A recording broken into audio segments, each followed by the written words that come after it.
Just like the Associated Press, I have my own style manual.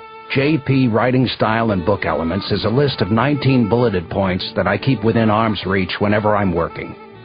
Point number 18 is written in capital letters, because no matter how often I read it, I need to be reminded that it is of the utmost importance.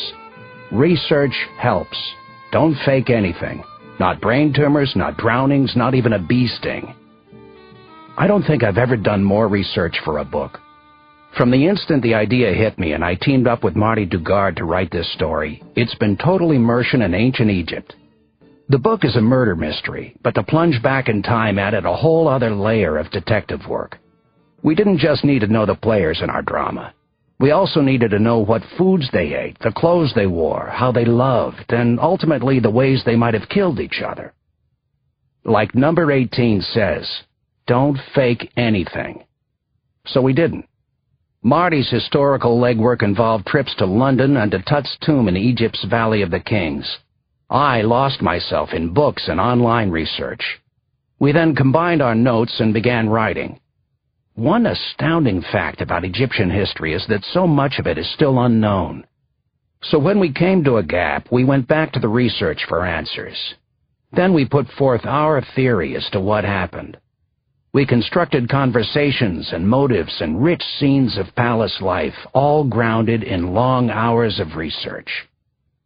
It's nothing new for histories to be speculative, but there's a difference between guessing and basing a theory on cold hard facts.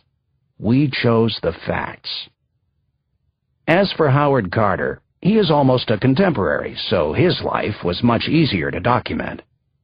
I resisted the temptation to speculate about his relationship with Lady Evelyn Herbert, though I thoroughly hoped to find a steamy journal entry that would allow me to muse at will. You can draw your own conclusions. I hope you enjoy The Murder of King Tut. It's been a lot of fun to write. I became quite fond of the ill-fated boy pharaoh and his equally ill-fated queen. They lived thousands of years ago, but their love for each other was so powerful and real that I believe they had one of history's great romances. It's a shame it all had to end so soon, and so mysteriously. Prologue. 1900, Valley of the Kings. It was New Year's Eve as a somber, good-looking explorer named Howard Carter, speaking fluent Arabic, gave the order to begin digging. Carter stood in a claustrophobic chamber more than 300 feet underground. The air was dank, but he craved a cigarette. He was addicted to the damn things. Sweat rings stained the armpits of his white button-down and dust coated his work boots. The sandal-clad Egyptian workers at his side began to shovel for all they were worth. It had been almost 2 years since Carter had been thrown from his horse far out in the desert. That lucky fall had changed his life. He had landed hard on the stony soil, but was amazed to find himself peering at a deep cleft in the ground. It appeared to be the hidden entrance to an ancient burial chamber. Working quickly and in secret, the 26-year-old Egyptologist obtained the proper government permissions, then hired a crew to begin digging. Now he expected to become famous at a very young age, and filthy rich. Early Egyptian rulers had been buried inside elaborate stone pyramids, but centuries of ransacking by tomb robbers inspired later pharaohs to conceal their burial sites by carving them into the ground. Once a pharaoh died, was mummified, and then sealed inside such a tomb with all his worldly possessions, great pains were taken to hide its location. But that didn't help. Tomb robbers seemed to find every one. Carter, a square-shouldered man who favored bow ties, linen trousers, and Homburg hats, thought this tomb might be the exception. The limestone chips that had been dumped into the tunnels and shaft by some long-ago builder, a simple yet ingenious method to keep out bandits, appeared untouched. Carter and his workers had already spent months removing the shards. With each load that was hauled away, he became more and more certain that there was a great undisturbed burial chamber hidden deep within the ground. If he was right, the tomb would be filled with priceless treasures, gold and gems, as well as a pharaoh's mummy. Howard Carter would be rich beyond his wildest dreams, and his dreams were indeed spectacular. The men have now gone down 97 meters vertical drop. Carter had written to Lady Amherst, his longtime patron, and still no end. Indeed, when widened, the narrow opening that he had stumbled upon revealed a network of tunnels leading farther underground. At one point, a tunnel branched off into a chamber that contained a larger-than-life statue of an Egyptian pharaoh. But that tunnel had dead-ended into a vertical shaft filled with rock and debris. As the months passed, the workers forged on, digging ever deeper. So deep, in fact, that the men had to be lowered down by rope each day. Carter's hopes soared. He even took the unusual step of contacting Britain's consul general in Cairo to prepare him for the glorious moment when a virgin tomb would be opened. Now he stood at the bottom of the shaft. Before him was a doorway sealed with plaster and stamped with the mark of a pharaoh, the entrance to a burial chamber. Carter ordered his workers to knock it down. The shaft was suddenly choked with noise and a storm of dust as the men used picks and crowbars to demolish the ancient door. Carter hacked into his handkerchief as he struggled to see through the haze. His heart raced as he finally held his lantern into the burial chamber. The workers standing behind him peered excitedly over his shoulder. There was nothing there. The treasure and the pharaoh's mummy had already been stolen by somebody else. Present day, Palm Beach, Florida. This is James Patterson calling. Is Michael around? I have a mystery story to tell him. As most people would expect, I love a good mystery, and I thought I might have unearthed a real doozy to write about, which was why I had put in a call to my editor at Little Brown, Michael Peach, who is also the publisher. As I waited for Michael to come on the line, he usually takes my calls night or day, I looked around my second-floor office. Am I completely mad? I wondered. The last thing I needed right now was another writing project. I already had a new Alex Cross novel on the fires and a women's murder club brewing and a maximum ride to finish. In fact, there were 24 manuscripts, none of them yet completed, laid out on the expansive desk surface that occupies most of my office.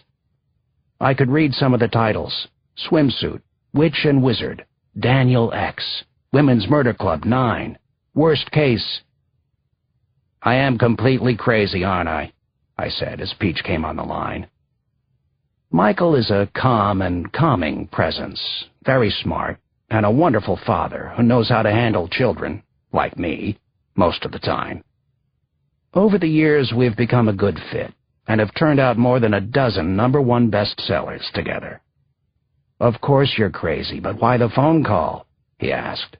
Why aren't you writing? I have an idea. Only one? I really like this one, Michael.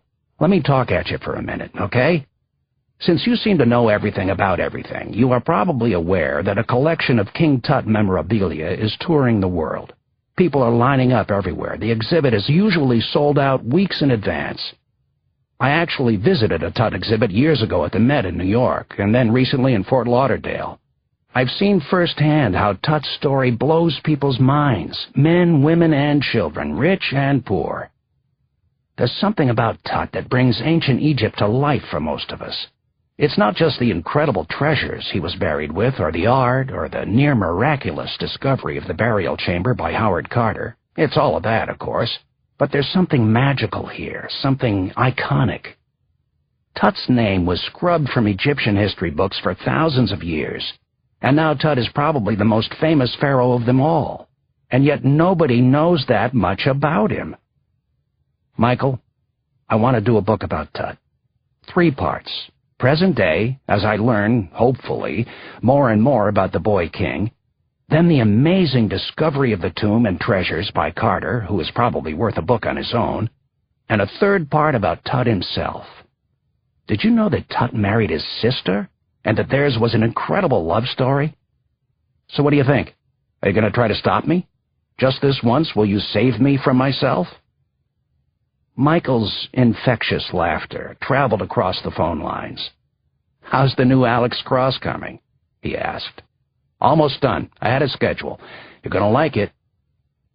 "Well, Jim, like just about everyone else, I'm fascinated by ancient Egypt. The pyramids, the Valley of the Kings, Tut, Nefertiti, the Ramses boys.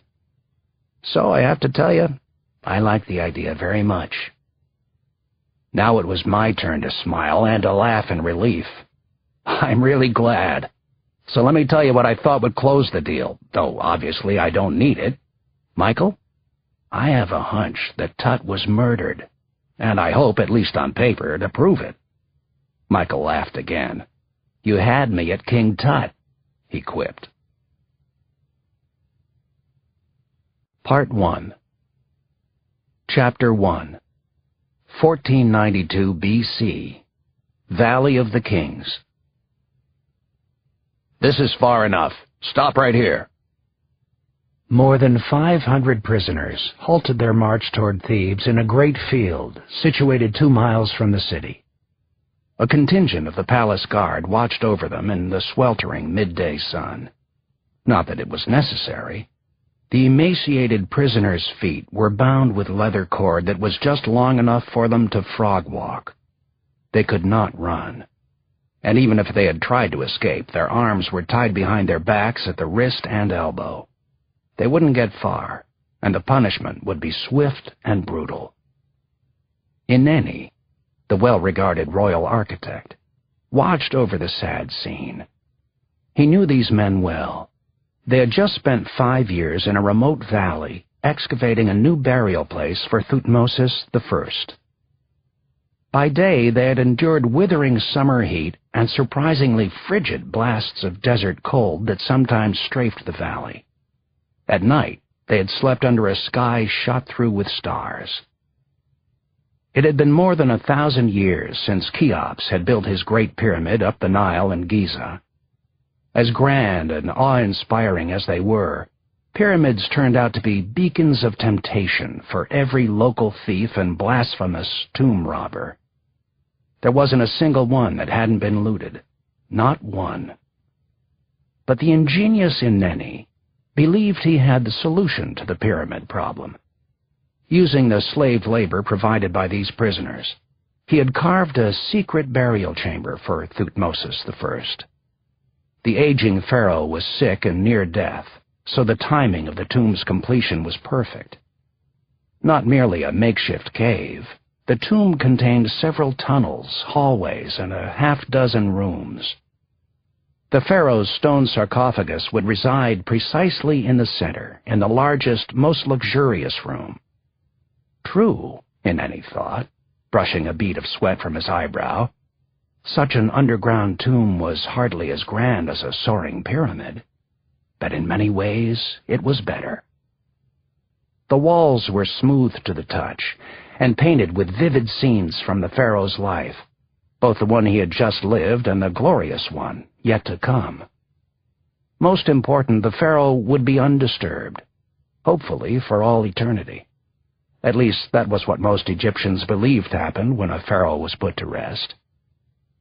Ineni liked the design so much that he was already working on a similar tomb for himself. "I superintended the excavations of the cliff tomb of His Majesty," Ineni had written on the walls of his own burial chamber. It was the architect's way of bragging to those in the afterworld. Alone, no one seeing, no one hearing. Of course, he hadn't been totally alone.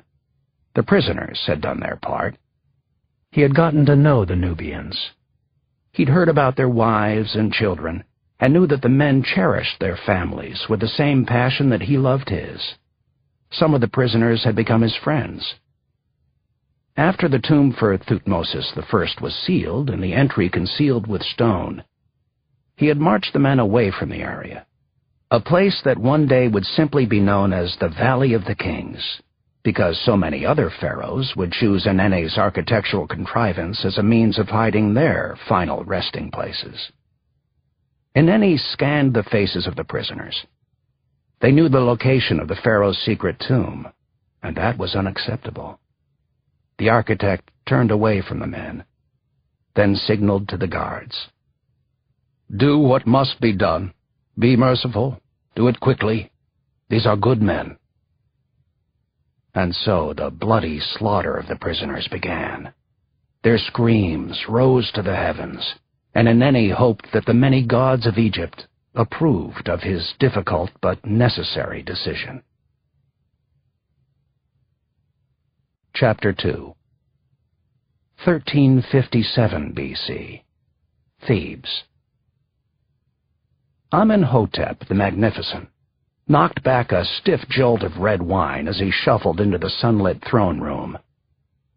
Once upon a time the pharaoh had been lean and muscular, a warrior, feared throughout the known world.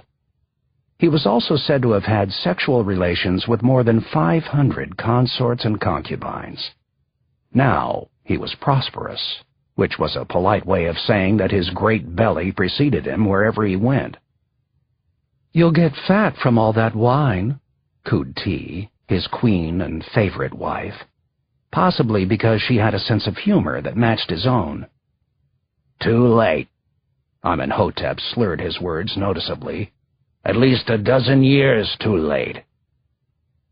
Just back from a morning of sailing, Ti had entered from the main hall without fanfare, her sandaled feet quietly slapping the tile floor. The queen had full lips, a pleasingly ample bosom, and wore a white linen dress with vertical blue stripes that was cinched at her narrow waist. They both knew why she'd come to see him today. "Pharaoh," she said, standing over him, "we must talk. This one time you must listen to a woman, my love. You must." Amenhotep pretended to ignore his queen. He thought about swabbing a little opium on his abscessed teeth, just to take the edge off, and then maybe having a nap before dinner. No. First a visit to the lovely Ressi over at the harem for a mid-afternoon romp, then sleep. Ressi had an even larger bosom than Ti, and she was a better actress in bed. Amenhotep got a happy feeling just thinking about the whore. Up in Memphis, the northern capital of his kingdom, the bureaucrats would be pestering him with crop reports and tax estimates. Nothing but meetings all day long. Yes, Egypt needed officials like that. The country would be a lawless backwater without the legion of clerks. But after 3 decades in power, Amenhotep needed a break, which is why he loved Thebes much more than Memphis. Thebes, just a week's journey up the Nile from Memphis, was so different than the northern capital, it might as well have been in a separate country.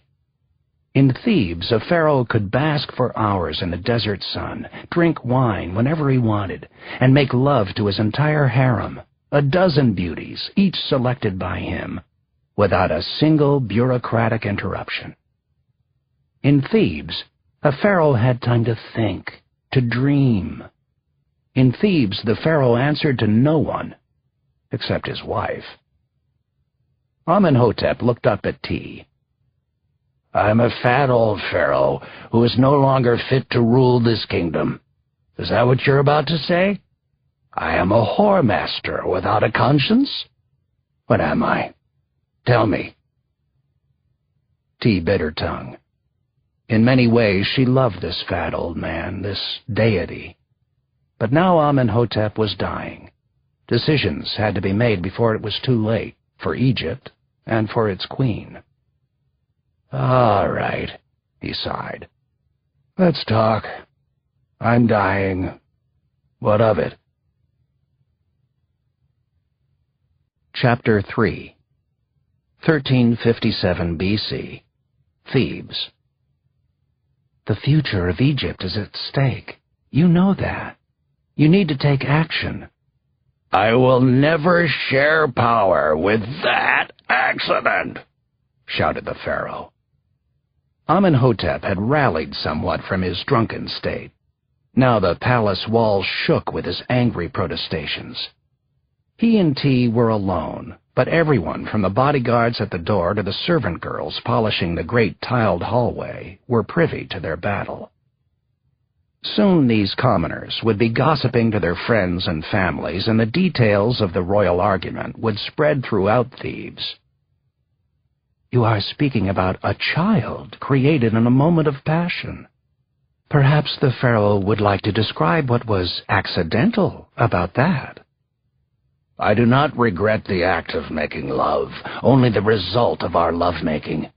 He will not reign as co-regent. I couldn't bear it. He is a sniveling whelp." T sneered. "We both know that he will succeed you one day." "You hope so, don't you?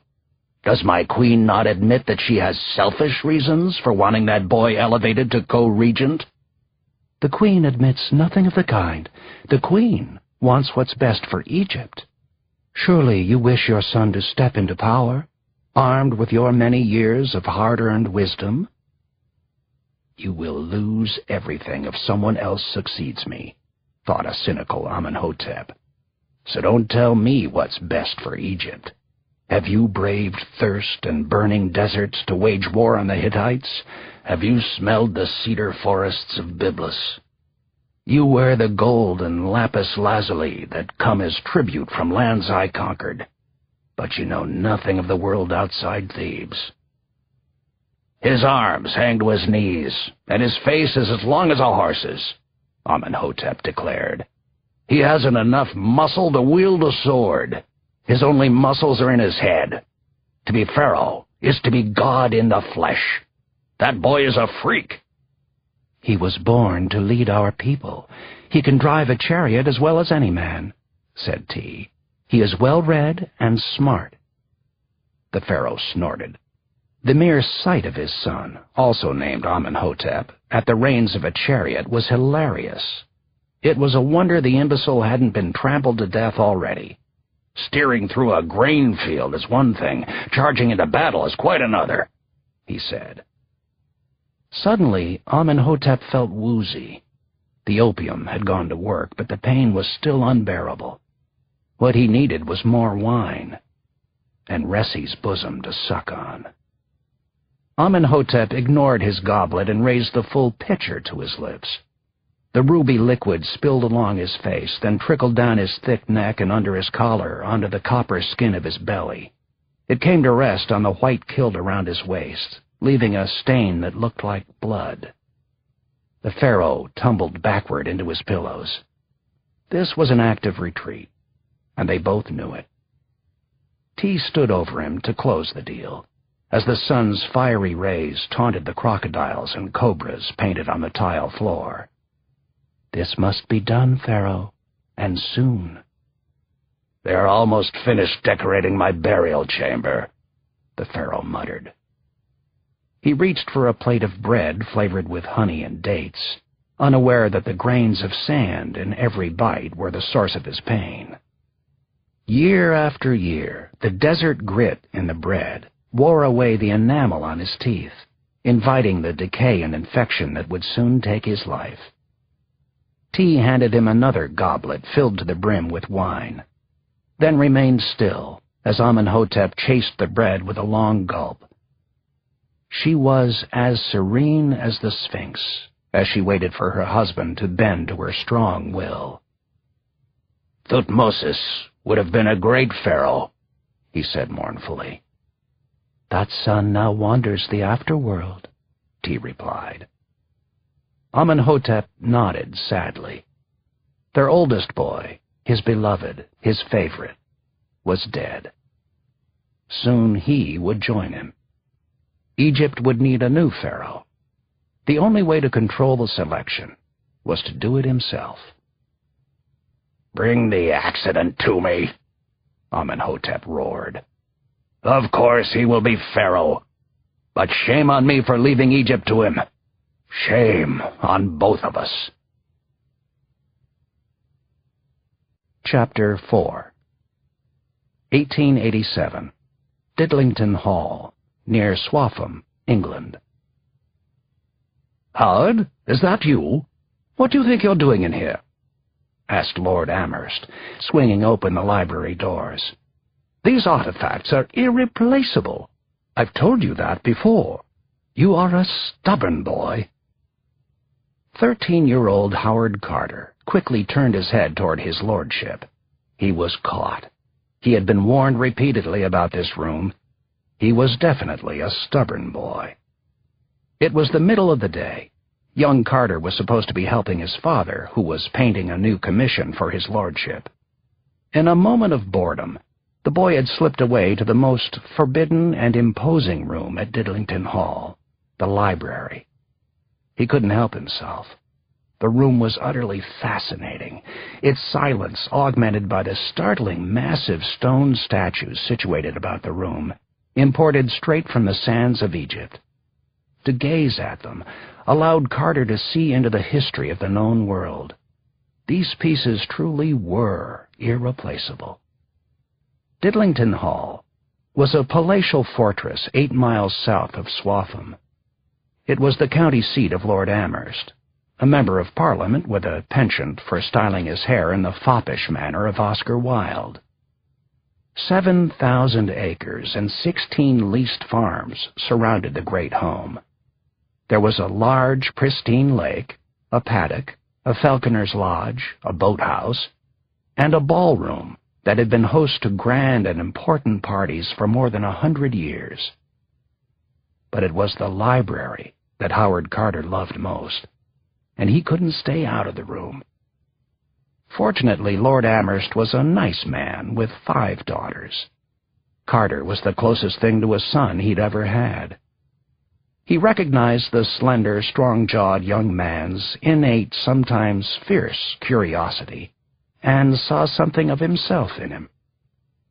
He and young Carter both wanted— no, that would be too soft a description— demanded answers about what had come before them. They were obsessed with the ancient past. So rather than kicking Carter out of the library, Lord Amherst proceeded to walk him through the wood-paneled room, patiently explaining the significance of the more notable books. There was a priceless collection of Bibles, for example, many printed centuries earlier. There was a section devoted to incunabula, books printed shortly after the invention of the printing press.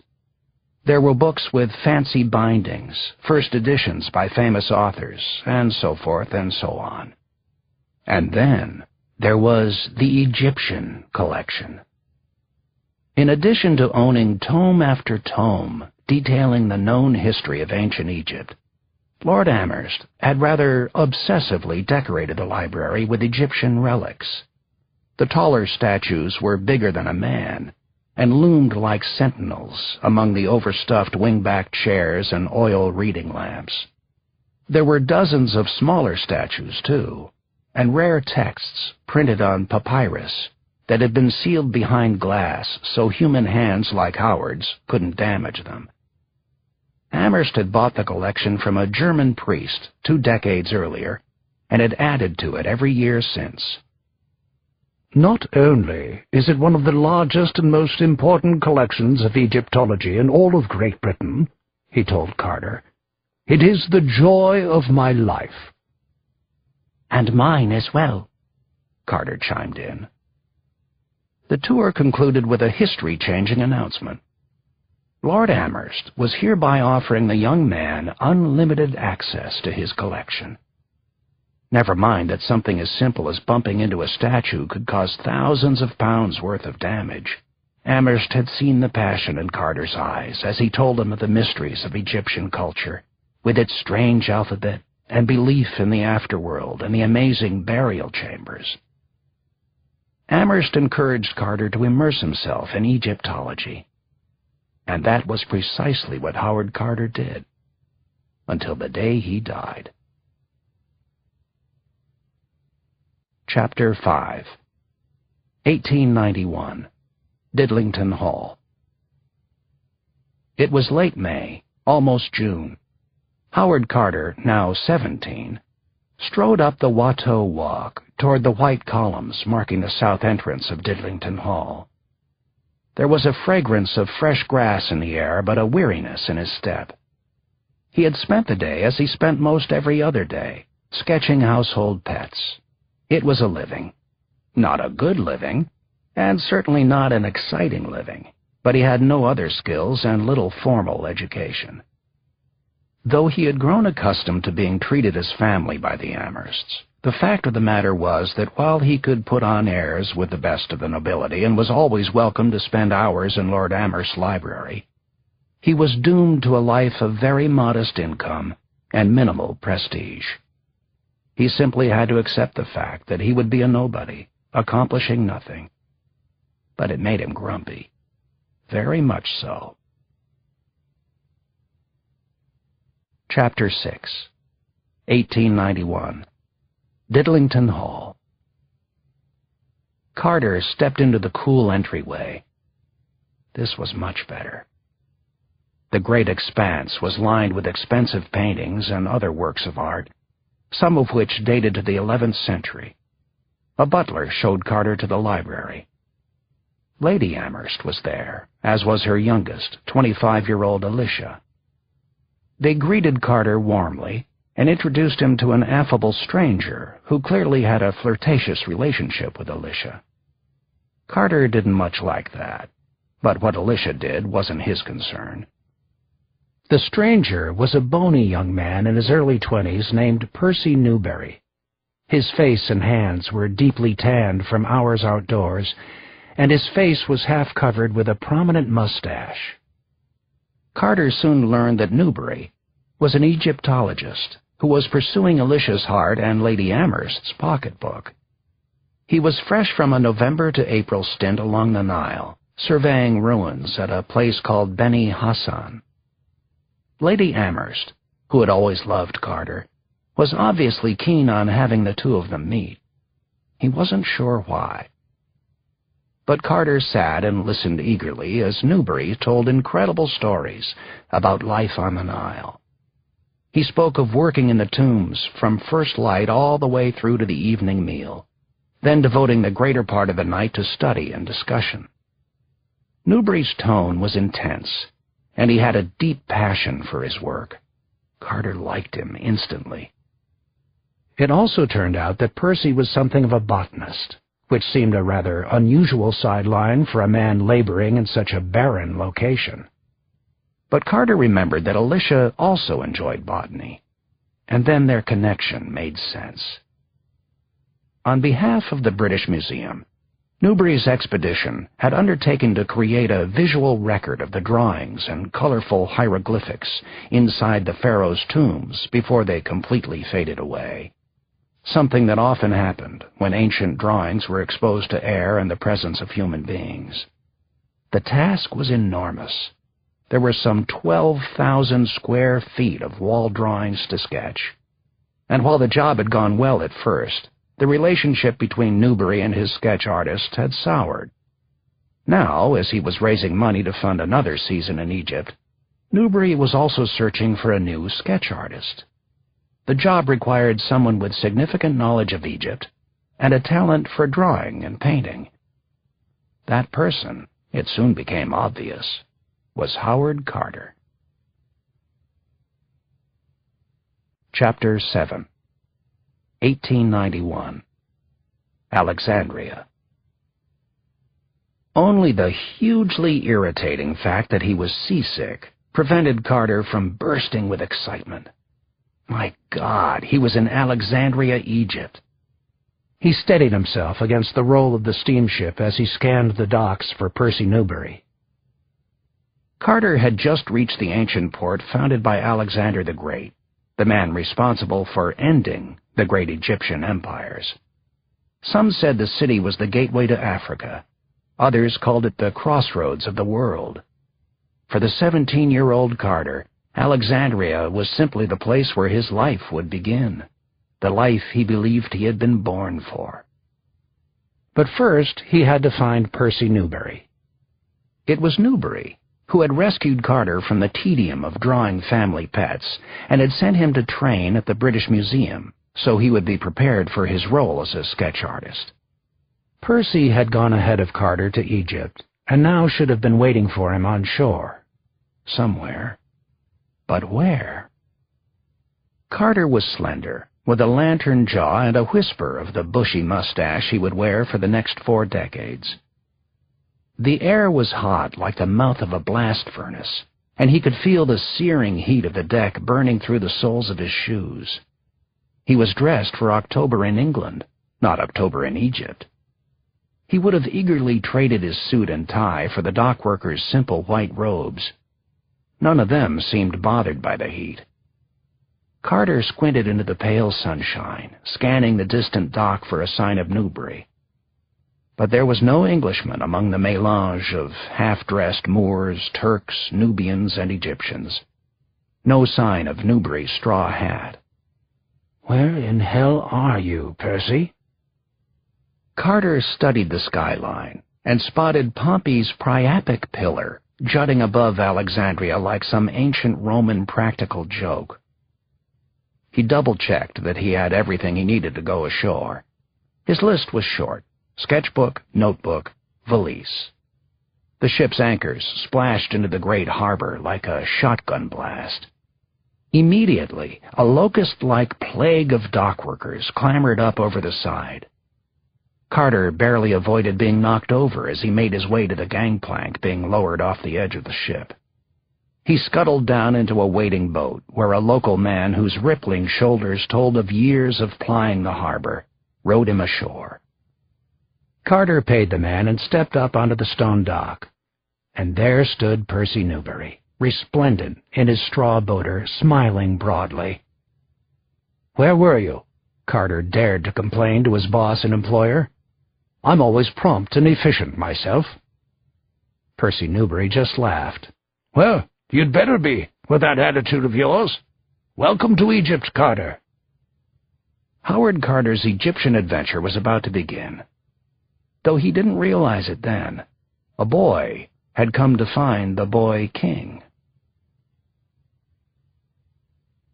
Chapter 8, 1891. Beni Hassan. Carter woke up inside a tomb. He was eager to begin working, though it was totally dark, and the small room smelled like, well, death warmed over. The floor of the burial place was carved stone, covered in a fine layer of sand. Bats clung to the ceiling, the rustle of their wings making a sound like what Carter would one day call strange spirits of the ancient dead. Newbury lay nearby. Like Carter, he had spent the night in the tomb, for they had arrived after nightfall and had nowhere else to sleep. If this was to be Howard Carter's first day as an Egyptologist, and it was, it couldn't have gotten off to a more atmospheric start. From Alexandria, Carter and Newbury had taken the train to Cairo, where they spent a week with Flinders Petrie, whom Lord Amherst had called the master of Egyptian excavation for his years of experience in the tombs. Those days spent in the Egyptian metropolis had been exciting, but soon it was time to move on. From Cairo, Carter and Newbury chugged south. The tracks hugged the Nile, but while the scenery on the train ride from Alexandria had been lush and green through the river delta, just outside Cairo it had turned barren and desolate. A thin strip of greenery sprouted along either side of the Nile, thanks to its annual habit of overflowing its banks. But otherwise, the sensation of being surrounded by desert was powerful indeed. After 200 miles, the men disembarked at Abu Kirkas station, where they hired donkeys, one each for themselves and one each for their luggage. Carter had no problem handling his animals, thanks to his many years living in the country. "Just watch me," he told Percy Newbury. "Do as I do, and you'll be fine." The fertile black loam of the riverside path soon turned dry and rocky. The sun was setting, and Carter and Newbury knew that it would be a race just to get to the tombs before dark. They lost. The trail became increasingly narrow and rugged as it climbed an escarpment. But eventually they reached the tombs, which provided acceptable shelter from the wind and nighttime cold. Their remote location, allowed the two men to simply step through the ancient stone doorway and stretch out for the night. Now Carter shuffled outside to see for himself what the Egyptian desert looked like at dawn. He wasn't disappointed. "The view was breathtaking," he later wrote in his schoolboy prose style. "The Nile Valley glowing softly in the sunlight, stretching far into the distance, the edges of the tawny desert contrasting amiably with the fertile plain." He was in a land that couldn't have been more different from the verdant pastures of Swaffham, but Howard Carter felt like he had finally come home. Chapter 9. 1347 BC. Thebes. The mad roar of the crowd penetrated the temple's thick stone walls, shaking them to their foundations. It was bedlam of the most unnerving sort on the streets of Thebes. Deafening noise mingled with the spectacle of men and women frantically making love in back alleys, oblivious to the stench of stale urine, desert dust, and whiskey vomit. Such was the Sed festival in Thebes, a time when all of Egypt celebrated the immortality of the pharaoh. But the partying was happening on the other side of these sacred walls. Inside the temple at Karnak, Queen Nefertiti was oblivious to the noise of the masses. A slender, shaven-headed package of genius and raw sexuality, she had the habit of making men weak in the knees by her mere presence. Her name means, "A beautiful woman has come." Nefertiti was also known for her poise, but at the moment she was seized by an urge to slap someone hard across the face. Whether it should be her anxious wimp of a husband, or the silly sculptor with the peasant beard who was taking hours to draw a simple sketch, she couldn't decide. So Nefertiti settled onto her throne and tried to see her husband through the eyes of the sculptor. Amenhotep IV was in his early 20s, and at the height of his power and virility. Yet he had generous hips and the breasts of a woman, as well as hideous buck teeth and long, spidery hands. And those ears, could they possibly get any bigger? Yet she loved him in her way. All his life, her husband had been a freak, but he was her freak, and that freak happened to be the pharaoh, which made her queen. And what a queen she was turning out to be, performing sacred rituals once reserved just for pharaohs, frequently wearing the Nubian wig that only men had worn prior, even driving her own chariot with the skill of a man. Much of this was possible because Egypt had always treated women better than other ancient civilizations had.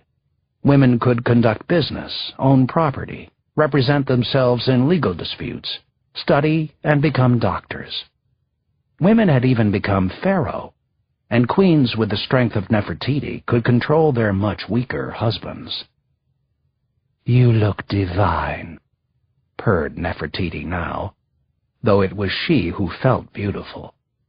The sheer white gown, floral headdress, and priceless golden amulets decorating her arms accentuated her physical attributes and radiance.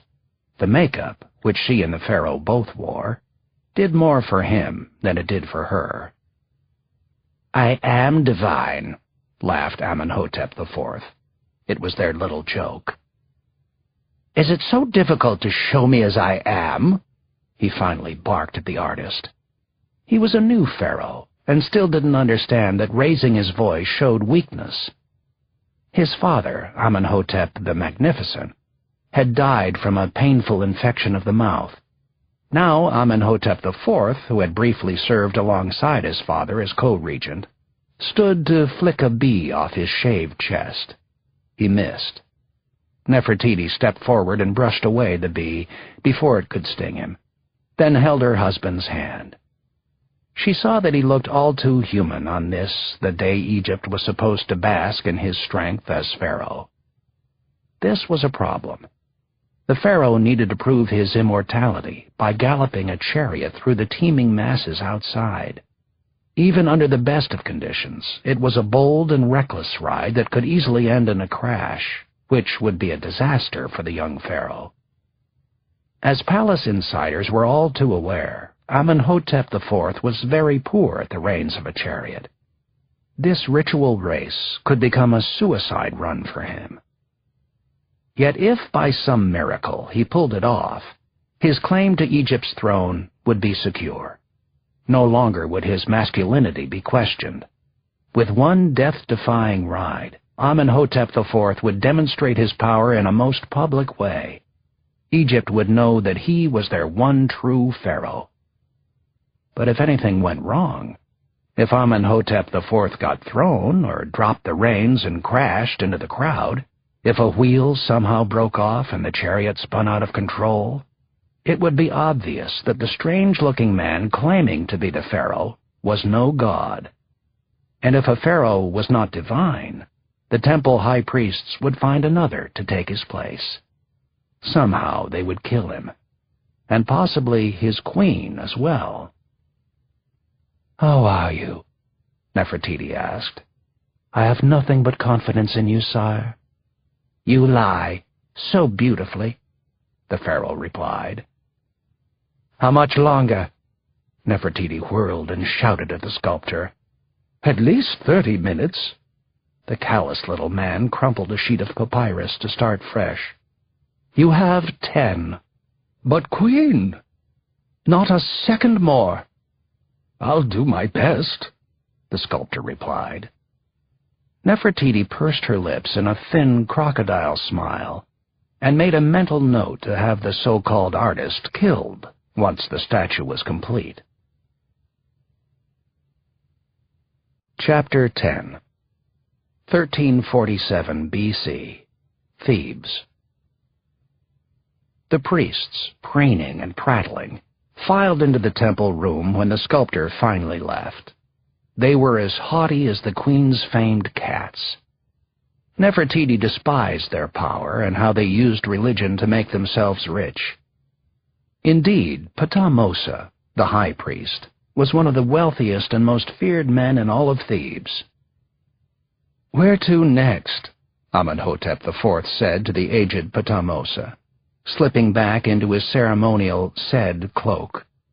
The priests now attempted to set the pharaoh's schedule for the busy festival day ahead.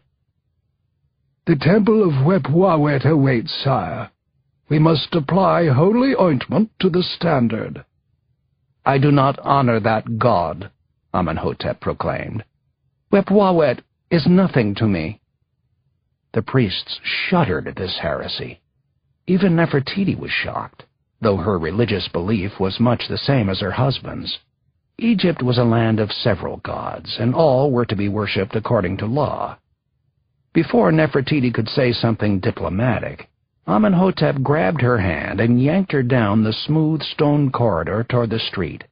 "I know what I'm doing," he told her as the raucous crowd grew so loud the pair could hear nothing else.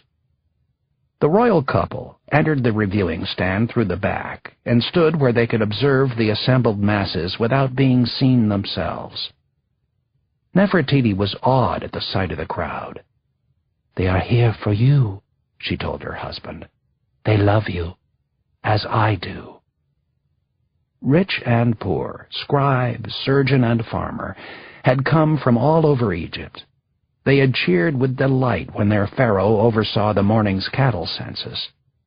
An even larger group gasped in wonder as he donned the Sed cloak at noon. But that was 6 hours ago. Now the crowd numbered in the tens of thousands.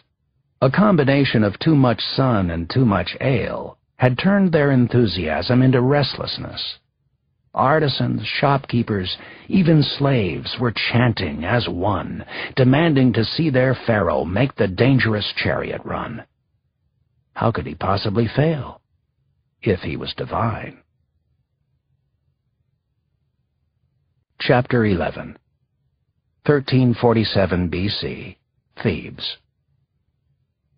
Nefertiti glanced at her husband, expecting to see him trembling in fear. Instead, Amenhotep wore a look of serenity. "When I am done with this, I will have put my mark on all of Egypt," he told her. No longer will I allow those pompous buffoons in the temple—" "You speak that way about the priests?" Nefertiti whispered. She had little respect for the priests, but knew better than to talk like this. What was happening to her husband? Was he saying all this because he knew he was about to die? "That's right, you heard me. No longer will they have any say in how I rule my kingdom. Starting tomorrow, Amun, Re-Herakti, and all their other pitiful gods will be banished." "You speak heresy," Nefertiti said.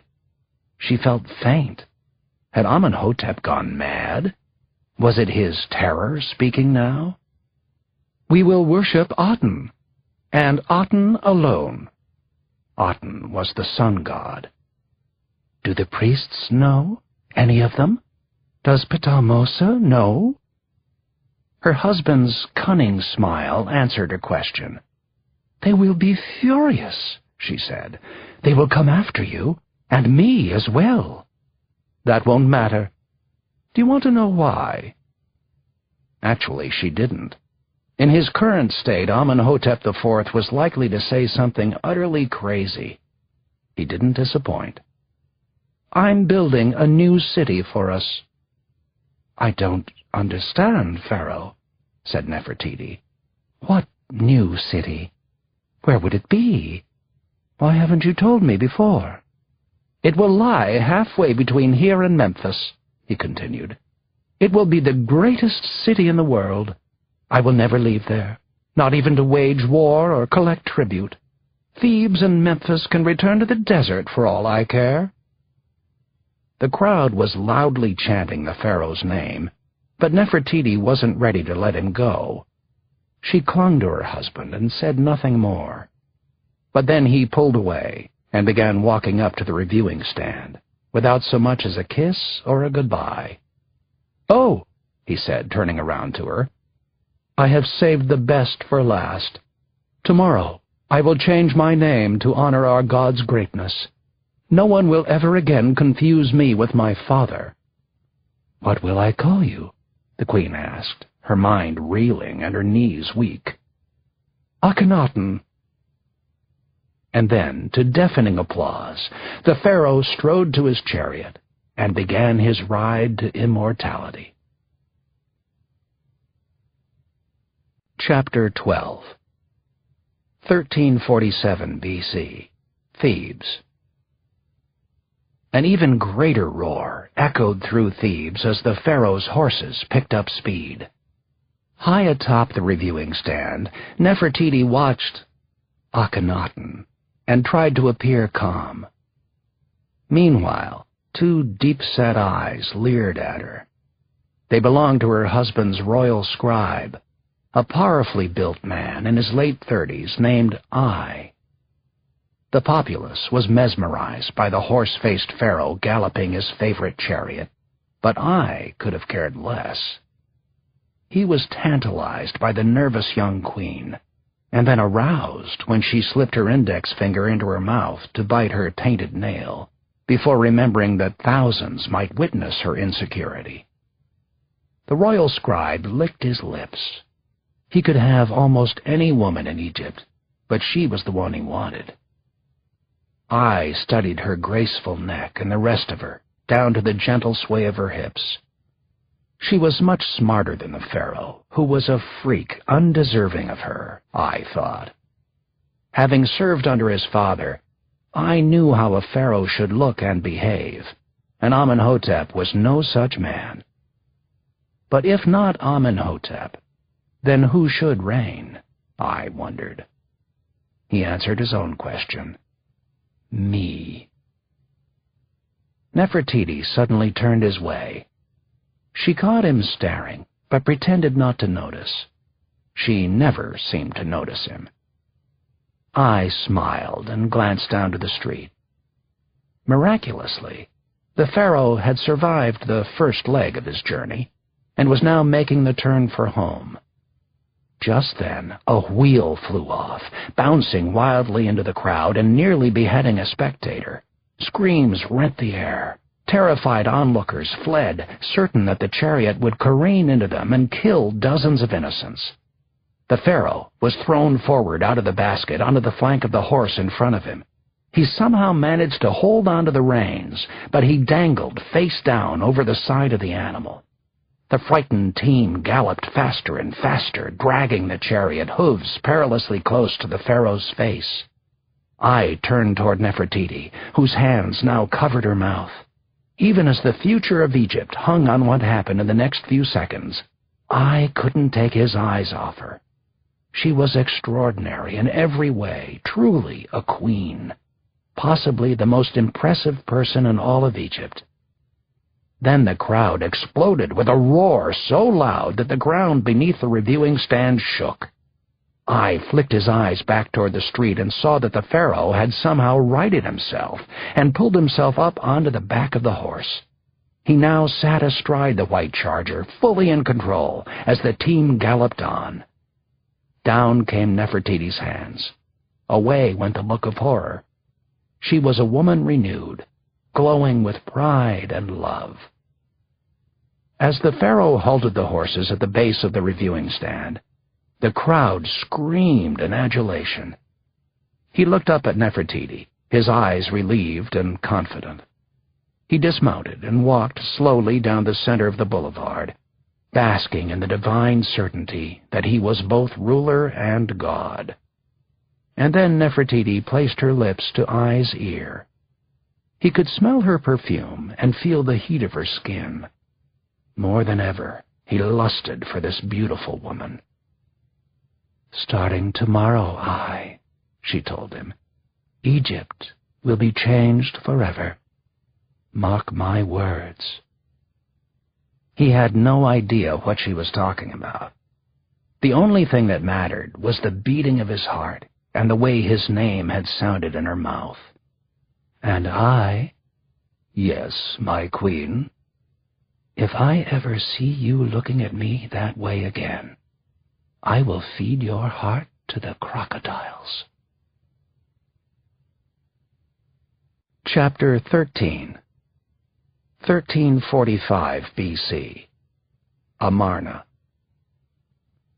Only in the ancient world was such a thing possible, such a miracle in architecture. In just 2 years, the city of Amarna was complete. I had been in charge of the site, and now he sent word to the pharaoh. He figured he had 3 weeks, maybe 4, until Akhenaten and his host of minions arrived. But he had underestimated the earnestness of his king's desire to flee Thebes. A week after his message was received, I was sipping ale on the terrace of the new royal palace. He was bored and lonely. His wife was still in Thebes. Even worse, so were his harem girls. He gazed out at the Nile, marveling at the view. It truly was a gorgeous afternoon. The sky was a clear blue and the heat tolerable if he stayed in the shade. Then the royal vizier saw a sight so shocking that he nearly dropped his ceramic mug. Cruising up the Nile was an armada of ships, dozens. No, make that hundreds of vessels. Their great trapezoidal sails were visible from miles away.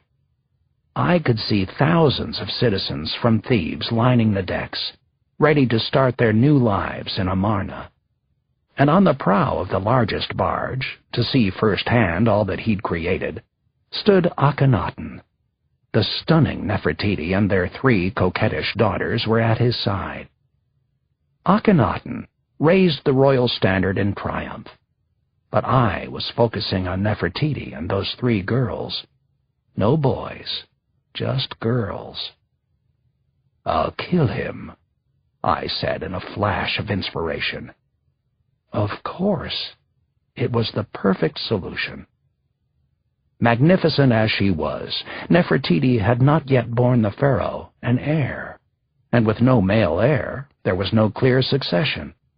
If the pharaoh died suddenly, there was no one to stop I from declaring himself pharaoh. No one but Nefertiti, the queen bee. "I'll deal with her when the time comes," I mumbled, already planning his crime. But he couldn't afford to make a mistake. To kill the pharaoh and go undetected would require a perfect murder. He would have to be patient, choosing just the right moment and the right means of execution. I pursed his lips. If nothing else, he was patient. The plan had been revealed to him in an instant, every detail and twist. But it would take some time to execute. "Someday, I will be the pharaoh," he said boldly. Chapter 14. 1892. Amarna. This was amazing. Amarna! Howard Carter carefully studied the lay of the land to make sure he had found just the right spot. What he wanted was a place with a view that was also close to the tombs. He had already examined the sand for drainage lines so that he wouldn't accidentally be swept away by a torrential downpour or the Nile when it overflowed its banks. Now, at last, he settled on a spot. This was it. Turning his head slowly in either direction to survey the horizon, he nodded to his small army of construction workers who sprang into action, or at least moved as quickly as their somewhat relaxed approach to life and labor allowed. Imagine, he was building a home here, a simple structure made of mud bricks like the ancient Egyptians used. For the first time in his life, Howard Carter was putting down roots, although shallow ones. He would be laboring in Amarna, former home to Akhenaten and Nefertiti. The once grand, now ruined city was located at a broad bend in the Nile, on a low plateau fronted by a stunning array of cliffs. There was a shortage of housing in the newly rediscovered city, hence Carter's need to build his own. It would not be just any home, however, but a practical domicile in which ancient Egyptians would have been comfortable. He had begun by purchasing 1,000 mud bricks for just 10 pennies. It was January, the peak of the dig season. Carter had left Beni Hassan and Percy Newbury for Amarna, thanks once again to the patronage of Lord Amherst. He would work there under veteran Flinders Petrie, making elaborate drawings of discoveries large and small. Immediately on Carter's arrival, Petrie had made it known that they would travel by foot at all times. Petrie, a frugal man, didn't feel a need to purchase donkeys when walking was just as quick and far less expensive. Carter also learned that he would be cooking for himself. Cooking was a euphemism for opening the tin cans that contained breakfast, lunch, and dinner on a Petrie dig site. Canned food was cheaper than purchasing local fare and hiring a cook. Beyond that, canned food was more efficient. Flinders Petrie liked to work from 8 in the morning until 8 at night, each and every day. The less time spent on frivolities like cooking, the more time spent on excavation. In addition, Carter received word that he was no longer just a sketch artist. Petrie had seen dozens of book-educated Englishmen come into the field, certain that their knowledge had prepared them to be excavators, and most had failed miserably. Now, due to a shortage of excavators and an intuitive belief that the cocksure young Carter could be trained more easily than someone older and less ambitious, Petrie informed Carter that excavation was being added to his daily list of chores. Surprisingly, the results thus far had been less than stellar. "Carter's interest is entirely in painting and natural history," Petrie had written in his journal on January 9th, less than a week after Carter's arrival. "He is of no use to me as an excavator." An early review of the man who would make the most famous discovery ever in the Valley of the Kings. Chapter 15. 1345 B.C. Amarna. The fierce and bellicose General Horemheb could not believe what he was hearing from this silly, useless pharaoh. "We will not be waging war on our neighbors," Akhenaten decreed, slouching in his throne. The general should not have been cowed by the words of the pharaoh, but the intensity with which Akhenaten stared into his eyes was unsettling. Some men took power from privilege, others took it from their position, and still others took it from physical prowess. The pharaoh pretended he possessed all three. This gave him a surety that Horemheb found disconcerting, to say the least. So while Horemheb longed to topple the pharaoh's misguided government with some great military takeover, he found himself listening to this most incredible statement delivered by a freakish weakling, and there was nothing he could do about it. "But, Pharaoh, if I may, we depend on war for many things, our wealth, our security, our status. This will mean the ruin of us. Your father—" "I don't want to hear about my father. My father is in his tomb. His ways and his gods are things of the past, just as dead as he is." "But, sire, we are the most powerful nation in all directions. Certainly we must protect that."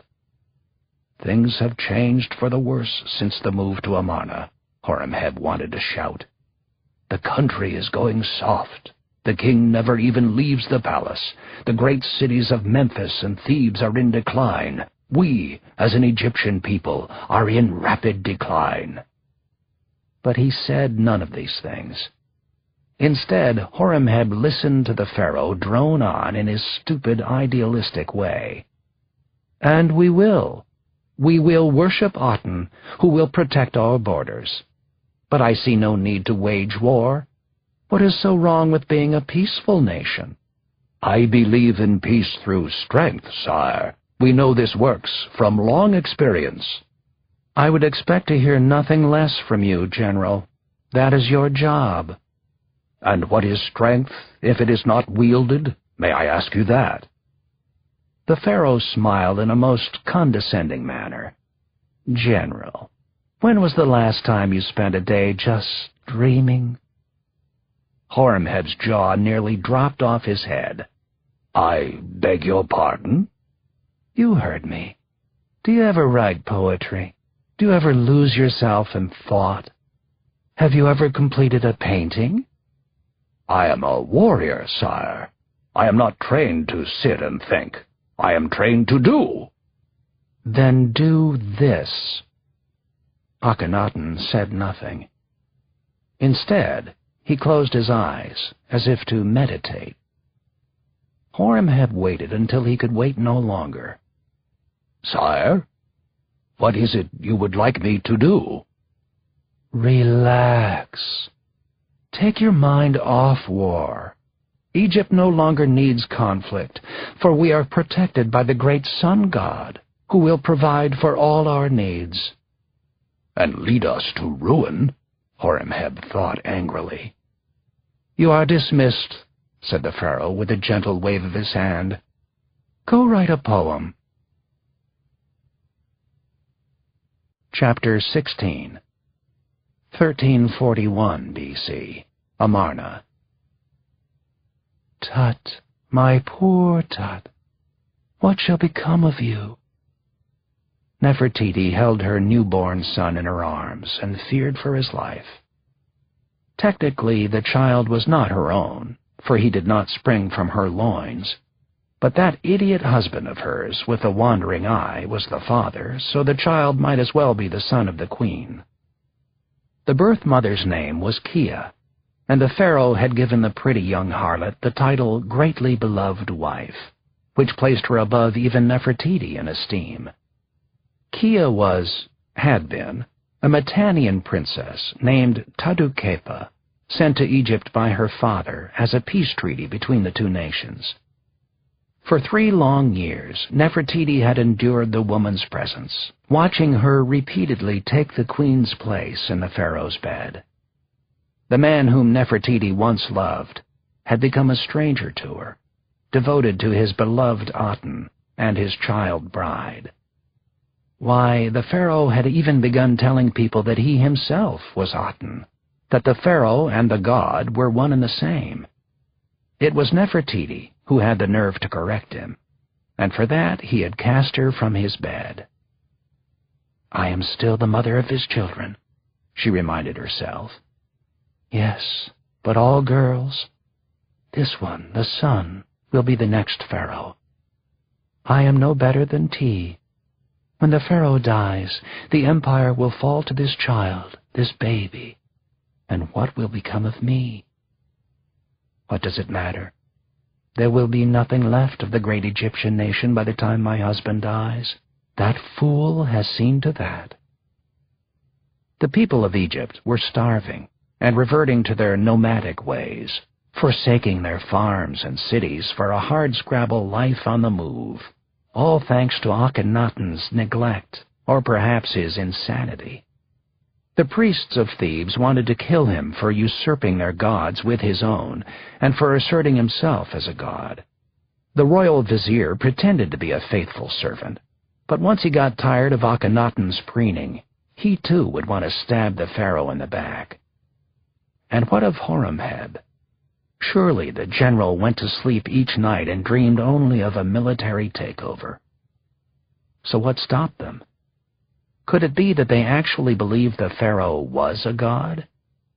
What fools men are. Or what liars. The baby started to cry.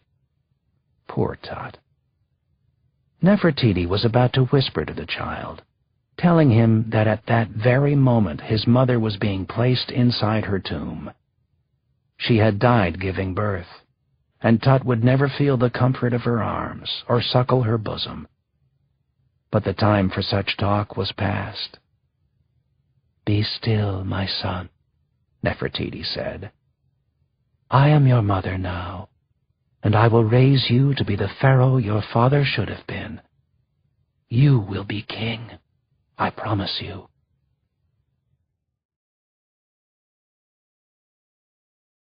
Chapter 17, 1894, Deir el-Bahri. The blazing sun was beating down on Howard Carter's neck. It was Ramadan, the Muslim holy month, which meant that dig season was over, since the men fasted during the day. This made them too weak to dig in the hot sun. Now Carter, working alone, alternately photographed and sketched the northwest chamber of a newly excavated temple near Luxor. He was 19 years old. It was Carter's second season excavating the structure dedicated to Hatshepsut, a female pharaoh nearly as famous as Nefertiti. It was a rocky location, situated at the base of a cliff 2 miles from the Nile.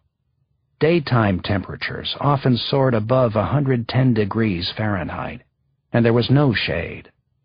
Still, Carter worked dawn to dusk, in the fashion he had learned from Petrie, mainly because he so loved what he did. This was his life. There was nothing else for him. His boss now was a Swiss named Edouard Naville. The prolific excavator had long believed that a vast temple complex lay beneath the soil at Deir el-Bahri, and the results of several seasons' work were proving he might be correct. Grand columns and towering walls now rose from the ground, unearthed after centuries of landslides and storms had covered them over. Naville had been pleased with Carter's growing professionalism, but was also concerned that the young Englishman was too slow when it came to sketching and photographing. The same methodical bent that Petrie had once encouraged was now seen as a serious flaw. But this cloud had a silver lining. Naville had requested a second artist to help Carter. The man hired for the task was none other than Carter's 30-year-old brother, Vernet. The two had worked side by side through the early months of 1894, producing a series of dazzling sketches that were soon to be reproduced in book form. Howard Carter had come a long way, actually. Not only had he learned to excavate, photograph, and supervise dig crews, but the young man was showing that his childhood sickliness was a thing of the past. When Naville closed the site for Ramadan, he asked the Carter brothers to continue working. But the strapping Vernet fell prey to the heat and deprivation. He was forced to return to England, leaving his brother to finish Naville's job alone. Carter had enjoyed the time with Fernet, but he never once contemplated returning home with his brother. The life of an Egyptologist had its perils, to be sure. It wasn't everyone's idea of the ideal job, but for Howard Carter, it was paradise. And one day, he hoped to be a modern-day king in the Valley of the Kings. He dreamed of making the greatest tomb discovery of them all, even though he had no idea what it might be. Chapter 18. 1899. Deir el-Bahri. There was no shade to be had in the valley of Deir el-Bahri, not so much as a dancing speck. So as Carter set up his easel atop the ruins of an ancient and quite spectacular mortuary temple, the clock was ticking. The rising March sun was just now lining the horizon. Within an hour, the heat of day would get uncomfortable, and beads of sweat would drench Carter's hatband. Within 2 hours, his brushstrokes would dry almost as soon as he applied the watercolors, and within 3 hours, the lead of his pencil would become too soft to sketch even a single line. So he worked quickly, drawing the exterior of the temple, making sure that its massive proportions were in scale with the equally massive cliff rising like a great wall behind it. The precision and symmetry of the sprawling complex, with 3 levels and sculpted columns, evoked images of an army of craftsmen at the height of their talent, proudly building a structure that would last for all time. What an idea! No wonder he could never leave this magical place. Carter had acquired a reputation as a very good artist. Indeed, his subjects ranged from the animals in the Cairo Zoo to intricate tomb interiors. But he had been in Egypt 8 years now. It was impossible for him to paint a watercolor like the one on which he now labored without mentally filling in the history behind it. A bead of sweat trickled down his face, but he was already lost in a reverie. The temple before him had belonged to Queen Hatshepsut. It had taken 15 years to build, but then the queen had been buried someplace else. The building looked more like a palace than a tomb, and was peculiar for being so ostentatious. At the time of its construction, back in the 15th century B.C., pharaohs were trying to conceal their burial places, not flaunt them for tomb robbers. But just as this was no ordinary temple, Hatshepsut had been no ordinary pharaoh. After her husband, who was also her half-brother, died, she ruled as one of the first female pharaohs. Her reign had been prosperous, as were those of her children and her children's children. Carter knew that Hatshepsut had once been deeply in love, for she was a queen before she was a pharaoh. He knew also of her father, Thutmosis I, the first pharaoh to be buried in what came to be known as the Valley of the Kings, rather than in a pyramid. The pyramids, so obvious and tempting, had been easy to plunder, which meant the pharaohs were deprived of their possessions during their journeys into the afterworld. Carving a tomb in a desolate valley seemed the best way to discourage thieves. Sadly, the architect Eneni had been wrong about that. So had Hatshepsut.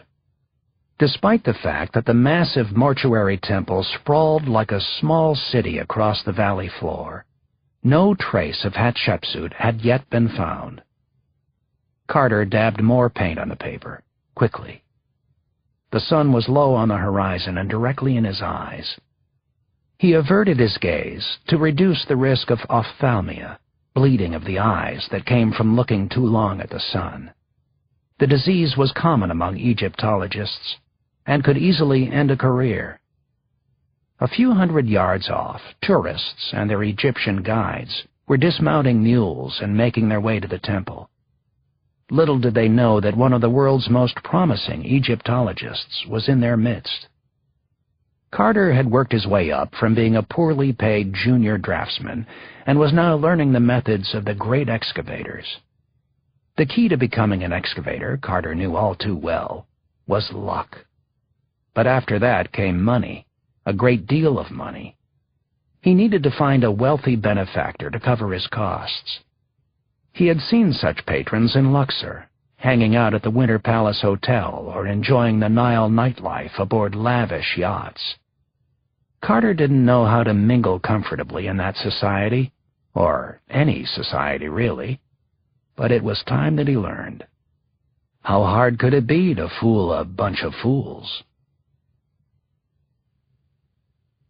Chapter 19. January 1900. Valley of the Kings. "Gentlemen are invited to take off their coats," Carter advised the tour group as they approached the tomb. "It will get rather warm inside. Ladies, I'm afraid you'll have to settle for removing your hats." His work ethic and passion for Egyptology had already lifted the ambitious 25-year-old Carter from the obscurity of his early days to the relative power of his new position as Chief Inspector for the Antiquities Service in Upper Egypt. Carter had beaten out Percy Newberry for the job, and now he oversaw all excavation in the region. Many within the British Egyptology community found this distasteful, even ridiculous. They objected to Carter's lack of book knowledge, his lack of a university degree, and perhaps most of all, his lack of table manners. To them, Carter was not one of the world's foremost Egyptologists, just its most infamous and crude. At a Christmas dinner in 1897, Newberry's brother had marveled at Carter's lack of social graces. "He doesn't hesitate to pick his last hollow tooth with a matchstock during dinner, bite bread that is so hard you can barely cut it with a chopper, and help himself to whiskey in an absent-minded fashion, emptying half the bottle into his tumbler, then laugh and pour it back again." Even Gaston Maspero, Carter's new boss, admitted that his charge was obstinate. But Carter also had supporters and admirers, many of them female. Lady Amherst still welcomed Carter to Didlington Hall whenever he returned to England. He was something of a hero to her family for his ongoing series of adventures in the Egyptian desert. And now Carter was certainly someone to reckon with, even if he didn't know which fork to use for his salad. He was now museum curator for the entire Valley of the Kings. The area was an isolated jumble of hills, cliffs, and dry riverbed, located 3 miles west of the Nile, just below the Horn, the highest point in the Theban hills. Nobody knew exactly how many Egyptian rulers were interred beneath the sun-baked earth, and there was a good chance no one would ever know. Time and weather, crumbling rock and blowing sand, had completely changed the valley floor and enhanced its natural camouflage. To actually stumble upon a tomb was to find the proverbial needle in a haystack, which is why any discovery was so precious, and why everyone, from tourists to tomb raiders, was eager to see inside each burial chamber. Since Italian circus strongman cum Egyptologist Giovanni Belzoni had performed the first serious excavation of the area in 1815, the tombs of more than 24 pharaohs had been found within its craggy, soaring walls. Belzoni had stopped excavating in the valley after 13 years because he believed there was nothing left to find. The discovery of tomb after tomb since then proved he'd been wrong. In exchange for a concession, permission to dig in the valley, excavators agreed to split all treasure 50-50 with the Egyptian government. Sometimes the discovery process was as simple as clearing away a few scattered rocks. At other times, finding a tomb required scraping away mountains of hard-packed sand and stone clear down to the bedrock. The allure was treasure first, history second. Chapter 20. January 1900. Valley of the Kings. Carter couldn't afford to purchase a concession. Nonetheless, just a few weeks into his new position, he was busily making the valley his own. In addition to setting up a donkey corral that could accommodate 100 animals, He had begun installing heavy metal gates on all tomb entrances to keep out the pesky robbers and squatters who prowled the valley at night. He was also introducing electric lighting to make the tombs more inviting to the European tourists who visited the valley during the day. And for reasons having nothing to do with his job and everything to do with his own future success, Carter had begun to woo wealthy foreign tourists, hoping they might be convinced to fund a concession for him. American businessman Theodore Davis was just such a tourist. Davis was a small, hugely opinionated man with a dense white mustache spanning ear to ear. A regular visitor to Luxor, the site of ancient Thebes, he had begun to display an obsessive interest in Egyptology. Now Carter stood with Davis and his group at the entrance to the tomb of Amenhotep II, a spectacular and yet dangerous place to be leading novices, especially rich, influential ones, who might break a leg or suffer heat stroke. "It was a fine, hot day," wrote Emma Andrews, Davis's traveling companion, who also took pains to point out that Carter was pleasant, despite his dominant personality. These tourists were hardly dressed for tomb exploration, the men wearing hard shoes and ties, and the women floppy hats and long dresses. Carter gave them each a candle and issued sharp instructions not to lag behind. He led them down a narrow, low-ceilinged corridor, which descended steeply into the side of the cliff. "Pay careful attention to each and every step, please," Carter advised as the earth suddenly disappeared. The tomb builders had excavated a well 30 feet deep and 10 feet wide to dissuade, or trap and mangle, the uninvited. Carter had laid boards across the chasm, and one by one the party made its way safely to the other side. In truth, he was playing up the danger a bit to pique the interest of these potential investors. The tunnel plunged deeper into the earth, revealing an ancient stairwell that had given way and forced the group to scramble over a pile of loose stones. Paintings lined the walls here, ancient murals in subtle shades of maroon and yellow. Carter was an impatient tour guide, despite his desire to woo a potential benefactor. Slower and weaker members of the group were tolerated, but just barely. At the sight of another crumbled stairwell, the tourists had to pick their way, hand over hand, up the rocky pile, then squeeze through a narrow opening to continue the journey. By now, most were sweating and breathing hard. The close air made some of them sick. More than one finger and forearm had been burned by dripping wax as the sightseers struggled to manage their candles. Yet they gamely pressed on, following Carter, quite literally, into the bowels of the earth. The corridor turned a corner, and suddenly the group was inside a great rectangular chamber, and this room made the difficult trip worth every step. The ceiling was painted with blue and yellow stars, and there, in the middle of the room, was a stone sarcophagus, with the mummy still inside. "Notice the band of hieroglyphics around the top of the sarcophagus," said Carter in a hoarse whisper. "That is the mummy's curse, and that's the only thing that has protected it from being stolen." As the group gaped in awe, wondering if their mere presence might somehow invoke the curse, Carter had to suppress a smile. What incredible idiots they were. The hieroglyphics said nothing of the sort. He was lying through his teeth, hoping that his fabrication might incite Davis to purchase a concession. To Carter's delight, he did just that. Chapter 21, 1901, Valley of the Kings. Hundreds of bats flew low to the sand, fully sated after a night of foraging and eager to sleep. They skimmed over the Valley of the Kings, then banked hard to the left, finally whooshing down into the tomb where Howard Carter lay resting peacefully. Echolocations guided them through the hieroglyphic-covered hallways, Then the bats burst as one into the main chamber and roosted on the ceiling, just feet above Carter's cot. The adventurer barely stirred. Carter now had a home near the river, complete with an enclosed garden and a small menagerie of animals that included a horse named Sultan, a donkey, Santoy, who wandered freely through the house, and 2 gazelles.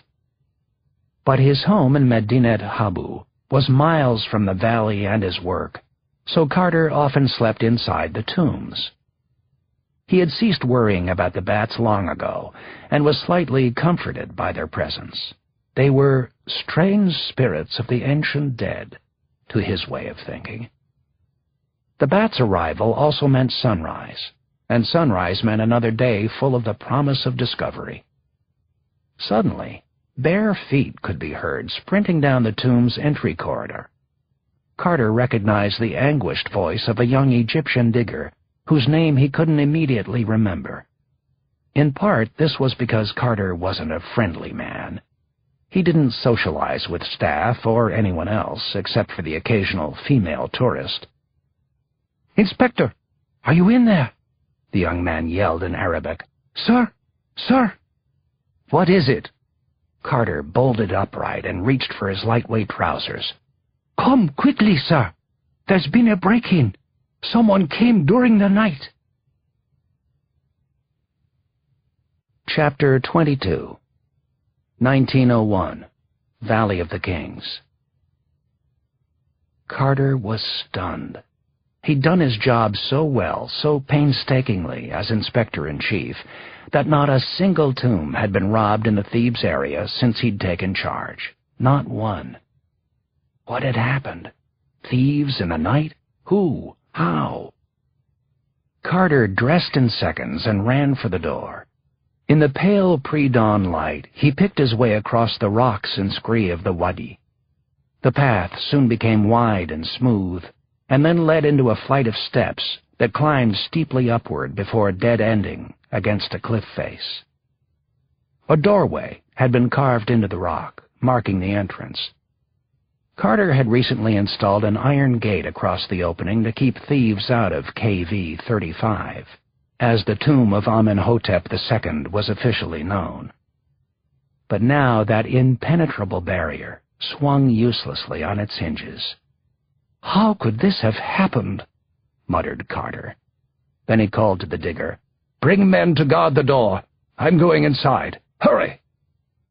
Back in Cairo, small fortunes were being made from tomb artifacts, with tourists and collectors quickly snapping up anything and everything grave robbers put on the market. Catching a gang of these soulless thieves red-handed would be quite a coup for Carter. He lit a cigarette and paced until the reinforcements arrived.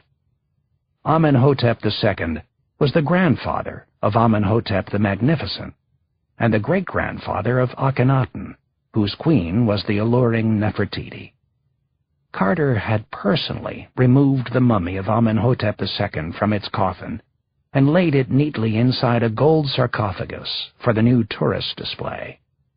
The thought of some cretin actually touching the pharaoh, despoiling the remains, filled him with rage, and Carter had a temper that was wildly feared in the valley.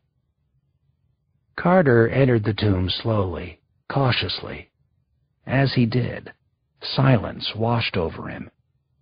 The first steps into a tomb were always like that, a reminder that he was leaving the world of the living and entering a place meant for only the dead. Sometimes he felt like he was trespassing and supposed that he was. There were 9 chambers in the tomb, each connected by a narrow hallway with a ceiling so low that Carter had to duck his head almost to his waist to pass through. He flicked on the light switch and waited for his eyes to adjust to the pale artificial glow.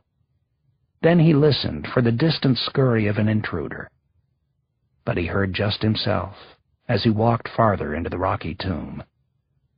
Stairs led down to a sharp left turn at what he liked to call the first pillar room.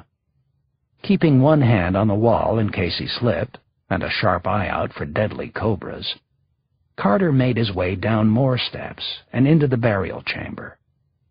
The starry night painted on the ceiling was the handiwork of a long-dead artisan. Hundreds of tiles representing a starry night. Straight ahead lay the mummified body of Amenhotep II, thrown on the floor like a rag doll. The burial chamber had been ransacked, everything stolen.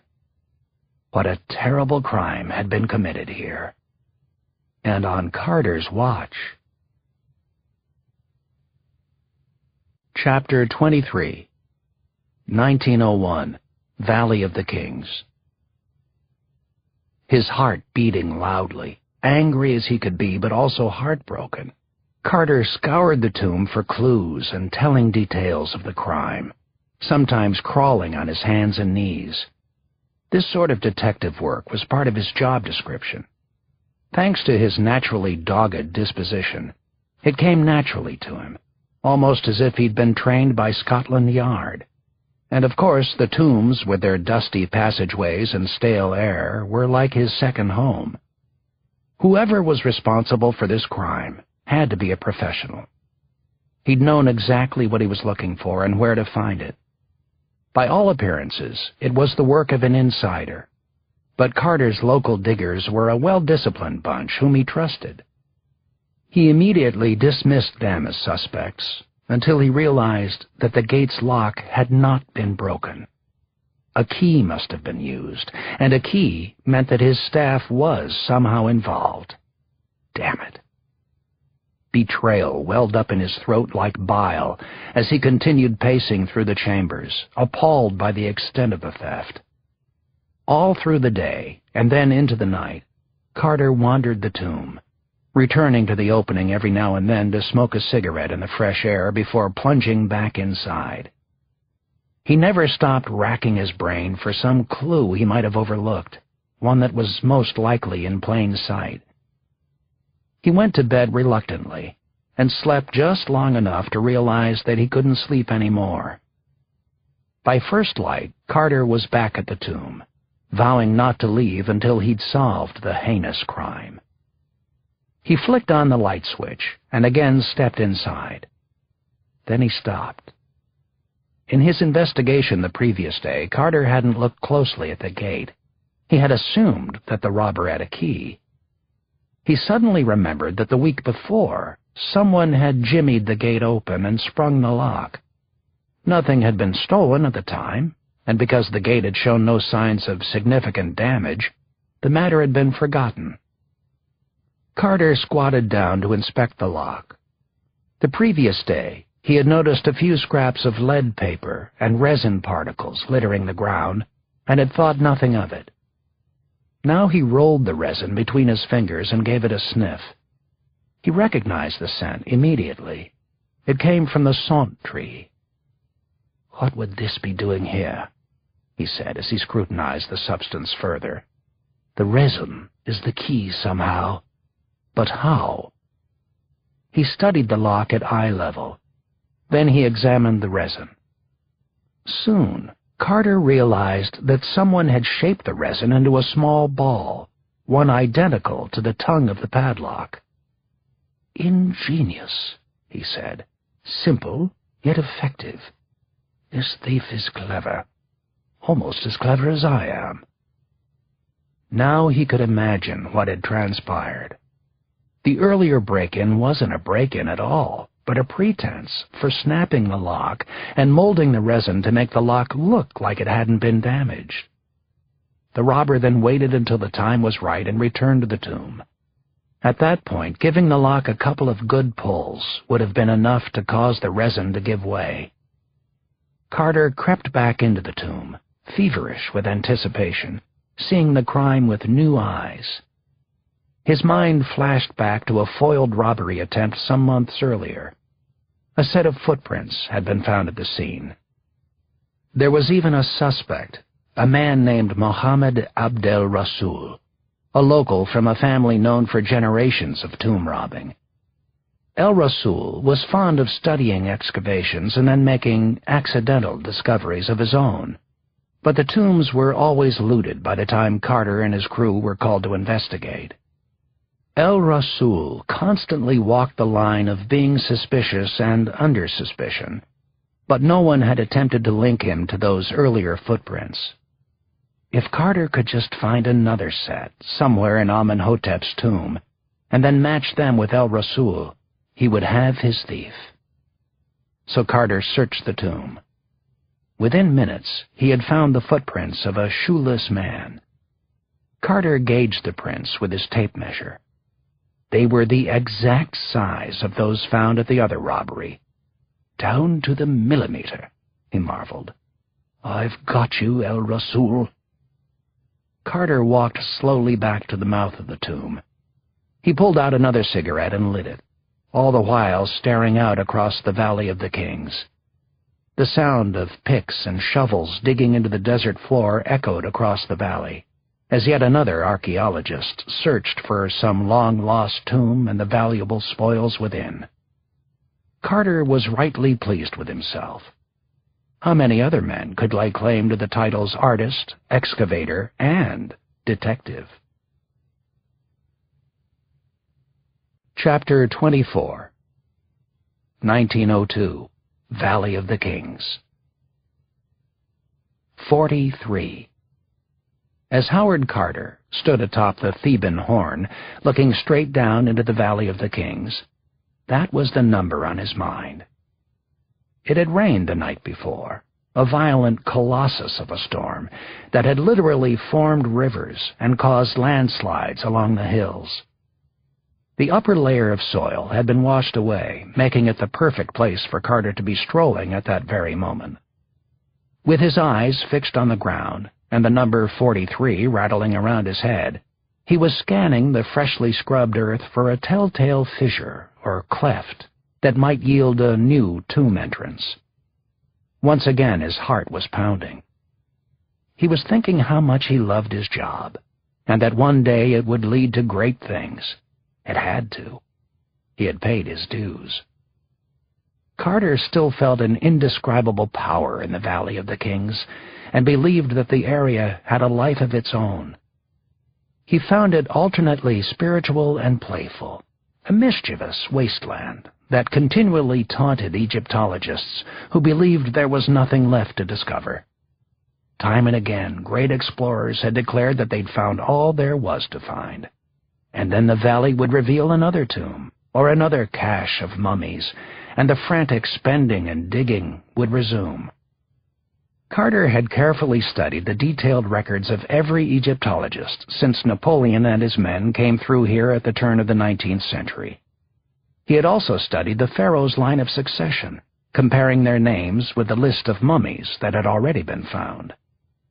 Simple cross-referencing told him that several pharaohs were still somewhere below him in the valley floor, just waiting to be discovered. So now he gazed out over the valley, wondering about the mysterious 43. 43 was not a person's name. In fact, Carter had no idea what it might be. Tomb discoveries were numbered sequentially, and in the previous 3 years an astounding 10 new tombs had been located by Frenchman Victor Loret. But after finding KV-42 in 1900 and allowing Carter to help him do the major portion of the excavation, Loret had quit the valley. KV-43 was still out there, waiting for someone to find it. Carter suspected, sadly, that he would not be that man. The cost of hiring several hundred diggers for a season was more than £5,000 sterling. Add to that astonishing sum the cost of a yearly concession, lodgings, food, donkeys, shovels, picks, and wheelbarrows to move the excavated stone, and it was obvious that Egyptology was the calling of the rich. What chance did Carter, the son of a simple portrait artist, have of finding a great pharaoh's tomb? But still, he could dream, and he was here rather than in dreary old England. Carter stared out at the folds and tucks of the valley, as if merely by looking long enough he would spot some obscure sign of a tomb. Finally, he settled down onto the ground, sitting cross-legged on the only smooth patch of yellow dirt for 100 yards in any direction. he opened the cover of his sketchbook. Holding his pencil lightly to the page, then running it over the paper in quick bursts, he drew a simple outline of the valley floor and of the low, flat mountains to the west. His challenge, as always, was to somehow capture the peace and grandeur that permeated that place. But for all Carter's genius as an artist, pencil lines on a piece of white paper could never fully convey the wonders of this magical spot. There was great history here. If only he could find some of it himself. If only he could find KV-43. Chapter 25. February 1st, 1903. Valley of the Kings. Carter blinked rapidly several times as he stumbled out into the pale morning light in this place that he loved. A loyal Egyptian worker, hoping to revive his boss, immediately handed him water and a cigarette. As Carter took a greedy swallow, another local man slipped a long, double-breasted overcoat around Carter's shoulders. This might have given the young Englishman an air of casual elegance were it not for the fact that onlookers swore he looked like a ghost. He was, in truth, thoroughly exhausted, having spent most of the night sleeping outside on the hard ground.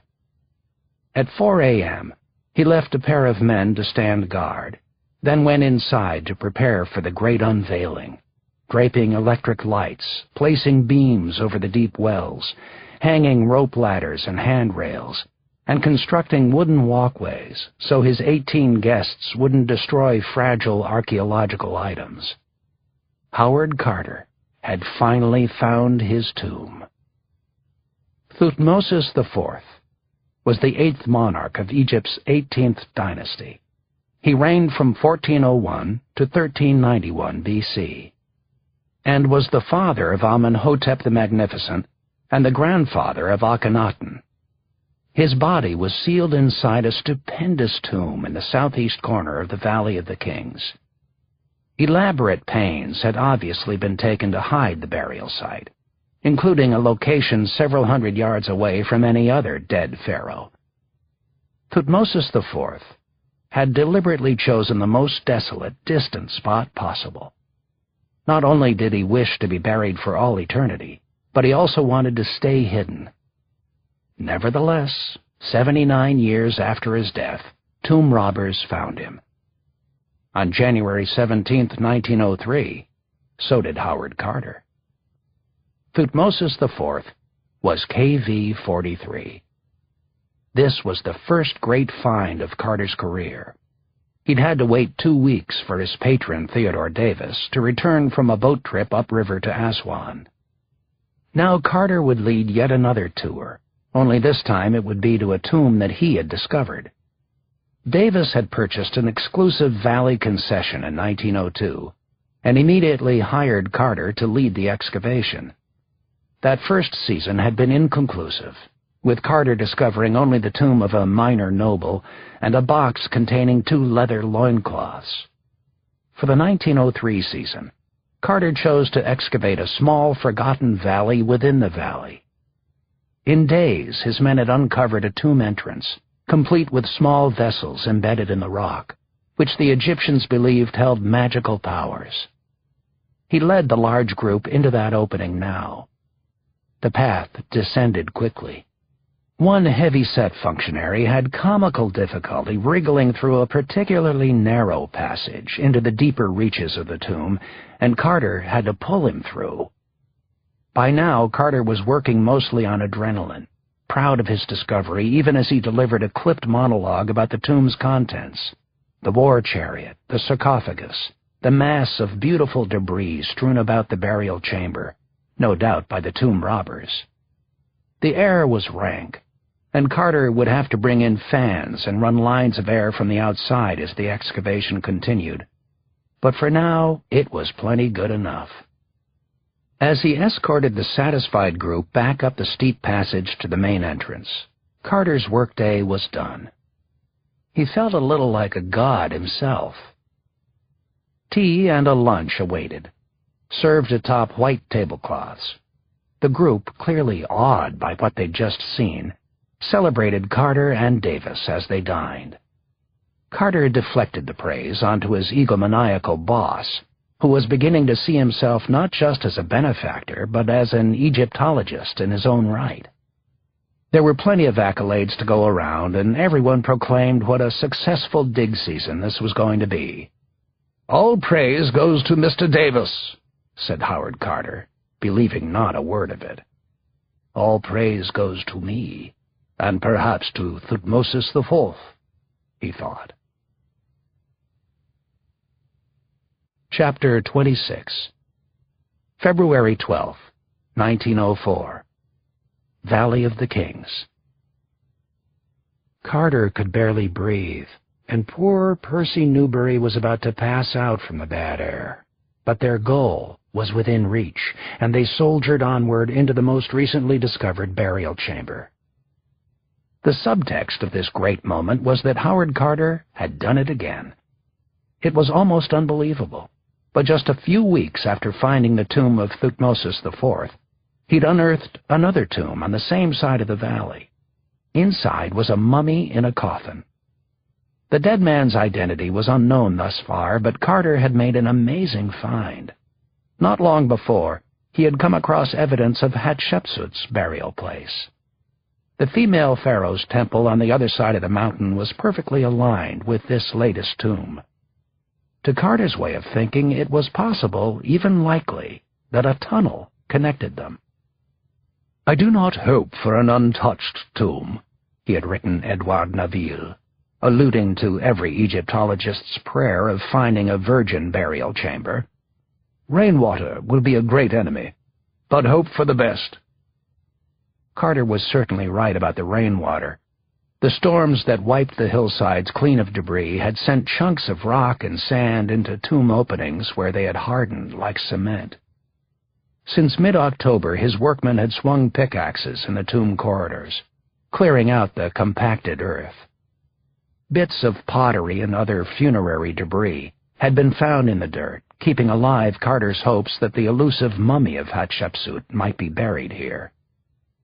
Finding it could be the highlight of his career and make Howard Carter famous around the world. Finally, after 4 months, the workers had reached the burial chamber. Percy Newberry and Carter pulled down the mud and stone blocking that formed the chamber's doorway. Then both men entered. A wave of dank, noxious air washed over them as the hole widened. Several steps inside, Newberry couldn't take it anymore. He pleaded with Carter to follow, then staggered back toward the light. But Carter pushed onward. How could he not? He had worked 13 long, hard years for this day, this discovery. The heat and dank air conspired against him. Every stitch of his clothing was drenched in sweat, and he gasped for each breath. The tomb, as he had predicted, was not untouched. Inside was an empty sarcophagus, a canopic jar, and broken vases bearing the names of Hatshepsut and her father. They were items of historical interest, nothing more. And more is what he wanted. Howard Carter would no longer be satisfied with simply locating tombs. Now he wanted tombs of significance, untouched throughout history, and he especially wanted the great treasures buried with every pharaoh. Carter emerged from the tomb, wrote a friend of Theodore Davis's, a horrid object, dripping and wet, with a black dust over his face and hands. He was very sick, too, and had to lie down for some time. But the very next day, Carter was back at work, searching for that elusive virgin tomb that would make him a household name. Maybe it would be Hatshepsut, or perhaps another pharaoh of even greater importance. The treasure hunt continued, and in truth, it became Howard Carter's whole life. Chapter 27. 1335 B.C. Amarna. Nefertiti wept as she had never wept before. "Ai!" she finally yelled. "Bring me Ai! I need him right this minute. Now!" The royal scribe came running into the pharaoh's bedroom. Nefertiti was slumped at the foot of the bed, her supple frame hidden in an elaborate robe. The pharaoh lay on his back, unclothed, covered only by a scrap of bedsheet Nefertiti had laid across his lower body. "He's dead," Nefertiti said before I could utter a word. Their eyes locked, and in that brief exchange, in the fire of Nefertiti's eyes, the power in the royal palace shifted inexorably in the new widow's favor. She was no longer the wife of the pharaoh, but ruler of all of Egypt. She was divine. And I was still just the scribe. That is, if she allowed him to live. I cleared his throat. "What happened?" "What do you think happened, scribe? Isn't it obvious to you? I could barely get him off me." Indeed, the pharaoh had gotten heavy in his late 30s, and the lithe Nefertiti weighed less than half of his considerable mass. Perhaps even that was being charitable to the late pharaoh. I had a clear mental picture of the queen's bronzed biceps straining to shove her dead mate off her after his final collapse. "I'll see to his burial, Majesty," he said. "I will do everything." "And send out the messengers," Nefertiti commanded, her lower lip quivering. "Send them to Thebes and to Memphis. Announce to one and all that the great pharaoh is dead." "Majesty, do you think that wise? I mean, until we know who will succeed Akhenaten?" The royal scribe looked at her insolently. To be sure, I was a powerful man in the kingdom, and he balked at taking orders from this woman, or any woman. Nefertiti glared at him. "Have you forgotten that my husband fathered a child with another woman?" Her voice dripped with sarcasm. She had also given Akhenaten an heir since arriving in Amarna, but the child had died. "When the time comes and he has grown into a man, I will place my husband's son on the throne. But for now, I am the pharaoh, Make no mistake about that." She paused and looked at Akhenaten once more. "Now, leave me with my husband. Go, do your duties." I lowered his eyes and spun on his heels, then charged from the sun-filled room. He would do as he was told. For now, anyway. Chapter 28. 1335 B.C. Amarna. Nefertiti gazed down at her husband. Then she sat on the bed beside him, gently running her hand across his shaved head. She traced a lone finger down to his chest. Then she stroked his face, memorizing every detail. These would be their last moments together, and she wanted to remember him as the powerful man he had once been, not the weak and whimsical pharaoh he had become.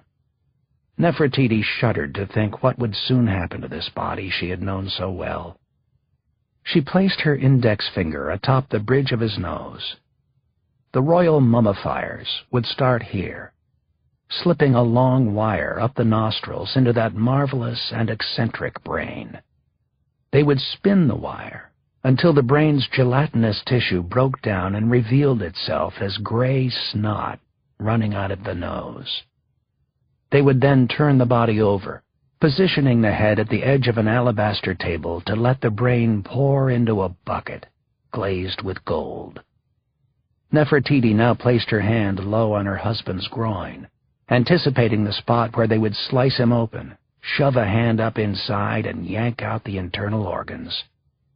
Who would do this task? Would it be some vile little man with a filthy beard and dirt under his fingernails, or a professor, a stately academic chosen to mummify the king because he was more knowledgeable about the ways of the afterworld? She smiled as she placed her hand atop his sternum, the spot where she had laid her head so many times and felt the beating of his heart. At least they would leave his heart intact. Like her people, She believed the heart was the source of all knowledge and wisdom. Akhenaten would need its greatness to cast the spells that would reanimate his corpse. 70 days, she thought. That was how long it took to finalize the mummification process.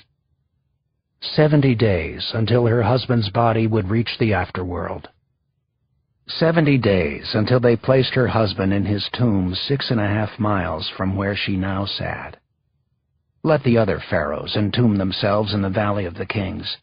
Akhenaten had chosen a spot just outside his beloved Amarna, a glorious valley all his own, bathed in sunlight so that he might delight in the wondrous majesty of Aten forevermore.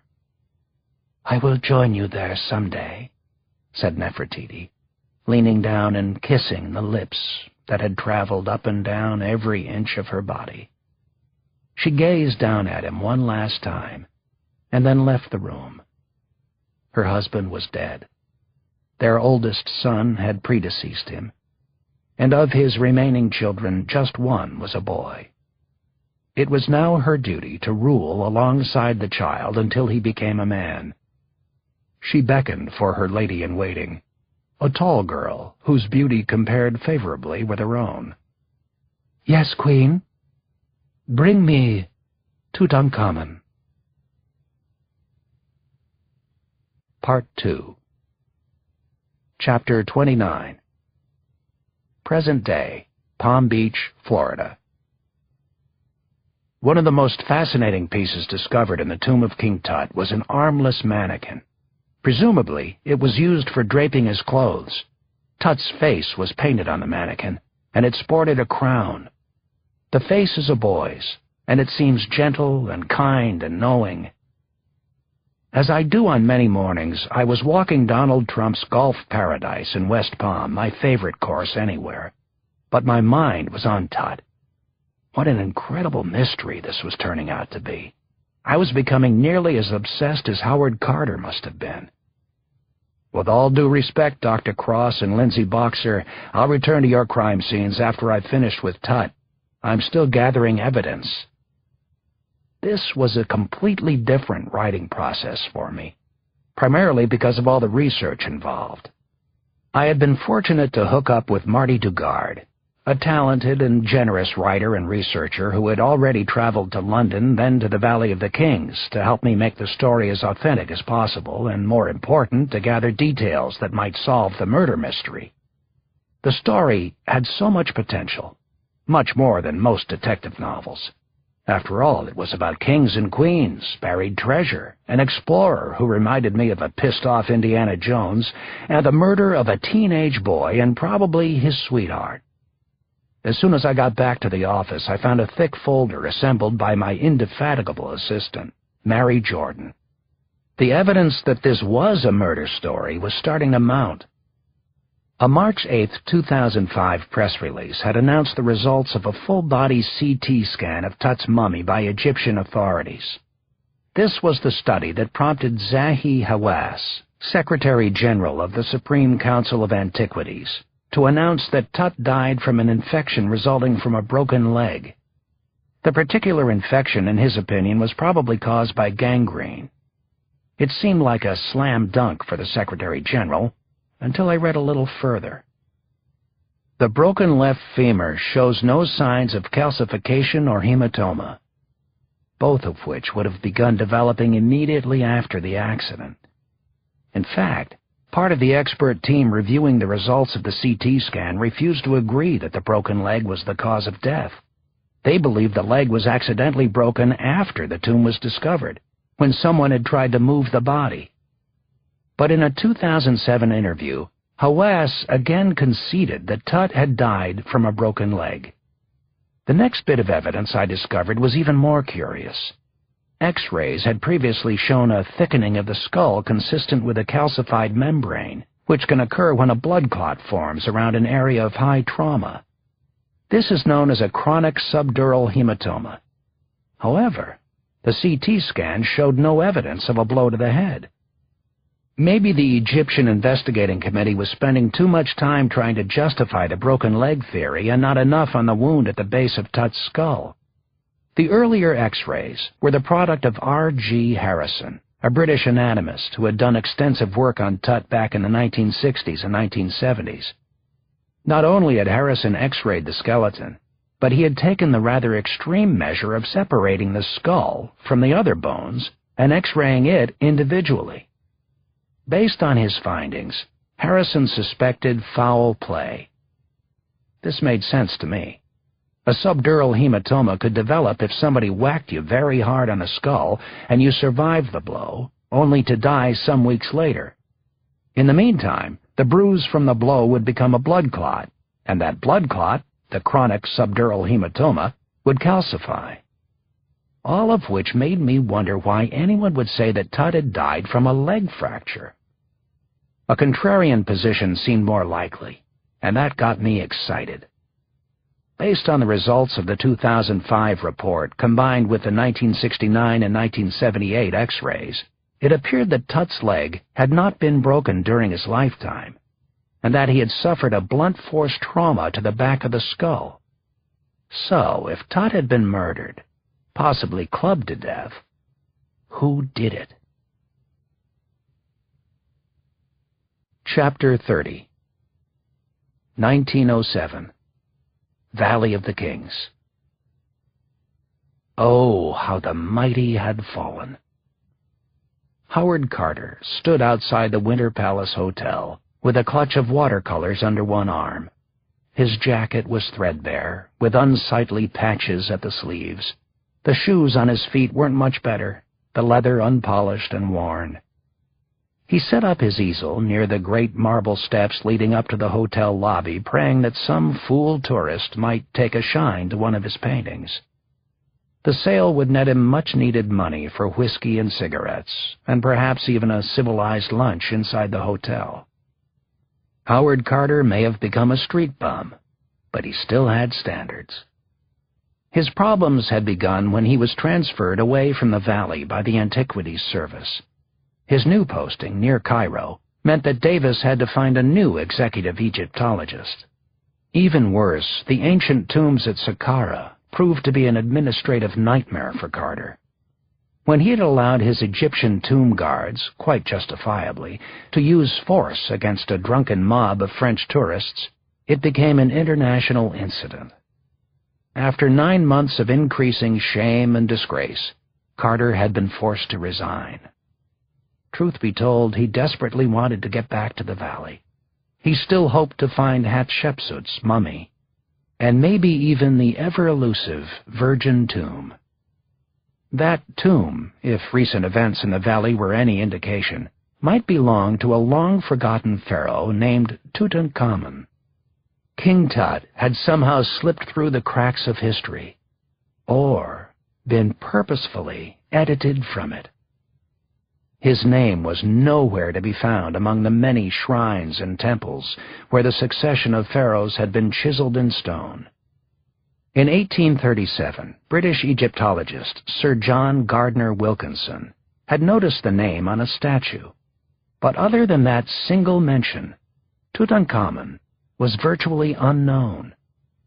Ironically, it was the American Theodore Davis, the man Carter had originally persuaded to finance a valley concession, who had stumbled upon interesting new evidence about Tutankhamun.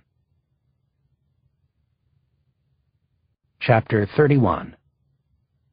1907. Valley of the Kings.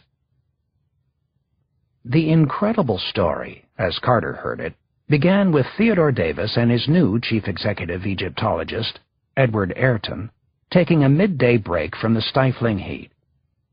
The valley, as always, was crowded with European tourists eager to see the ancient tombs. Davis was the sort of man who enjoyed being fawned over, but now he ignored the gawking stares that seemed to follow him everywhere. Davis could hear the distant bray of donkeys from the corral. That chorus mingled with the constant clang of workmen striking their tools into the hard-packed red-yellow soil. Those were the sounds of the valley during dig season, and after 4 seasons searching for tombs, they were sounds Davis knew quite well. Davis and Ayrton owned the Valley of the Kings in a manner of speaking. Davis still held exclusive rights to dig there, and with Carter exiled, the Petrie-trained Ayrton was now Davis's top man. The season had been solid so far, with the tomb of the pharaoh Siptah discovered on December 18th, the day after Ayrton's 25th birthday. Now, the January sun having driven them to find a sliver of shade in the valley's southwest corner, the two men took a moment to plan their next excavation. Ayrton smoked quietly as the eccentric Davis stared off into space. Or so it appeared. "My attention was attracted to a large rock tilted to one side," Davis later recalled. "And for some mysterious reason I felt interested in it." The two men trekked back out into the sunlight. The rail-thin Ayrton had just been hired by Davis a few months earlier, but was already used to the man's impulsive behavior. If Davis wanted to have a look at the rock, then they would have a look at the rock. Ayrton appraised the boulder from several angles. Then, noticing something peculiar, he dropped to his knees and began moving the loose soil away from the base. There, buried for ages, was a spectacular find. "Being carefully examined and dug about with my assistant, Mr. Ayrton, with his hands, the beautiful blue cup was found," Davis later wrote. The cup was of a glazed material known as faience, and with the exception of a few nicks, was intact. The ancient Egyptians had used such cups at funerals. This one was stamped with the name of a pharaoh, Tutankhamun. The cup seemed to imply that this Tutankhamun, whoever he was, had been buried nearby in the Valley of the Kings.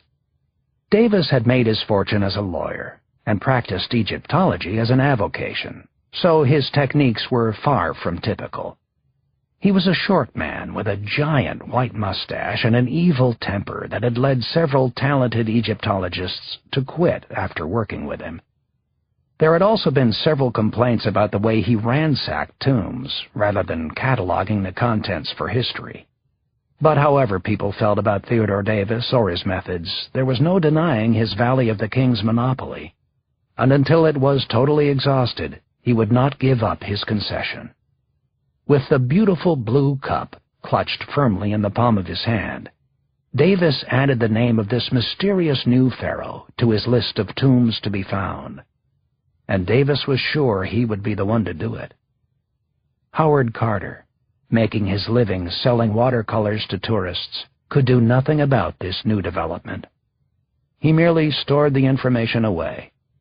Tutankhamun was out there somewhere, just waiting to be found by somebody. Chapter 32. 1335 B.C. Amarna. The morning sun, so benevolent and omniscient, blessed Nefertiti as she awaited Tut's arrival in her private quarters. Akhenaten had been dead for only a few hours. She had already selected a group of mourners, women who would openly grieve at her husband's funeral, beating their exposed breasts and tearing out their hair. The time had come for the queen and her boy to have a grown-up talk about his future, and indeed the future of all of Egypt. Nefertiti loved the 6-year-old Tutankhamun. His trusting brown eyes, his passion for board games, even his endless questions about why the royal family never traveled to cities like Thebes and Memphis. In fact, Nefertiti adored everything about Tut, except for one niggling detail. He wasn't her son by birth. As a very bright and practical woman of the times, Nefertiti understood that a pharaoh might have needs that could not be fulfilled by just one woman. But as a passionate queen and a woman unaccustomed to being trifled with, it had infuriated her when Akhenaten had married and impregnated Kia. The great god Aten had been just and wise when he had taken Kia's life as she gave birth to Tut, and Nefertiti made sure that there would never again be a second wife around the royal court. She had tended to her husband's every fantasy, and when she couldn't, Nefertiti directed his affections toward the harem girls, for it was common knowledge that no pharaoh, Not even one as outlandish as Akhenaten would marry a common whore. So it was that Nefertiti began to raise Tutankhamun as her own. The boy never knew his real mother, and though he had been told of her life and tragic death, he was still too young to fully comprehend being conceived in the womb of one woman and reared by the loving hands of another. "Did you want to see me, Mother?" He was so innocent, and yet so full of life. Nefertiti was overcome with warmth as she gazed upon the boy. She did love him deeply, but not everyone in the court did. For some, he was already a hated rival. "Yes, Tut, come, sit next to me. Sit close to your mother." Tut walked across the tile floor in his bare feet and plopped onto the divan next to Nefertiti. "I heard about the pharaoh," he said softly. "I'm sorry." She placed a hand underneath his chin and lifted it until his eyes met hers. "Your father hadn't been feeling well for a long time," she told him. "How did he die?" Tut asked next. Always the questions with him. She could never tell him the truth, but a lie didn't feel right either. "He died in a burst of happiness. His heart was so filled with joy that it exploded." There, not so bad. "Tut, there's something else we need to talk about. I need you to pay attention to what I have to tell you now." "Yes, Mother?" "You are just a boy, and have not yet been trained in the ways of the pharaoh, but you must know that this is your destiny." The boy stopped her. "I don't understand." "You will be pharaoh one day, Tut." "I don't want to be a pharaoh. I don't. Why can't you be pharaoh, Mother?" "It is not considered best for a woman to rule Egypt, Tut. But because I am of royal blood, I will find a way to rule for as long as it takes you to learn to be a great pharaoh." "How long will that be, Mother?" "A dozen years, maybe less, because you're so bright, Tut. There is no hurry. The important thing is that you learn to be wise and strong and full of compassion for the people of Egypt, as your father was. He was a good man, always a good man." "Smenkhara would have made a good pharaoh," said Tut. "And he was your son. This day must make you sad." The boy was smart, which was probably why she loved him as she did. "Smenkhara is dead, Tut." She neglected to add that she had never loved her own son as much as she loved Tut.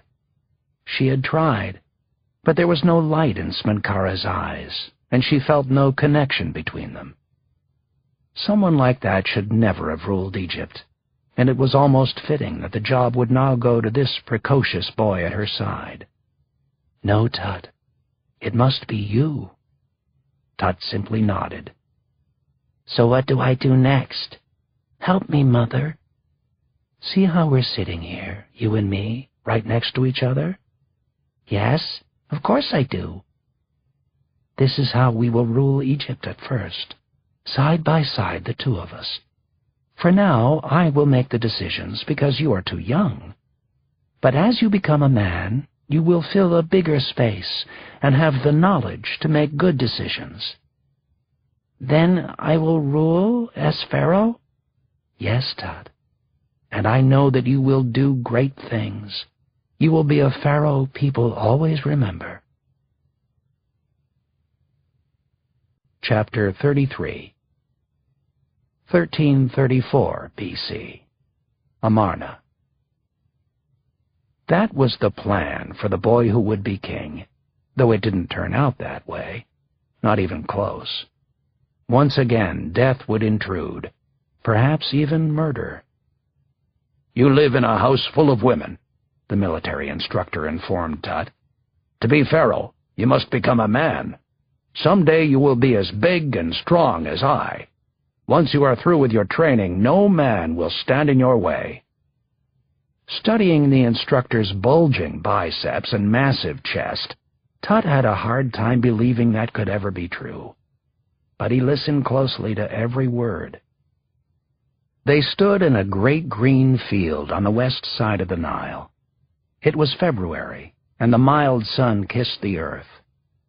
Tut was a skinny child whose slightly cleft palate gave him a mild lisp, but who otherwise bore the flawless beauty of his mother.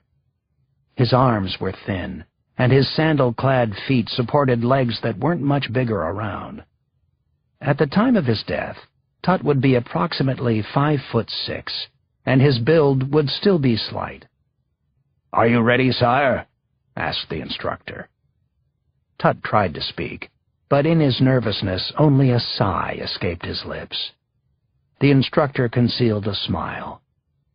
"Let's talk about the types of bows we will be using in our archery practice, then."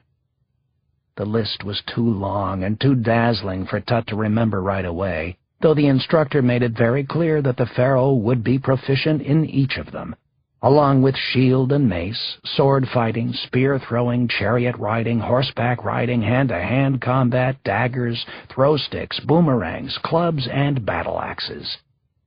For today's lesson, there was a double composite angular bow of honor, bow staves, and short self-bows.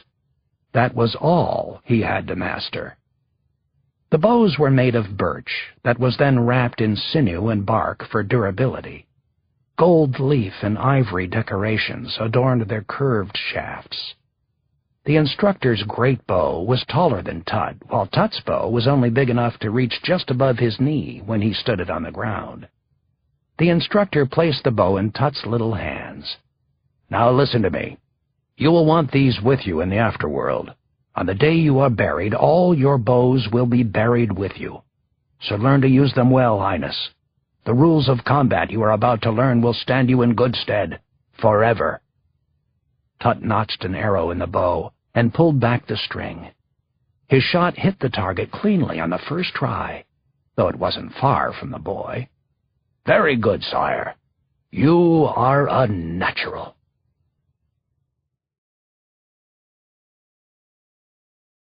Chapter 34. 1333 B.C. Amarna. "You're late. I won't tolerate this, Tutankhamun. There's no excuse for such conduct." Tut raced into the royal classroom at the prince's school with mud from the Nile still coating the soles of his feet, his favorite hunting bow in hand. He had been out in the reeds again, shooting ducks, and realized too late that it was time for class. He had no chance to clean up, and now, pharaoh in training or not, he would face the instructor's wrath. "Instructor, Quiet! Not a word from you! Sit down and practice your hieroglyphics." The teacher was a thin, dyspeptic young man who didn't walk about the room so much as he flitted like a nervous bird. Tut liked to mimic him for the amusement of his sister, but now she was too busy giggling at Tut's misfortune for him to attempt a joke. The standard punishment for tardiness was to repeatedly write hieroglyphic characters on a piece of papyrus. The task often took hours, which the instructor knew was absolute torture for Tut. He was 8 now, and his latest passion was chariot lessons. 2 hours spent riding meant 2 less hours spent at the reins, speeding across the open desert. Much as his father would have hated it, Tut longed for the day when he would lead the warriors of Egypt into battle. He pictured himself in a chariot, 2 mighty steeds galloping before him, an army of thousands responding to his every command. But this was no daydream. It would actually come to be, and sooner rather than later. "Well done, Pharaoh," whispered his sister, Ankh-Senpa'atan. She was a few years older than him, but mature in the way of deeply practical children, and she was a beautiful girl, even better looking than Tut. "Someday," the teacher announced, "when you reign over Egypt as the one true pharaoh, you can have me killed for my insolence, but until then this is my classroom, and you will do as you are told, and that includes arriving on time. Am I understood, Tutankhamun?" A furious, red-faced Tut nodded his head and placed a fresh reed in his mouth, making sure not to make eye contact with his sister, who now snickered at his misfortune. Tut chewed the end of the reed, feeling the fibers break apart until they formed a loose and supple paintbrush. Then he dipped his new writing implement into a bowl of water and touched it to a block of solid ink. He began to draw on a piece of papyrus, his hand effortlessly forming the falcons, owls, feet, and myriad other images that made up the hieroglyphic alphabet. But soon the afternoon heat and the quiet of the classroom had his mind wandering. He loved the outdoors, and to be stuck inside on such a beautiful day wounded his spirit. Tut longed to be swimming in the Nile, ever mindful of the crocodiles that lurked there, or maybe taking Anka Senpa'atan for a chariot ride. He adored her. Or perhaps simply standing on a mountaintop, gazing out at the purplish rocks of a distant butte, reveling in the fantastic notion that all of this land, as far as the eye could see, would one day be his. This was not merely a boy's daydream either. It was for real. Chapter 35. 1333 B.C. Amarna. As he drew his characters, Tut kept an eye on his strict instructor, the bane of his youth. The last thing he needed was another unjust punishment on top of the others he'd accrued. Nefertiti had been very clear in her warnings about Tut's studies. If he failed a subject or even fell behind, he would lose the right to go out beyond the palace walls. Tut could think of no more horrendous penalty. Then, to Tut's amazement and joy, the same warm afternoon sunlight that had sent his mind wandering now cast a spell over the instructor. Tut watched eagerly as the man rested in his chair and his eyelids began to close. The instructor's head then lolled back and his mouth opened slightly until, ever so softly, he began to snore. Anka Senpa'atan put one hand over her mouth to keep from giggling. Tut gently placed his brush on an ivory palette and tapped her on the shoulder while jerking a thumb toward the door. "No," Anka Senpa'atan mouthed. "We can't do that, Tut. We mustn't." Tut insisted, standing quietly and taking hold of her arm. With a quick glance at the instructor, whose soft snore was deepening into something louder, she stood too. Together, the boy and girl royal tiptoed toward the door and the freedom of the river world.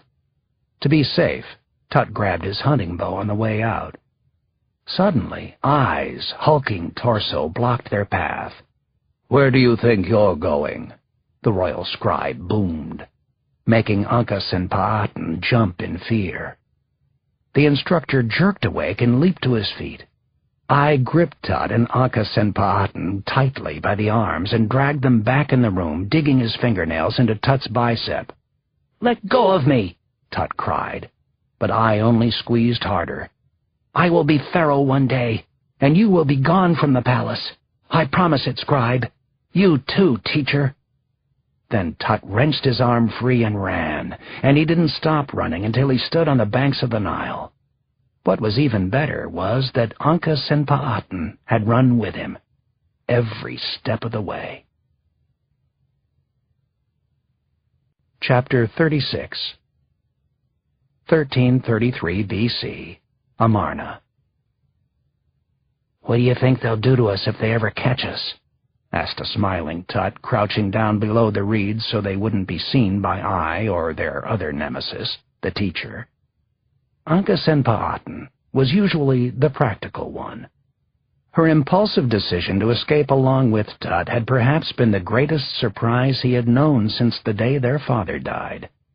But it was a nice sort of surprise, the kind that made him feel less alone in the world.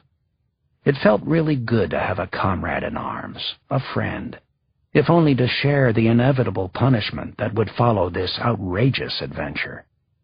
Tut looked into his sister's eyes and smiled. Technically, she was his half-sister, thanks to his father's consort with the ill-fated Kia, and though she and Tut were the fruit of the same father, it more often felt like they were best friends than brother and sister. She was like him, and she wasn't. It was hard to explain, except that he loved her dearly. He so dearly loved his Anka. "They're not going to beat us," Tut announced, answering his own question. "Why do you say they?" she asked. "It's Mother who will determine our punishment." "That's not exactly the way it works," Tut said patiently. "I and the instructor are men. They think they have power over Mother." As part of the process of learning to become pharaoh, Nefertiti had taken great pains to include Tut in important meetings with her advisors. Even a boy could see that I coveted the great power that Nefertiti possessed. The royal vizier often cast angry glances at Tut, as if the boy had somehow offended him by just being there. I frightened Tut, and as he remained in the reeds thinking about him, he gently rubbed the marks Ai's thick nails had left on his upper arm. "You need to watch out for Ai," Tut told his sister. "I don't trust him. Neither should you. I think he wants to marry Mother and become pharaoh." Ankh-Senpa'atan smiled at this. "He can't do that, Tut. You're the pharaoh." "Not if he marries the queen. Marriage into royal blood would allow Ai to take the throne." Tut paused to let that sink in, tilting his head to watch a duck extend its wings and lift them slightly upward as it glided in for a landing. "I don't like that," Ankh-Senpa'atan said softly. "And I don't like Ai, not a bit. He's angry and he's rude to Mother." "We also need to watch out for Mary Ray, the high priest," warned Tut. "Why him?" "He's afraid that when I become pharaoh, I will no longer worship Aten." "He would lose all his power and wealth if that happened." "Right. You're a smart girl. Almost too smart somehow." "And General Horemheb is a sneaky one. Keep an eye on him also." "I will be wary of them all," said Tut. Then he did something he really hadn't expected to do. He leaned in close and kissed Anka. And perhaps even more surprising, she didn't protest. Then, confident that they had avoided capture, the two children rose from their hiding place and sprinted toward the river, laughing. They were less afraid of the crocodiles lurking there than of the powerful men crawling about the palace. Chapter 37. 1908, Thebes. Howard Carter had been summoned. His old friend and Antiquities Service boss, Gaston Maspero, wanted to meet and discuss Carter's future. In the 4 years since Carter had left his post, there hadn't been much talk like that. More a hand-to-mouth existence that barely kept Carter's dreams alive and often made him look foolish for having them. So Gaston Maspero's request for a meeting was more than welcome. It could be a lifesaver. The distance from the Winter Palace Hotel to the Valley of the Kings was roughly 5 miles. If one stood on the great marble steps leading up to the hotel's main lobby, it was possible to gaze across the Nile toward the distant cliffs that formed the backside of the valley. When there was no wind and the desert dust was not clouding the air, those cliffs seemed almost close enough to touch. That's the way Howard Carter felt every day of his exile. A man less passionate about Egyptology would never have debased himself the way Carter had, standing out on the streets to hawk his wares to tourists, no different from the hordes of carriage drivers, ferryboat captains, and beggars who lined the dirt road at the river's edge. Like them, he existed on the most meager of handouts. His serviceable watercolors would probably have been completely overlooked and ignored were he Egyptian rather than European. To say that Howard Carter's life had fallen into disarray would be an understatement. He'd become a shadowy version of himself, at once haughty and penniless. To supplement his modest living as a watercolorist, he also sold antiquities on the black market, thus sinking to the level of the men he'd once prosecuted for tomb robbery. Carter dressed well enough, even though his clothes were worn, and still had a taste for fine food and expensive hotels, but he'd become dependent on wealthy patrons to make his way.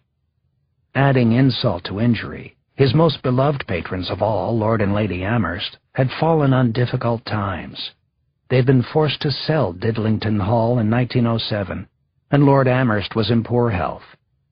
At the age of 34, Howard Carter had become little more than a self-educated sycophant. Enter, thanks to Maspero, the inimitable Lord Carnarvon. George Edward Stanhope Molyneux Herbert, better known as the 5th Earl of Carnarvon, or more simply, his lordship, was a pale, thin man with a hound's face pitted by smallpox.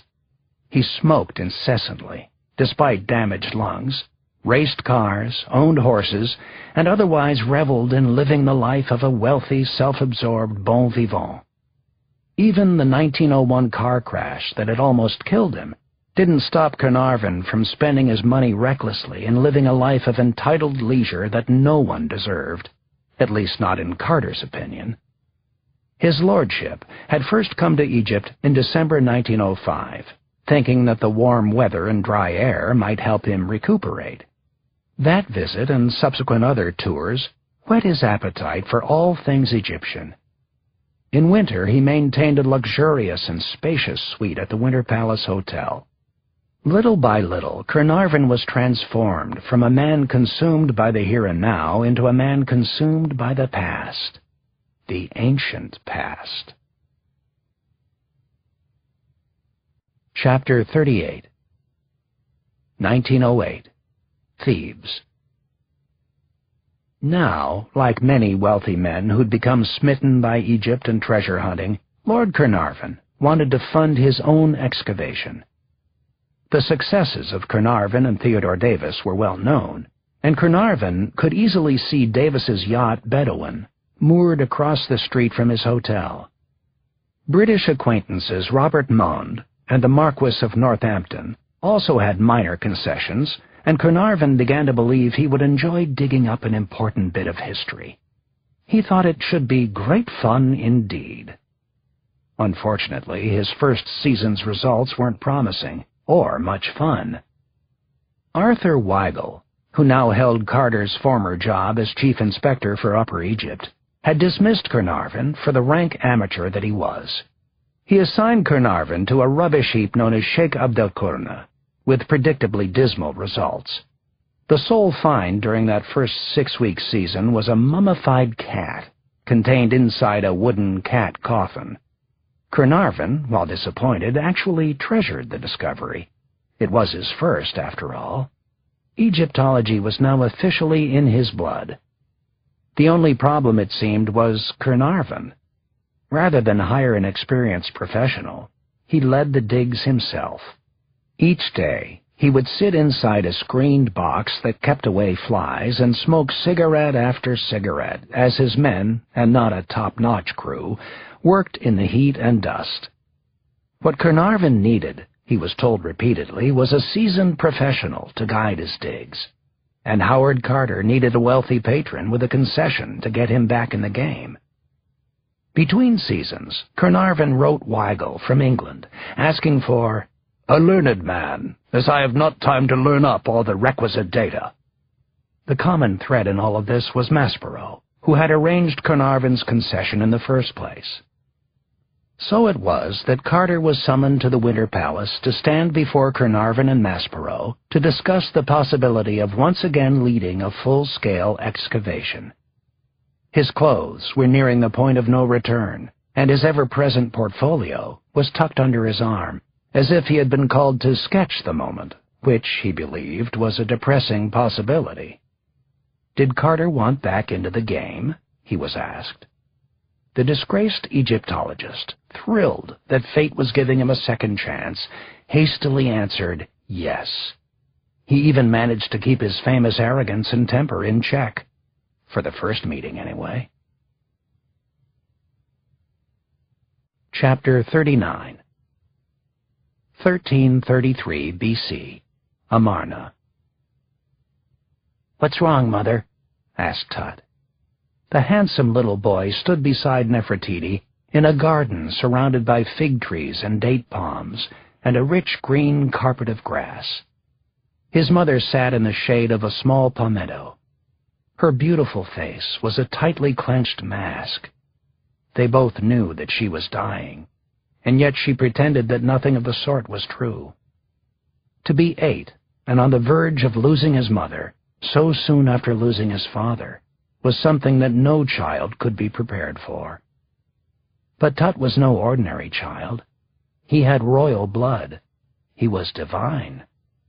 So he joined his mother on the small settee. He watched as she slowly leaned back and tried to relax, then flinched in pain as her skin came in contact with the hard chair. "I'm dying, Tut, and I need to ask you to do something that you might think odd." "Don't say that, Mother. You're not dying." "I am. Either I am being poisoned, or there is a sickness inside my body that Aten does not wish to remove. I have ordered my servants to hasten their preparations of my burial chamber, because there isn't much time for me." Nefertiti closed her eyes as pain shot through her body. Tut placed his hand on top of hers, but did so gently, so as not to hurt her. This small act of kindness and compassion made Nefertiti smile. "You will be a great pharaoh. I am sure of it. Thank you, Mother." He paused, reluctant to say what was on his mind. "What is it?" Nefertiti asked. "Do you promise not to be angry?" She let a moment pass as she weighed her answer. "I promise. Now ask your question. You must always speak your mind, Tut." "Did I do this to you? I see the way he looks at you. It's hard to tell whether he loves you or hates you." "I think it's a little of both. But no, I do not fear though you should. You are just a boy and need to be protected from powerful, unscrupulous men who might want to see you harmed." "Do you think he wants to be pharaoh?" "Yes, Tut, I do. And he is not the only man with a dream of ruling Egypt. But he is a commoner. So are you, Tut. Remember, your natural mother was of common birth. You're only half royal. Your sister is the only child in this palace who is full-blooded royalty. This is why I have asked you to come see me." "What do you mean? What are you saying, Mother?" "Ankhesenpa'aten cannot reign as pharaoh because she is a woman. But for you to rule as pharaoh and to produce an heir who ensures the succession of our royal blood, you must blend your blood with that of a woman who is fully royal. Do you understand?" "But Ankhesenpa'aten is the only such person." "That's right, Tut." Nefertiti flinched once again from the pain. "Ankhe is the only one. So you're saying that—" His voice trailed off in confusion, so Nefertiti finished the sentence for him. "You must marry your sister." Chapter 40. 1909. Luxor. Howard Carter was once again in the world that he loved more than anything else. A little older, perhaps, a few belt holes thinner, but he was definitely back in the game. As the sun rose over the glorious Nile, he gazed out across a sight at a small army of workers, just as he had so many times before. True, he was digging in what many called the unfashionable district of the Theban necropolis, where, at best, he could hope to find the tombs of nobles and wealthy businessmen instead of pharaohs. But after years of living hand to mouth, Carter didn't mind at all. It was good to have a job. So Carter lit a cigarette and gave the order for his men to start digging. Lord Carnarvon stood at his side, dressed smartly in a suit and skimmer. Their relationship would clearly be different than the ones Carter had enjoyed with Lord Amherst and even Theodore Davis. The old days of Carter being stubborn to make a point were over. He was a hired man now, and would not be treated as a member of the family. But he didn't much care. He had plans in his head, plans to bring professionalism and accountability to Carnarvon's ragtag style of digging. Wealthy patrons were hard to come by. With Carter's expertise and Carnarvon's money, there was a chance they might actually find something important. And someday, if this all worked out, they would move into the Valley of the Kings and do some real digging for real treasure. Chapter 41. 1330 B.C. Thebes. There had been no public ceremony and no special words from the high priests to mark the moment of their marriage union. Ankh-Senpa'atan had simply moved her belongings to Tut's side of the palace, where their father had once laid his head. That had been 3 years ago. They had slept in separate rooms since then, but had also become closer friends. Now, on the day they had put Nefertiti in her tomb, Tut was officially the pharaoh. Ankh-Senpa'atan fumbled with her gauzy white gown as she and Tut prepared to share a bed for the first time. He wasn't yet a teenager, like his sister and bride, who was a few years older, but Tut had begun to physically develop into a man, and this wasn't lost on his wife. It was time they produced an heir, or at least, given their ages, began practicing. Tut untied the cumbersome, false pharaoh beard from around his head and laid it on a bedside table. Nefertiti had coached them both in individual discussions, and Tut thought he had a good understanding of how it all worked.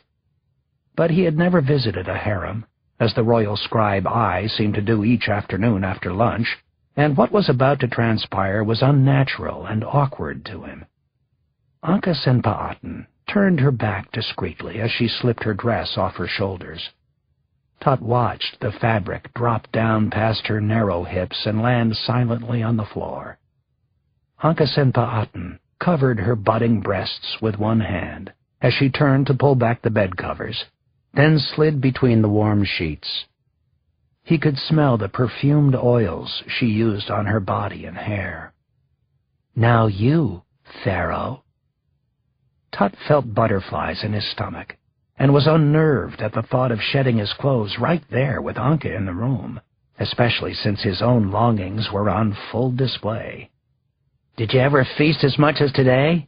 he asked somewhat randomly, referring to the whirlwind of revelry surrounding Nefertiti's funeral. All the priests of Aten had feted her. I had been there too, and Tut had noticed that the royal vizier drank quite heavily while huddling in the corner with Tut's generals.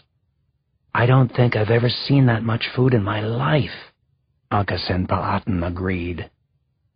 "I wish Mother could have been there." "Now you can make your claim to the throne. No one can deny you." "Yes," Tut said softly, feeling for the first time the crushing weight of being the pharaoh of all Egypt. It pressed down on him like a block of limestone. "We are all alone, Tut," Ankh-Senpa'atan whispered, realizing a different sort of burden. "Just the two of us in this difficult and complicated world. Not a parent to guide us, no brothers or sisters, just us." "It's scary when you say it like that." "Yes. But Tut, let's promise that we will always look out for each other and protect each other from those who would do us harm." "I promise, Ankh-Senpa'atan. I will never let anyone harm you." "I promise too." The bedroom was still then, uncomfortably so. The warm desert air flowed in through the open window, and Tut could smell the faint and wonderfully familiar musk of the Nile. Ankh-Senpa'atan took a deep breath, and then she pulled back the sheets, unafraid to show herself to her husband. In their many years together, Tut had never seen his half-sister naked, and now he gasped at the realization that she was exceptionally shapely and beautiful. "Take off your kilt, Tut," she said. The pharaoh did as he was told, and he was beautiful too. Chapter 42. 1326 BC. Thebes. The nights of passion were but a bittersweet memory to Ankh-Senpa'atan now. Still, the young queen had never been more excited or frightened. "I'm late," she whispered, rolling over in bed and propping her chin on Tut's chest. She could feel her breasts pressing against his ribs as she reached down to touch between his legs. "How often have I heard that?" Tut replied, doing his best to sound pharaoh-like instead of utterly smitten. "Tut," Ankh-Senpa'atan whispered, mounting him. "I am 3 months late. We are going to have a baby. I'm certain of it. So tonight, let's celebrate." Tut gazed up at her and supported her body by clasping her breasts. She leaned forward and began rocking slowly, all the while caressing his face with her hands. "Think of a name," she said softly, closing her eyes as pleasure coursed through her body. "Nefertiti," he said. "What if it's a boy?" "Nefertiti?" Tut laughed. "What about Thutmosis or Amenhotep?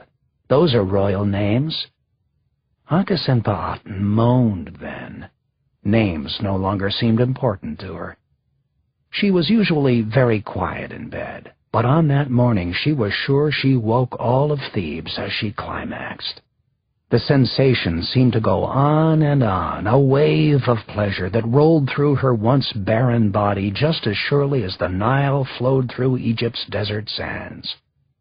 She looked down at Tut and watched his shoulders tense as ecstasy contorted his beautiful face. Then he let out a most unpharaoh-like cry. "We are going to have a baby," repeated Ankh-Senpa'atan. Chapter 43. 1326 BC. Thebes. That had been 5 months ago. Now, perched atop a royal birthing stool, Ankh-Senpa'atan clenched her abdominal muscles and pushed one last time. At least she prayed this was the last time. As Tut stood by her side, clasping Ankha's hand, their child finally joined them, delivered into the waiting hands of the royal physician. It was stillborn. The poor baby was obviously deformed, with one shoulder much higher than the other, and a spine curved sideways, and just as obviously dead. "Summon the royal magician," the doctor said emphatically, speaking to a courtesan standing just behind Ankh-Senpa'atan. The royal magician would be charged with healing whatever illness had caused the queen to miscarry, burning hot coals on the floor between her legs as she remained on the low stool, allowing the smoke to enter her womb and clean out all impurities. "Is it a boy or a girl?" Ankh-Senpa'atan asked in a weak voice. She felt like crying, but held back the tears. She had always been a strong girl. "I do not think it matters, Queen," said the doctor. "Boy or girl?" barked Tut in a voice that indicated he would not brook such insolence. The physician sat up straight, remembering his place. "A girl, Majesty." Ankh-Senpa'atan held out her arms. The umbilical cord connecting mother and daughter was still intact, and now the queen pulled her dead child to her bosom and sobbed in anguish. Ankh-Senpa'atan ran a finger over the baby's head, touching the small nose and stroking the soft black tufts of hair. The child's eyes were closed, and she kissed each one. All too soon, she knew, the royal embalmer would mummify this newborn and place it into the royal tomb to await the death of her parents. "We will get to know one another in the afterlife," Ankh-Senpa'atan whispered. "I love you, my darling Nefertiti."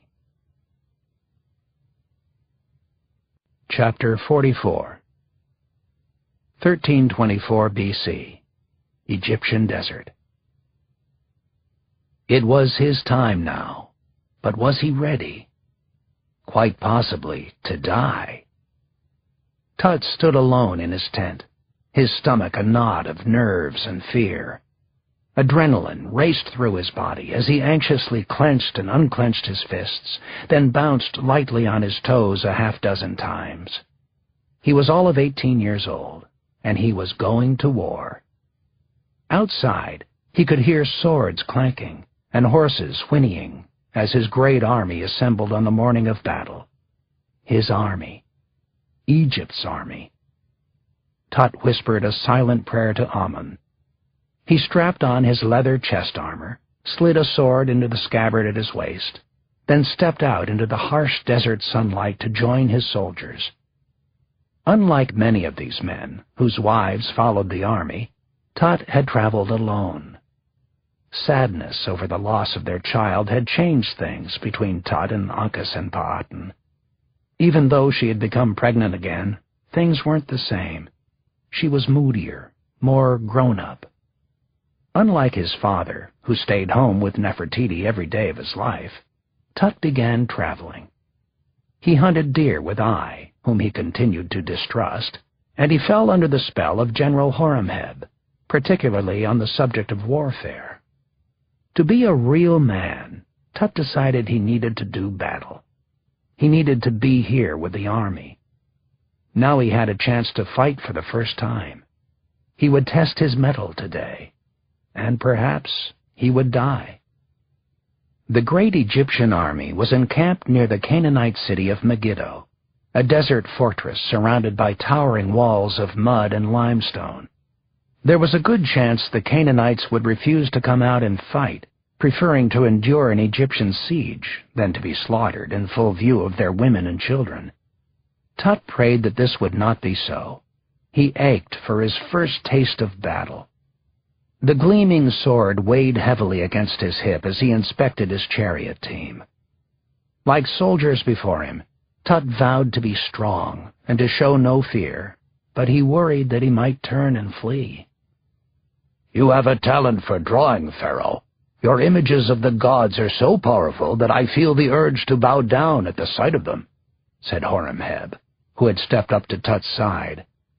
It was a snake-like compliment about Tut's passion for art, a not-too-subtle insinuation that the boy was timid, like his father. "Are you saying I should have stayed in Thebes, General?" Tut was unafraid to ask hard questions, even of men decades his senior. Now he wiped the sweat from his brow. He surveyed his men, infantry, archers, and charioteers assembling in long, orderly columns. A simple sweep of the eyes brought into view an arsenal the likes of which few had seen before. Powerful bows, maces, highly sharpened axes, spears, and daggers glistening in the sun. Having so much power at his disposal excited Tut in a way that he never could have imagined. No, he was not his father's son. He was a warrior. Chapter 45. 1324 B.C. Egyptian Desert. "I was paying you a compliment, Pharaoh," said the crafty Horemheb. "Then I accept your compliment. Tell me, General, what is our strategy today?" The general's large but powerful chest and belly were bronzed from the sun, and he squinted as he studied Megiddo's distant fortifications. "May I speak bluntly, sir?" "Of course you may. You know me well enough by now. I need to know the truth, always. Speak your mind." "I have conquered this miserable town before. It is a den of whores and thieves who don't understand anything except brutal domination. If they come out to fight, we will first launch arrows and then send chariots to scatter their army. Our fighting men will wade in and slaughter them like the weak little piglets that they are. The desert sands will be engorged with their blood, which will flow from their bodies like water over a raging cataract." Horemheb grinned maliciously. Instead of groveling, he was now testing Tut for signs of squeamishness. "When that moment comes, General, I will personally gut a Canaanite. I will use his innards to grease the axles of my chariot." "As you should," said Horemheb, who seemed to approve of the pharaoh's words. Tut stared at Megiddo again and then turned to Horemheb. And if they do not come out, what then? Then there will be a siege. We will poison their wells and starve them. It might take months, but we will enter the city. I guarantee it. You haven't lived until you've plundered a city like this one. The women cannot refuse you, and the men know to bring the youngest and most beautiful. You, of course, will have your pick." Horemheb paused, his sense of timing exquisite. "That is, if you desire a grown woman. They can be tempestuous, Pharaoh, particularly when reluctantly submitting to a victor." Tut resisted the urge to draw his sword and hack off Horemheb's arm to put him in his place. The general would be able to do nothing in his defense. "My wife is woman enough for me. You may have my share of tempestuous whores." Suddenly, Horemheb's eyes caught sight of something. "What is it, General?" "Permission to sound the call to order." "But what is it? What do you see? Tell me." Horemheb pointed a gnarled finger. "The gates to the city. Look for yourself. They're opening. The Canaanites are coming out to fight." Chapter 46. 1324 B.C. Egyptian Desert. "Hold!" yelled Horemheb, the low timbre of his powerful voice cutting through the dry desert air. The highly trained Egyptian forces halted abruptly. Tut stopped too. Then he stared in utter amazement at the scene unfolding before him. A mile distant, the Canaanite army poured forth from behind the city walls. The infantry marched 3 columns abreast, numbering perhaps 5,000 men. The all-important archers were assembled on the wings, ready to fire on any Egyptian flanking movement. Up in the very front, mirror images of Horemheb and Tut and the rest of Egypt's commanders, the Canaanite charioteers charged forward. There were 2 men in each chariot, a driver and an archer, which allowed arrows to be fired while racing into battle. The Canaanites came fast, as if intending to take immediate control of the field. Their hulking shoulders and the great dark beards that covered their chests made them look bigger and stronger than the Egyptians. To his shame, Tut's throat instantly closed in terror. He threw up in his mouth. As he studied the Canaanites, he realized that their march had not faltered, nor had their pace slackened. They seemed to grow more terrifying as they closed to within 500 yards. But their horses! Tut could see that they were ill-trained and struggling to turn away from the fight. Even the animals had the good sense to fear the coming battle, he thought. These were not the horses of victorious warriors, but horses that knew what it was like to turn and flee. The realization galvanized Tut, but the chaos in his stomach intensified. He bent over and vomited in his chariot, quickly wiping his mouth and standing up straight so that his men would not think their pharaoh weak. But there was no hiding anything from Horemheb. "I have done it many times myself, Pharaoh," he said, his voice laced with sarcasm. No, now would not be a good time to cut off Horemheb's arm. Later, perhaps, after the victory was assured. "It will not happen again," Tut barked, steel in his voice. His schooling had included courses in tactics and warfare. Now, with Horemheb's taunt ringing in his ears, Tut took command of the battlefield. He removed the composite bow from his shoulders. Made of cherry wood and leather, its gleaming ivory decorations looked too beautiful for the battlefield, even as the copper-headed arrows in his quiver shone with lethal intent. "Give the order for battle formations," he told Horemheb. The general glared at Tut, but said nothing at first. He was not used to being ordered about, especially by a boy. "As you wish, my king," he finally replied. Then Horemheb turned and faced the assembled army. "Battle formations!" The Egyptian columns spread out until they formed a wide but narrow line, shoulder to shoulder, 20 men deep, facing down the men of Canaan. The well-trained charioteers remained in front. The archers scurried to the right and left flanks. Horemheb and the entire army awaited Tut's next command. Conventional wisdom said that a wide-open battlefield like this desert plain favored the defender, so in this case it was best to wait for the Canaanites to make the first move. But Tut knew that such tactics did not always work. As his adrenaline surged, flooding him with a new fearlessness, his instincts told him that this day the Egyptians must attack first. "I do not wish to give them a chance to flee behind the city walls," Tut stated evenly. "As I said before, we will wait them out," insisted the general. Tut licked his lips. Holding tight to the reins of his chariot, he stepped from the chassis and turned to face his troops.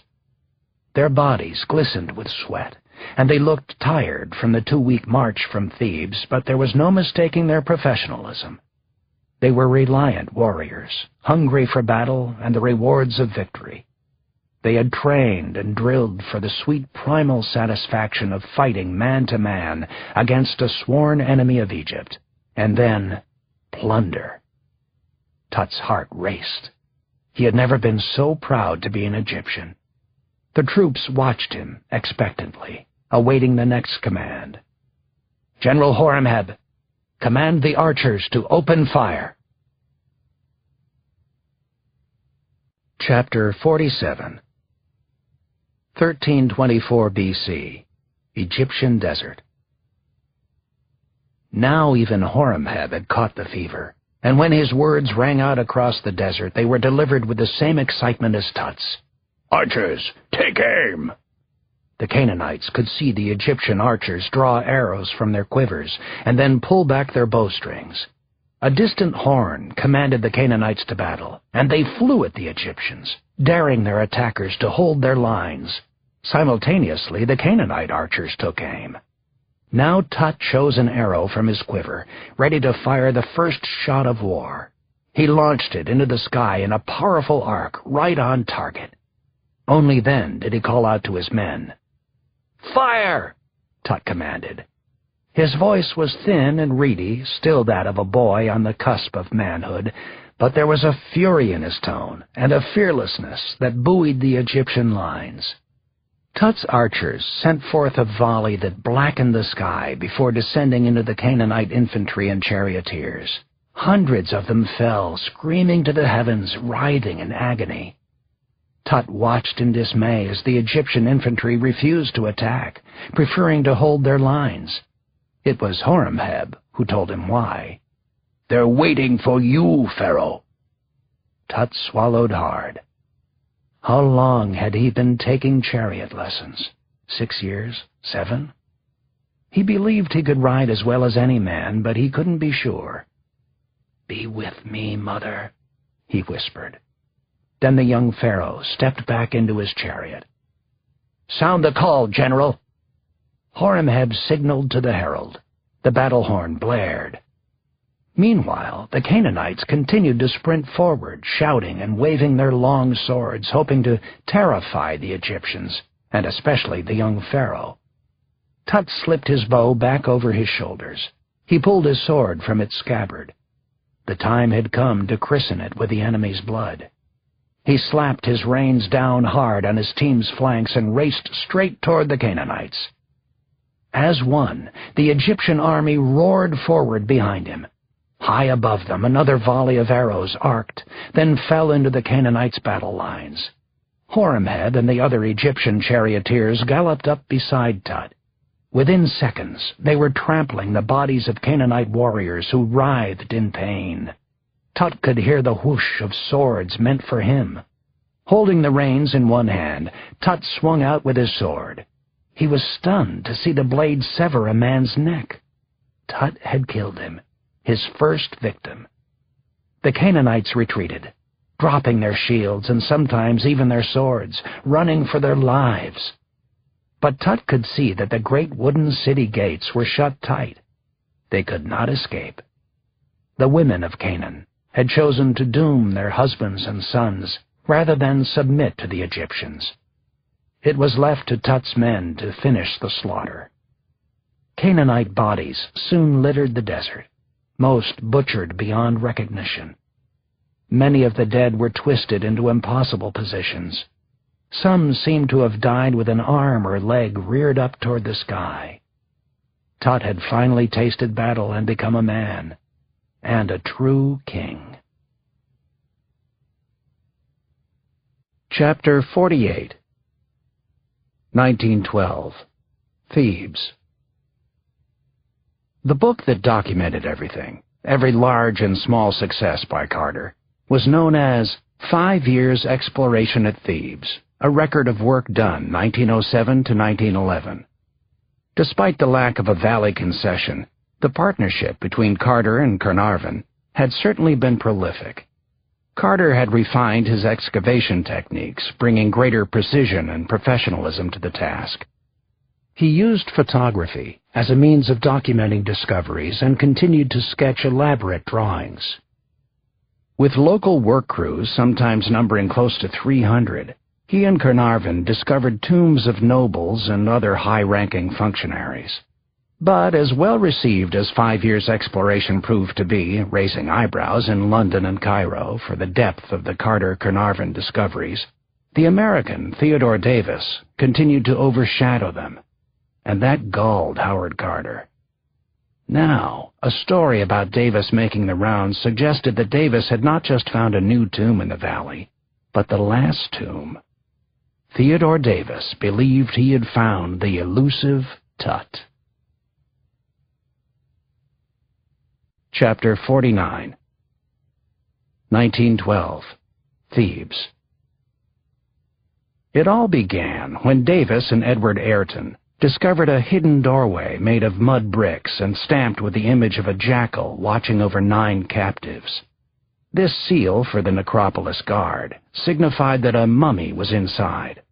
Next to that was stamped another symbol, this one representing Tutankhamun. They immediately kicked down the door and tore away the bricks with their bare hands, then entered a narrow hall. A sloping corridor led to the burial chamber. Rocks littered the floor. A piece of wood decorated with gold leaf showed the image of Queen T, known to be the mother of the heretic king Akhenaten. At the end of a hallway was the main chamber. It was heavily damaged by water, but the seals of Tutankhamun could be seen everywhere on the walls. A casket lay on the floor. Once it had rested atop a wooden platform, but time had rotted that away and the coffin had toppled over. The lid had popped open, and when Davis looked inside, he was delighted to see a mummy staring back at him. Portions of the bandaging were unwrapped. Davis could see hair and teeth and the remnants of a nose. He plucked a hair, then wiggled a tooth, trying to determine the mummy's condition. Not surprisingly, it gave way in his hands. Davis was dismayed, but only for an instant. Not even waiting for Ayrton's help, he struggled to lift the mummy into his arms and carried it out into the sunshine as if it were a small child. He stood there, dazzled, as tourists stared at him in utter shock and amazement. After confirming that the mummy was a woman, Davis made a judgment. Based on the evidence, he was holding the remains of Queen T. He was now convinced that the tomb was that of Tutankhamun. All he had to do was dig deeper, and he was certain he would find the pharaoh himself. Standing in the center of the Valley of the Kings, cradling a 3,300-year-old woman, Theodore Davis was triumphant and flushed with acumen and success. He was also dead wrong about everything. Chapter 50. 1912. Luxor. Carter and Carnarvon weren't the only Egyptologists to publish a book that year. Carter leafed through the pages of Theodore Davis's The Tombs of Hammurabi and Tutankhamun, and he was more convinced than ever that the elusive tomb of Tut was still out there somewhere in the valley. Carter was quite sure there were areas covered by the dumps of previous excavators which had not properly been examined. Looking forward to the day when Davis would abandon his concession and he and Carnarvon might return to the valley, Carter added, I will state that we had definite hopes of finding one particular king, and that king was Tutankhamun. In addition to finding Queen T, Davis's workers had excavated an ancient trash heap. Inside, they found 8 large sealed pots bearing Tutankhamun's name. As it turned out, the jars were filled with embalming supplies and leftovers from a long-ago feast, along with floral collars stitched with berries and flowers. Very likely this feast took place after Tut's burial. The flowers were a sort that bloomed between March and April, offering a clue as to when this mysterious pharaoh had died. Carter lit a cigarette and reread the descriptions of the tomb in which Davis purported to have found Tut. In his opinion, the gold-flaked and alabaster objects present inside that tomb were of too low a quality for a pharaoh's burial chamber. Davis was a fool not to see as much himself. More likely, they had been placed there years later when the tomb was reopened. Owing to the growing connection between Amarna and the tomb, it seemed plausible that Queen T had been relocated from Amarna to the valley at some point after her death. No, Tut hadn't been found. But other discoveries in the valley, jars of embalming fluid, the faience cup, remnants of a final meal bearing inscriptions showing it had been part of Tut's burial feast, seals bearing his symbol stamped on tomb doorways, clearly showed that he had existed. To explain the reasons for this belief of ours, we must turn to the published pages of Mr. Davis's excavations, Carter went on to write. Davis claimed that he had found the burial place of Tutankhamun. The theory was quite untenable. We had thus 3 distinct pieces of evidence: the faience cup, found beneath the rock, the gold foil from the small pit tomb, and this important cache of funerary material, which seemed definitely to connect Tutankhamun with this particular part of the valley. Now all Carter needed was an opportunity to find it. With all this evidence before us, we were thoroughly convinced in our own minds that the tomb of Tutankhamun was still to be found, and that it ought to be situated not far from the center of the valley. But he needed Davis to abandon his concession. 2 years later, the American did just that. Chapter 51. February 8th, 1915. Valley of the Kings. Lord Carnarvon snatched up Theodore Davis's concession without hesitation. Just like that, after 8 years of waiting, Carter was back in the valley. He finally began scouring the area for his long-hoped-for virgin tomb on February 8th, 1915. When Davis had walked away from his concession, saying that the valley was exhausted, few members of the Egyptology community disagreed. We remembered, however, that 100 years earlier Belzoni had made a similar claim, and refused to be convinced. We had made a thorough excavation of the site and remained convinced that there were areas covered by the dumps of previous excavators which had never been properly examined, wrote Carter. Carter clung to the belief that Davis's evidence was incredibly slipshod, and that he'd made assumptions about the discovered mummy's identity that couldn't be verified. Clearly enough, we saw that very heavy work lay before us, and that many thousands of tons of surface debris would have to be removed before we could find anything. But there was always a chance that a tomb might reward us in the end, and that was always a chance we were willing to take.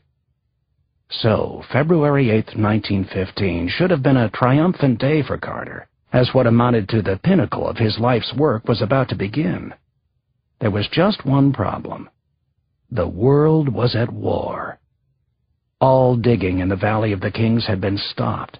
Even worse, orders arrived from the British Army drafting Carter into service. How dare the venal, tawdry, modern world intrude on his search for an ancient king? Chapter 52.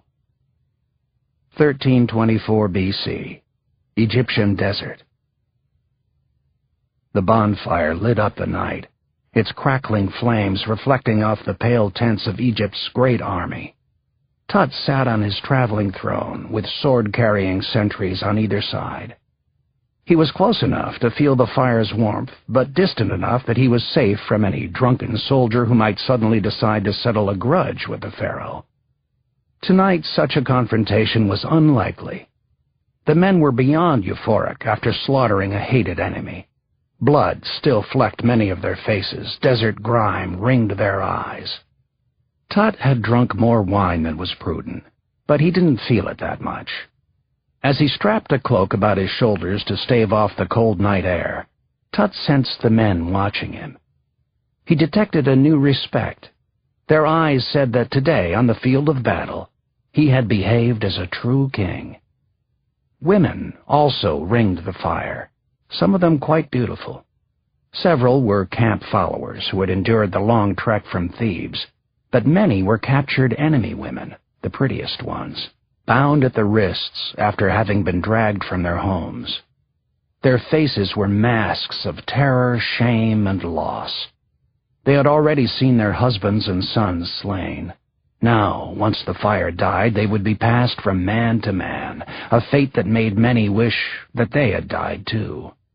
Soon, a few would get their wish and go to the afterworld. Tut felt one of the women gazing at him. Across the fire sat a solitary maiden with the most beautiful hair. Someone's daughter, thought Tut. She was his age, perhaps younger. Raven hair flowed down her back, dark brown eyes, full lips, and a strong chin. His stomach felt funny, a sensation that he at first blamed on the wine. But now he knew it was nerves, the same insecurity that had threatened to paralyze him before battle. Tut shrugged it off and turned away from the gorgeous girl who dared to stare at him. He forced himself to think of Ankhesenpa'aten, who was pregnant with their second child, his queen, his lover, his friend since childhood. But then Tut found himself staring at the female prisoner. The girl looked even more desirable than before, tossing the ringlets of her hair to better show her profile. If she would have to submit to an Egyptian, she clearly preferred to spend the night with a pharaoh. He watched as the woman stood, the firelight revealing the sort of full-breasted figure that he had long coveted. Her skirt rode high on her thighs, leaving Tut's imagination free to wander, which it did. How could it not? He was far from home and had just won a great battle. I am the pharaoh, Tut reminded himself. What does it matter what others think? Let my wife be angry with me. My father had lovers. So did my father's father, and his father before him. What does it matter if I take this woman to my bed? Or take her for my wife, for that matter? Tut moved forward until he was sitting on the edge of his seat. By the look in her eye, it was clear that the girl sensed that she was about to be beckoned. Her hard look had softened. Tut rose and stared at her. He could feel a deep and powerful longing. He studied the girl. Her face, lips, every curve. And then he turned and walked to his tent. Alone. He remained faithful to Ankh. Chapter 53. 1324 BC. Tut's Palace. Ankhesenpa'aten staggered into the throne room holding her bulging belly in both hands. She was 6 months into her second pregnancy. Each morning she had said a quiet prayer to Amun that this time he would let the baby live. Those prayers had been answered so far, but now something was happening, something new that had her terrified. Tut, she whispered from the doorway. Tut, please. Tut's advisors stood in a semicircle before his throne, midway through their morning discussion about an upcoming invasion of Nubia. The pharaoh wore just a royal kilt and a decorative collar, for it was summer in Thebes, and at mid-morning the temperature was already stifling. When Tut had decided to move the capital back to Thebes, he had not anticipated such extremes of weather. At the sound of Ankhesenpa'aten's voice, his head turned toward the doorway. Then he walked quickly to his queen, not caring that his advisers might disapprove. "What is it, Anka?" he asked. After he had returned from war, the two of them had become closer than ever. "Tut, I can't feel anything."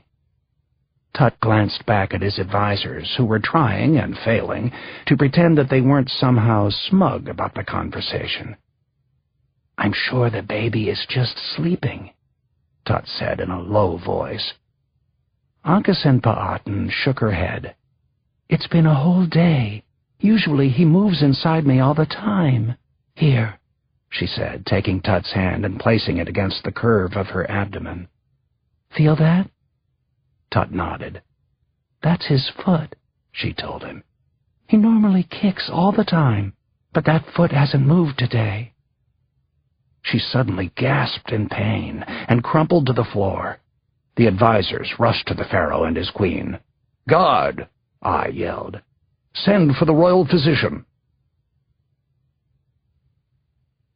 Chapter 54. 1324 B.C. Tut's Palace. Anka Senpa'atan's face had turned a sickly shade of pale. She cried out as wave after wave of excruciating pain coursed through her body. "What is it?" asked Tut, holding her hand tightly. "What is happening?" "The baby is coming, Tut, right now." And at those words, Anka Senpa'atan began to cry. She knew that no child should enter the world so early in a pregnancy. There was no way it would live. It was as if Tut and his advisers did not exist now. Alone with the child, she curled into a ball on the floor and sobbed bitterly, pressing her face into the cool, smooth stone. "I am so ashamed," she whispered. "My queen," said Tut.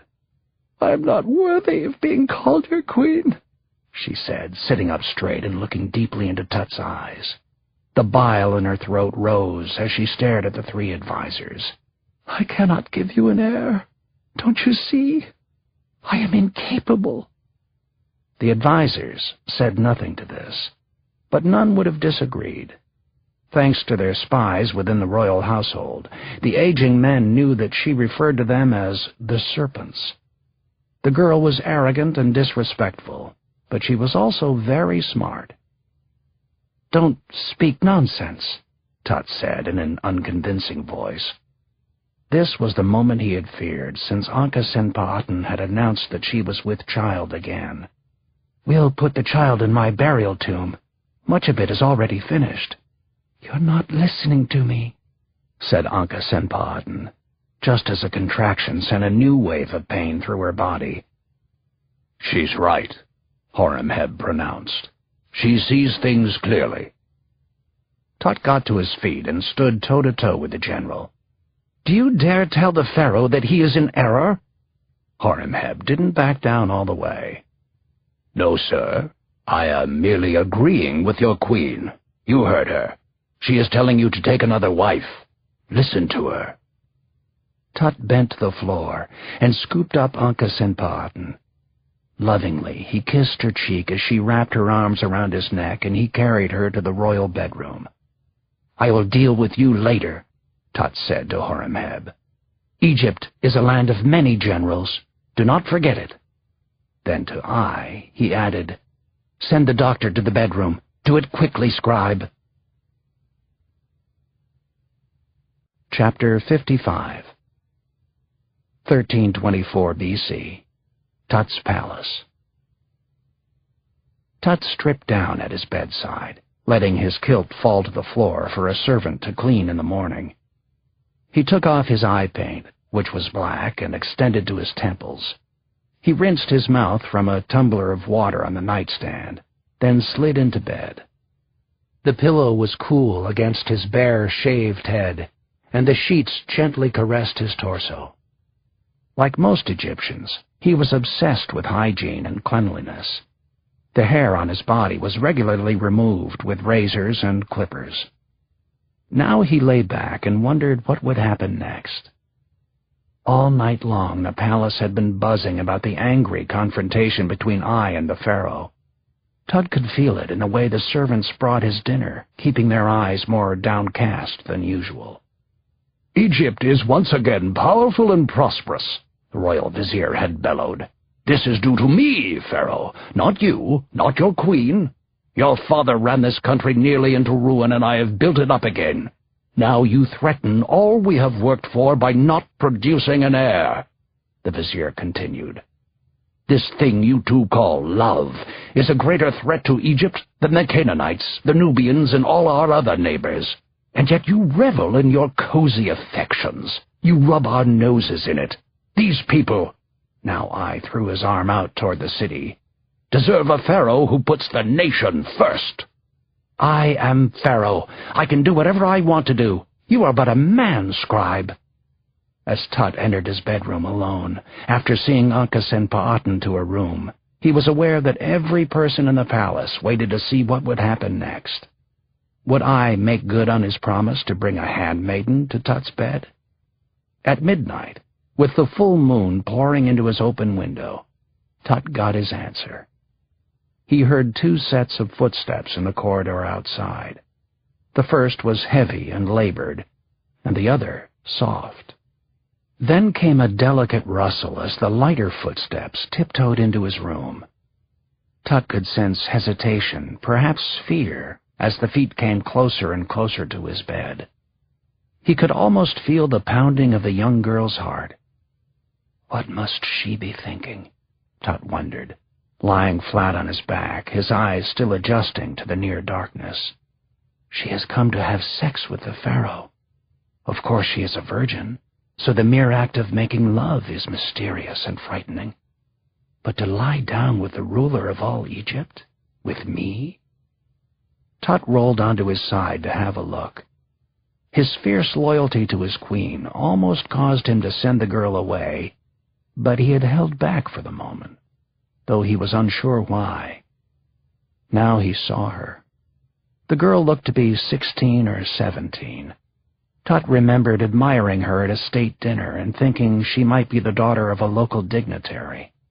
That she was a great beauty, there was no doubt. She stood at the side of the bed, very demure, moonlight shining through her sheer robe. Tut was mesmerized at the sight of her, her shape, her long black hair, her dark eyes still painted. Her perfume was a pleasing combination of lemon and flowers. "What is your name?" he said softly, surprised to feel the beating of his own heart, surprised that he cared about her feelings. "Tuya," she whispered. "Take off your robe, Tuya. Don't be afraid. There's no need of that. Not here." Tuya did as she was told, pulling the fabric from her shoulders, letting it drop to the floor. "Turn around for me, slowly. You're very beautiful. Please don't be fearful." She spun in a circle, her shoulders back and head held high.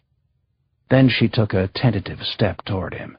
"Wait," Tut said, seized by a sudden image of Ankhesenpa'aten. What was his queen doing now? And what would she say if she could see him? How would this affect their love? What I had called cozy affection. Tuya stopped and self-consciously placed her hands over her breasts. Tut got out of bed then and walked to her. Her eyes grew wide at the sight of him, which only increased his arousal. Next, he kissed Tuya's lips and found them to be soft, even more so than Ankhe's.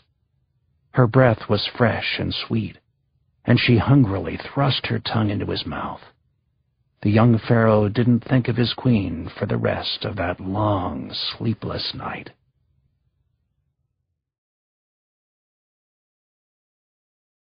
Chapter 56. 1324 B.C. Tut's Palace.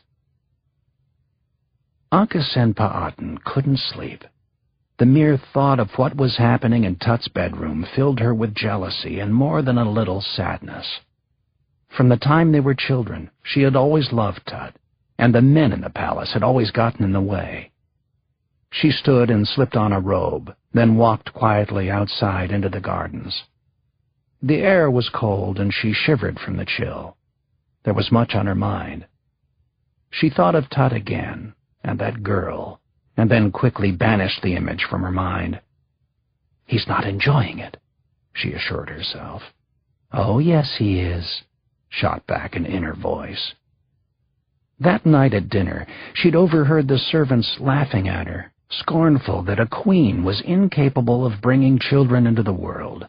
"Yes, I can," she wanted to scream. "I have brought 2 wonderful children into this world. The gods have seen fit to send them to the afterworld, but I will bear more. Why does no one point the finger at Tut? Why does he not endure the pain of childbirth, only to have the infant perish? Why is he allowed to take a woman to his bed to produce an heir, while I am left here alone? What if I felt like taking a man to my bed? What then? Maybe I do feel like it sometimes." She stood and paced. The queen was barefoot, and the path had many small pebbles that dug into the soles of her feet, causing her to step gingerly. One sharp stone made her stop completely. Yet she reveled in the petty annoyance. "This is nothing like childbirth, Tut. That was pain." She considered racing to the other side of the palace and confronting the lovers, all tangled and sweaty in his bed. "You told him to do it," she reminded herself. "Yes, but I didn't mean it." She would march in and claw the girl's face until her beauty was gone forever, and then she would strike out at Tut. "No, I can't do that. I do love him. He is my king, the king of all of Egypt. But he abandoned you. He is in another woman's arms this very minute. They are speaking intimate words, whispering and laughing and touching one another. That's treason, in its own way. Why shouldn't he die? He is a pharaoh, and pharaohs have harems. This is just one girl. But we promised each other. We promised to be true. He would kill me if I broke that promise. No, he wouldn't. He may never touch you again, but he wouldn't kill you. It doesn't matter. I could do it. A simple thrust with a knife is all it would take. Be smart about this. Take a breath and think. I am the queen. I am the woman of full noble birth. It was through marriage to me that Tut gained his throne. I can do the same with another man. Just watch me." Chapter 57. 1324 B.C. Tut's Palace. "It's you, Pharaoh," I smirked, and nobody in the palace could smirk like I. They marched side by side to the royal stables, the air smelling of manure and sweet green alfalfa. Tut was already late for his chariot ride. Tuya had kept him up all night again, and rather than sleep the day away, he was determined to revive himself with a hard gallop across the desert on the east side of the Nile. In truth, he was troubled and confused about Tuya and about Ankh-Sen-Pa'aten. "What are you talking about?" he said. "Your words are a muddle." "Tuya is not with child. The problem is not her, Pharaoh, and it is not your queen. You are the reason there is no royal heir. It's you." Tut flushed angrily. "That is not possible. My manhood is beyond question." He had reached his chariot and now grabbed the reins from a young stable boy. The horses lifted their heads from a trough of alfalfa and whinnied in anticipation. "From the looks of things, there are no arrows in your quiver," continued I. That was the last straw. "Guards!" commanded Tut. "Seize him!" The contingent of 6 royal guards moved forward and towered over I. Yet they were apprehensive, as if looking to I for leadership rather than Tut.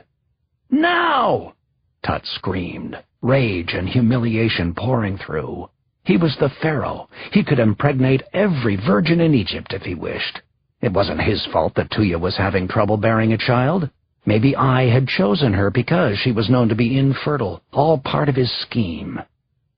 I didn't struggle as the guards clamped their hands on his arms and shoulders.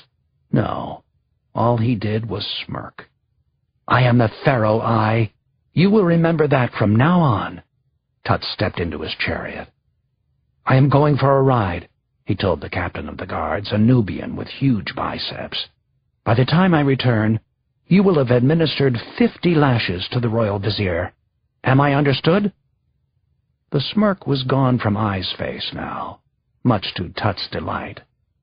"As you wish, Pharaoh," Ai muttered in supplication. "So it shall be." Even 10 lashes would have been too much. 50 would lay Ai's back open to the bone and leave permanent scars that would be a brand of shame for the rest of his life. For just an instant, Tut thought that Ai's tone was sincere, and he considered rescinding the punishment. But the defiant look in the vizier's eyes was still there, and Tut sensed the humility was an act. With a final glare, Tut whipped his reins and raced across the desert. Chapter 58. 1324 BC. Egyptian Desert. The forgiving elm wheels of the chassis provided the only shock absorption, but the terrain was smooth and so was the ride. A lone man could be seen in the distance, but otherwise Tut had the desert to himself, as he liked it. Within a few minutes, his forehead was sweating, and the dust from the horse's hooves covered his chest. This was what he loved, but today even a fast chariot ride didn't help. Tut was so caught up in thoughts of Ai's insolence and his own inability to produce an heir that he didn't notice that the desert had become more rugged in the few miles since his journey began. And he didn't see the deep cleft that had probably been created by a flash flood. That is, not until it was too late to avoid it. Hitting the rut, Tut was thrown headfirst from the chariot. He landed hard on the ground and was knocked unconscious for a time. He came to slowly, moaning, and found himself staring up at the face of the man he had seen in the distance. The man was kneeling over Tut, checking for signs of injury, clearly unaware that the man before him was Egypt's pharaoh. Instead, the robber, and that's what he was, Tut now realized, relieved the pharaoh of the expensive floral collar, then frisked the royal body for money. Tut would have told the man who he was, except that, strangely, he seemed unable to utter a word. Only when the man was sure that Tut wasn't carrying a purse did he leave, but not before stealing Tut's sandals and kilt. Night was falling as Tut faded back into unconsciousness. Chapter 59. 1324 BC. Tut's Palace. "We need to talk." "I'm listening." It was an hour before dawn. The entire palace was astir.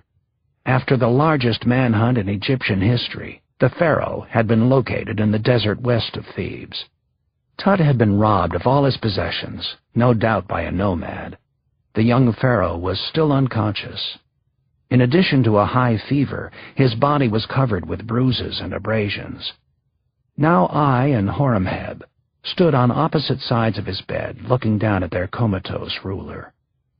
The cavernous bedroom was dark, save for the moonlight shining in the window. Ai said, "We should take this conversation into the hall." Horemheb pursed his lips. A long, straight scar ran diagonally across his face, the result of a Hittite sword. When he was tense, it took on a reddish hue that made it stand out, even against his sun-damaged skin. "If we go anywhere else, we will be observed. Obviously, the pharaoh cannot hear us. It's better if we talk here." I didn't like to be contradicted, but Horemheb was probably right. Besides, the royal vizier was still in great pain after enduring the humiliating lashes Tut had ordered.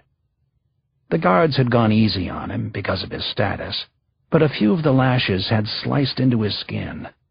Now his back was a swollen mess, oozing blood and crisscrossed with whip marks. "All right, here then," said I. He glanced about the room to make sure no one was there to overhear them. "I am getting to be an old man. I have served my nation since I was an adolescent and learned the serpentine ways of the royal court. We both witnessed the ruin brought on by Akhenaten's reign, and we know that Tut is moving too slowly to fix the damage." "Are you saying—" "Yes," I stated flatly. "And if you help me, I can ensure that you will be my successor.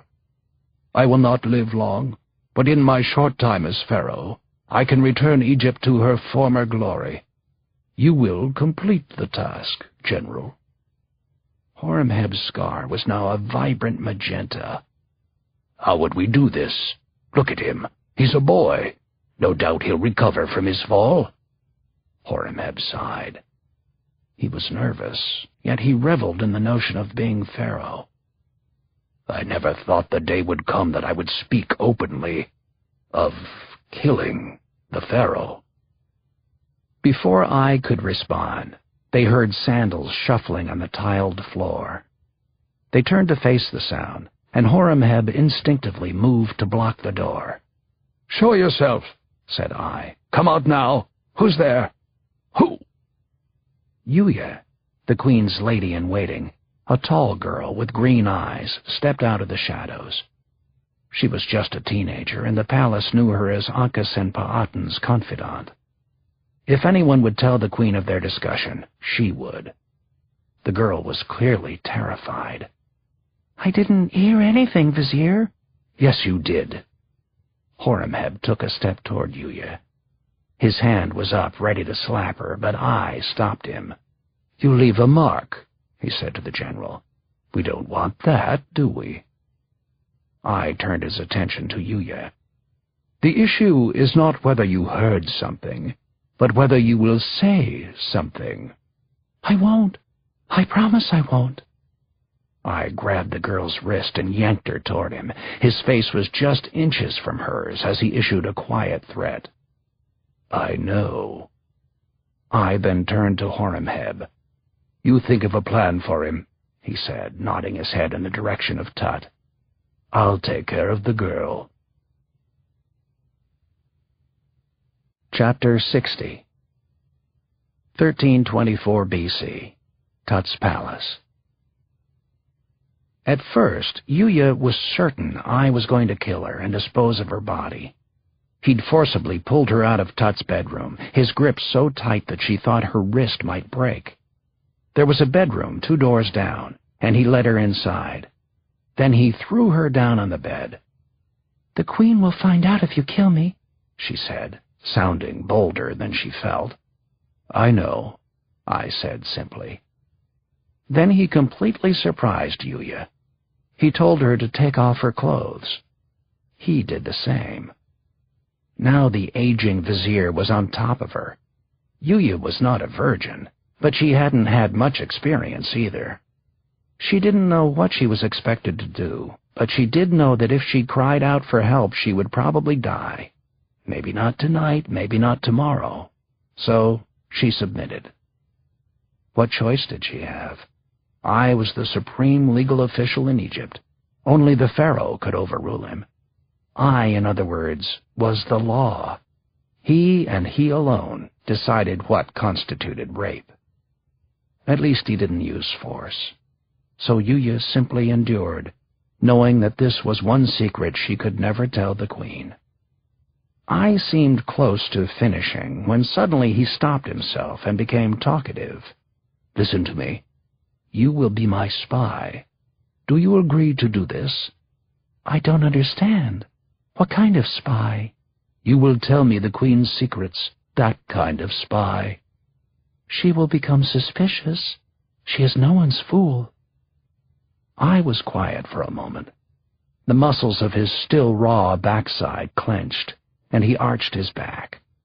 Then he raised his fist and brought it down hard into the girl's ribs. It was more pain than Yuya had ever felt in her life. She couldn't breathe to cry out. Now I rolled off her. "There will be more of this, more of us. I'll let you know when and where. In the meantime, anything and everything that comes from the Queen's lips will be reported to me.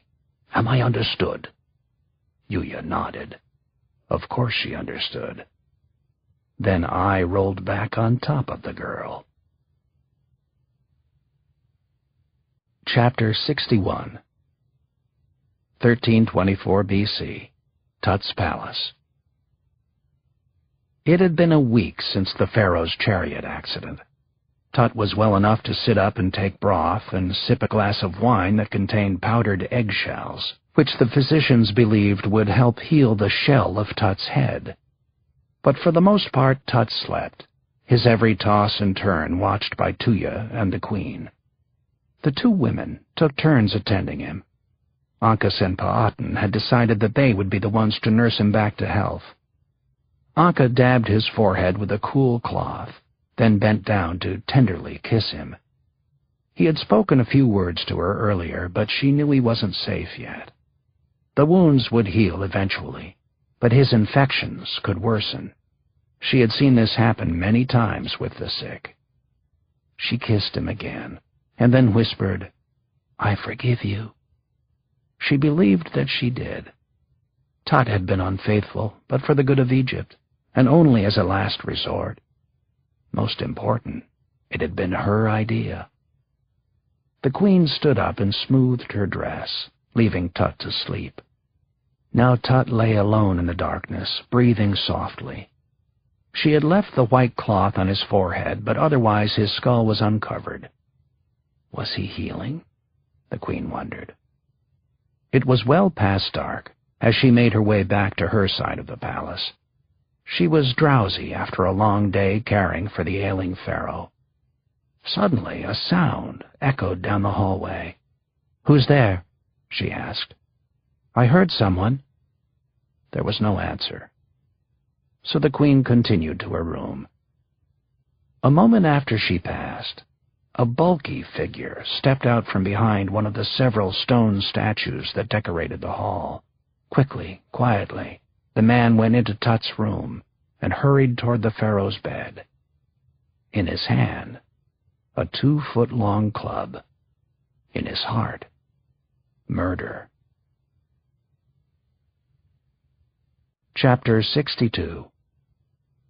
1917. Valley of the Kings.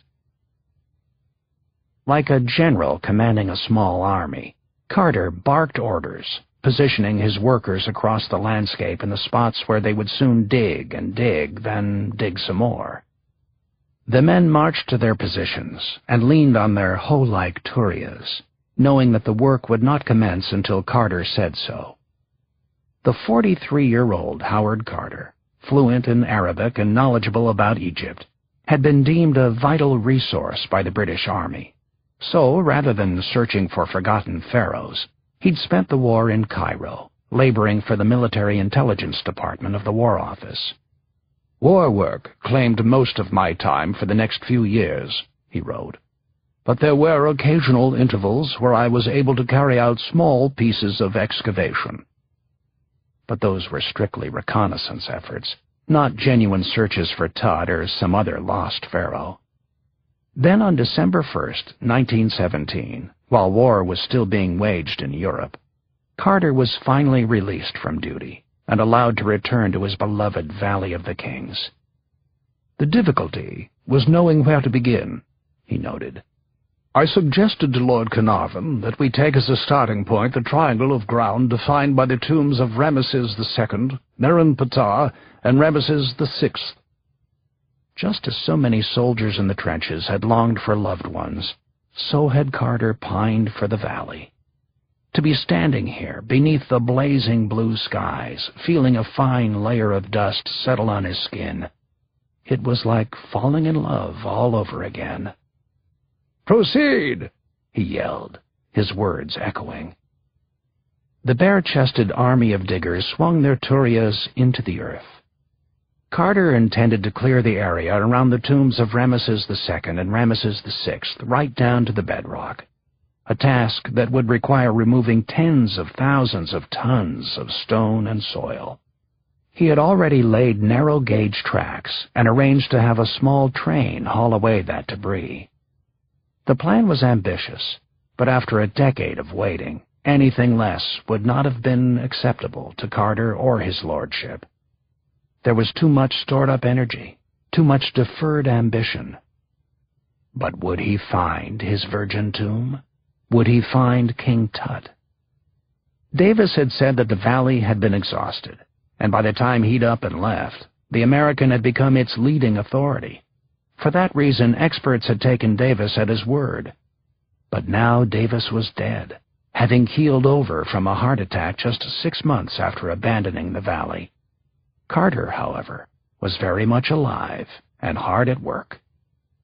He wondered about his diggers, those veterans with broad shoulders and calloused hands who had moved so much earth in their lives. Did they also think the valley was exhausted? Were they just here for the paycheck? Did they believe they were digging all day long in the blazing sun with no hope of finding anything? Or did they believe in their hearts that they might help unearth a long-buried tomb? Would they discover the elusive Tut? Chapter 63. 1920, Valley of the Kings. But Tut's tomb would not be found in 1917 or 1918 or 1919, for that matter. Carter surveyed the Valley of the Kings with deepening frustration and little of his usual quixotic hopefulness. Hundreds of workers had labored on Lord Carnarvon's payroll for a number of long seasons, and for nothing of any real value. In Luxor, Carter was something of a laughingstock, a sad man tilting at windmills. Carter had found tombs that had been begun but never finished, caches of alabaster jars, a series of workmen's huts. And though his patience seemed inexhaustible, Lord Carnarvon's was not. "We had now dug in the valley for several seasons with extremely scanty results," Carter lamented. "It had become a much-debated question whether we should continue the work or try for a more profitable site elsewhere. After these barren years, were we justified in going on?" He looked out at the valley, searching for some sign of King Tut. As Carter explained it, "So long as a single area of untouched ground remained, the risk was worth taking." His rationale was simple. "If a lucky strike be made, you will be repaid for years and years of dull and unprofitable work." His gaze rested on the flint boulders and workmen's huts over by the tomb of Ramesses VI. That would be his focus next year, if there was to be a next year. Chapter 64. 1324 B.C. Tut's Palace. A solitary figure moved like a ghost through the pharaoh's bedroom. An angry, vengeful ghost. He was a soldier in the Egyptian army, a man named Sefu, who had been conscripted at the age of 8 and spent every day since in the service of the pharaoh. He had no wife, no children, and his parents had long since entered the afterworld.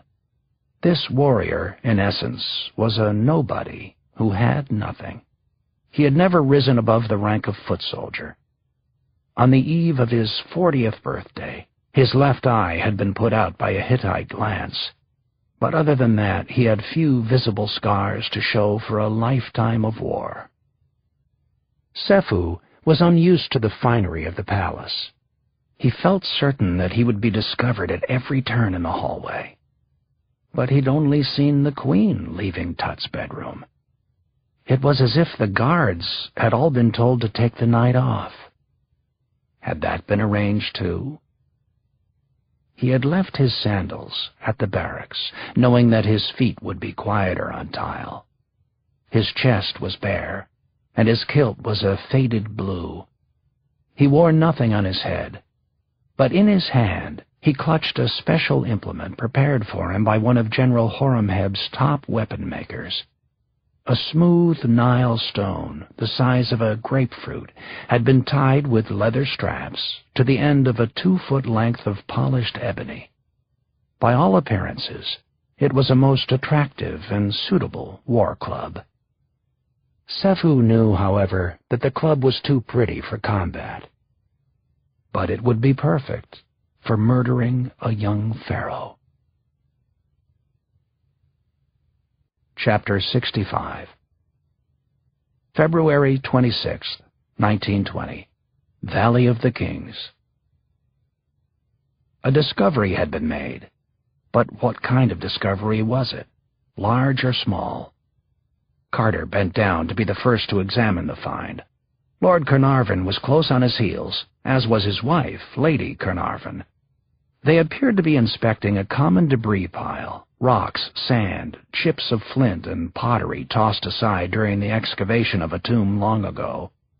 But peeking out, smooth and white, were alabaster jars, a dozen or more, and the jars were intact. Carter stepped forward to clear away more dirt, but the normally reserved Lady Carnarvon beat him to it. Though heavy-set and past her prime, she dropped down to her knees and clawed fitfully at the soil. The Carnarvons had invested substantial time and money in the valley, and this was the first significant treasure they had to show for it.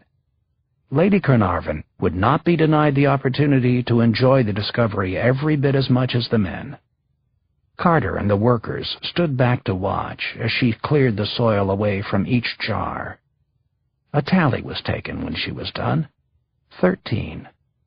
Perfect and near pristine, they were most certainly related to the burial of a king named Merenptah, and represented a decent find. There were, however, no markings indicating that the jars had anything to do with Tut. As minor as the find may have been, something was better than nothing. And with the close of the 1920 dig season just a week off, it would end the period of labor on a high note. It was the nearest approach to a real find that we had yet made in the valley, Carter wrote in his journal. Once again, he was the hopeful Don Quixote of Egypt. Chapter 66. 1922. Highclere Castle, near Newbury, England. To be honest, Carter's time in the valley had been expensive and fruitless. He had found nothing to warrant the hundreds of thousands of pounds Lord Carnarvon had spent in search of a great lost pharaoh, or even a minor one. The alabaster jars had buoyed hope after the 1920 season, momentarily pushing aside memories of barren searches in years past. But 1921 had yielded nothing important. There seemed no reason to think that the upcoming 1922 season would be any different. Now the two men strolled across the sprawling grounds of Highclere Castle, Carnarvon's family estate back in England. The mood was uneasy, and Carter had an inkling that he had been summoned for very bad news. The two had become unlikely friends over the years.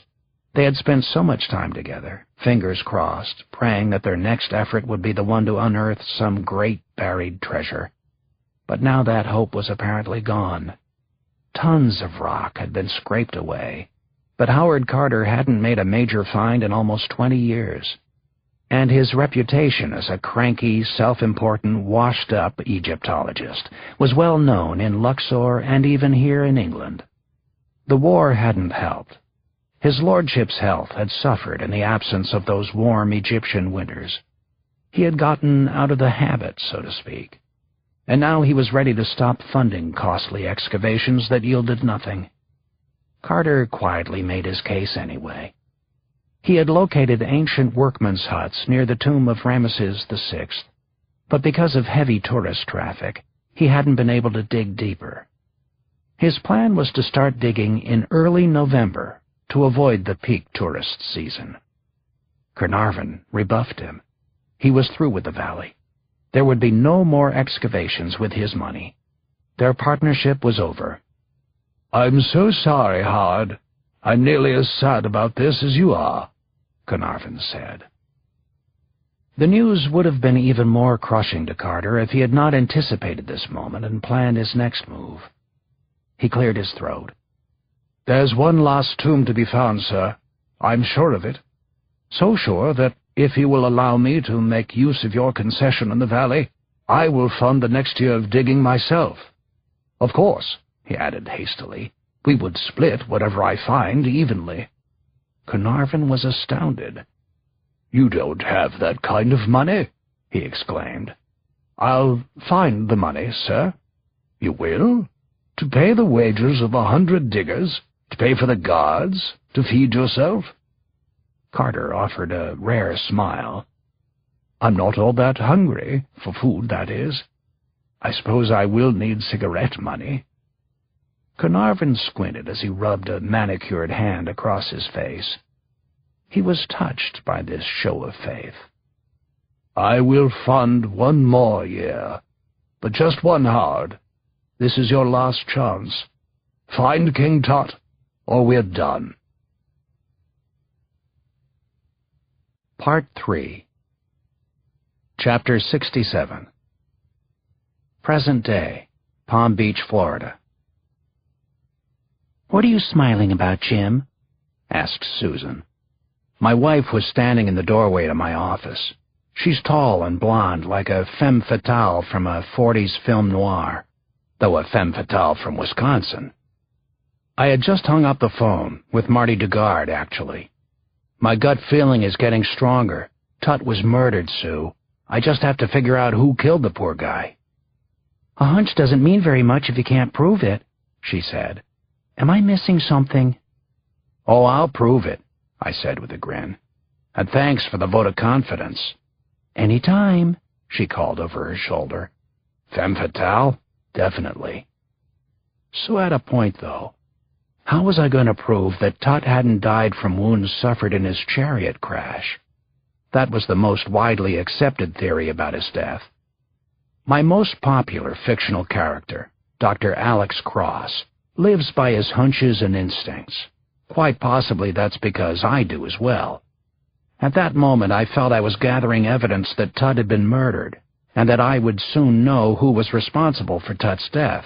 Perhaps someone you might not expect. That was what had me excited now. I had been making notes on a new Cross manuscript before the call from Martin Dugard. The pages were stacked in a pile on my desk, next to pages from a dozen other projects I had in the works. That's pretty much the way of my workday. Up at 5 a.m., write and edit, take a break, maybe golf, maybe a movie, then get back to it, 7 days a week. I have an ability, or a curse, to focus on several projects at once. But Tut was distracting me from all the other projects. Ignoring the Cross manuscript, I reached for my list of pharaohs. The New Kingdom, as the era spanning the 18th to 20th dynasties was known, had lasted a little more than 500 years. There were 32 pharaohs during that time, but the ones I was interested in were Tut and the man who succeeded him. It seemed reasonable to presume that the person who had the most to gain by Tut's death was the man ascending to the throne after him. Follow the money, follow the power. I ran my finger down the list. Right then, a gust of wind blew in through the open window, scattering part of the Cross manuscript on the floor. I half wondered whether some ancient Egyptian god had been responsible for that, or was it part of the pharaoh's curse? I read the succession of kings out loud. Amenhotep II, Thutmosis IV, Amenhotep III, Akhenaten, Nefertiti, Tutankhamun. Then I stopped. Not just the next name, but the next two names held my attention. I had looked at this roster before, but only now was I beginning to realize what it could mean. These weren't only names. They were pieces of a puzzle that hadn't been solved for thousands of years. Staring at them, I began to think that I wasn't studying a random act of murder, but a cold-blooded conspiracy. There was that gut instinct of mine again. The reason I think that Time magazine had once called me the man who can't miss. we'd see about that soon, wouldn't we? Chapter 68. November 1st, 1922. Valley of the Kings. The men were assembled for work, usually a 12-hour day, sunrise to sunset. Carter knew most of them by name or sight after working the valley year after year. They carried their digging tools casually over their shoulders and wore thin sandals and flowing white shirts that extended to their ankles. "Mabruk!" they called out in greeting, their smiles a sure sign that they were ready for a brand-new season with their demanding boss man. Carter tried to appear upbeat, but now even he was racked by self-doubt. "We had now dug in the valley for several seasons with extremely scanty results," he wrote in a rare candid moment. "After these barren years, were we justified going on with it?"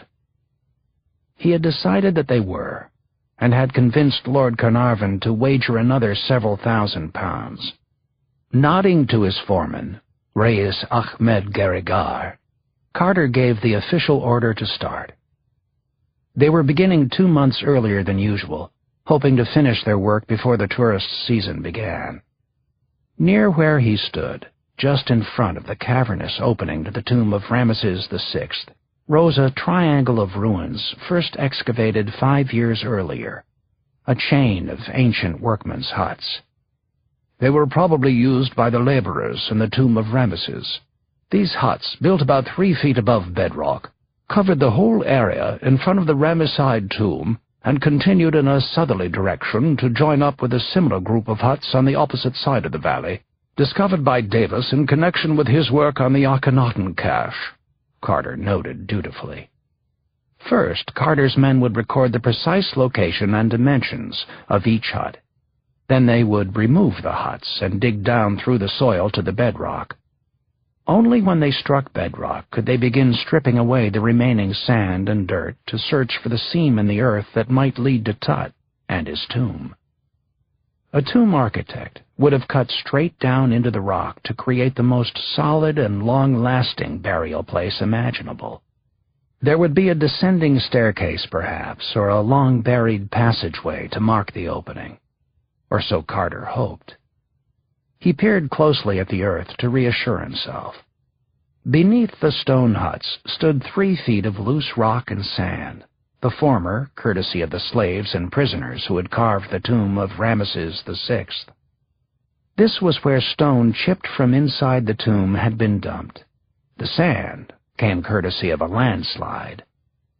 "I had always had a kind of superstitious feeling that in that particular corner of the valley one of the missing kings, possibly Tutankhamun, might be found," Carter wrote in a journal that could have filled several books like this one. But a strong gut feeling was all he had to go on. Certainly this was the very last part of the valley that had not been fully explored. But who could say if or when another lost treasure would be found?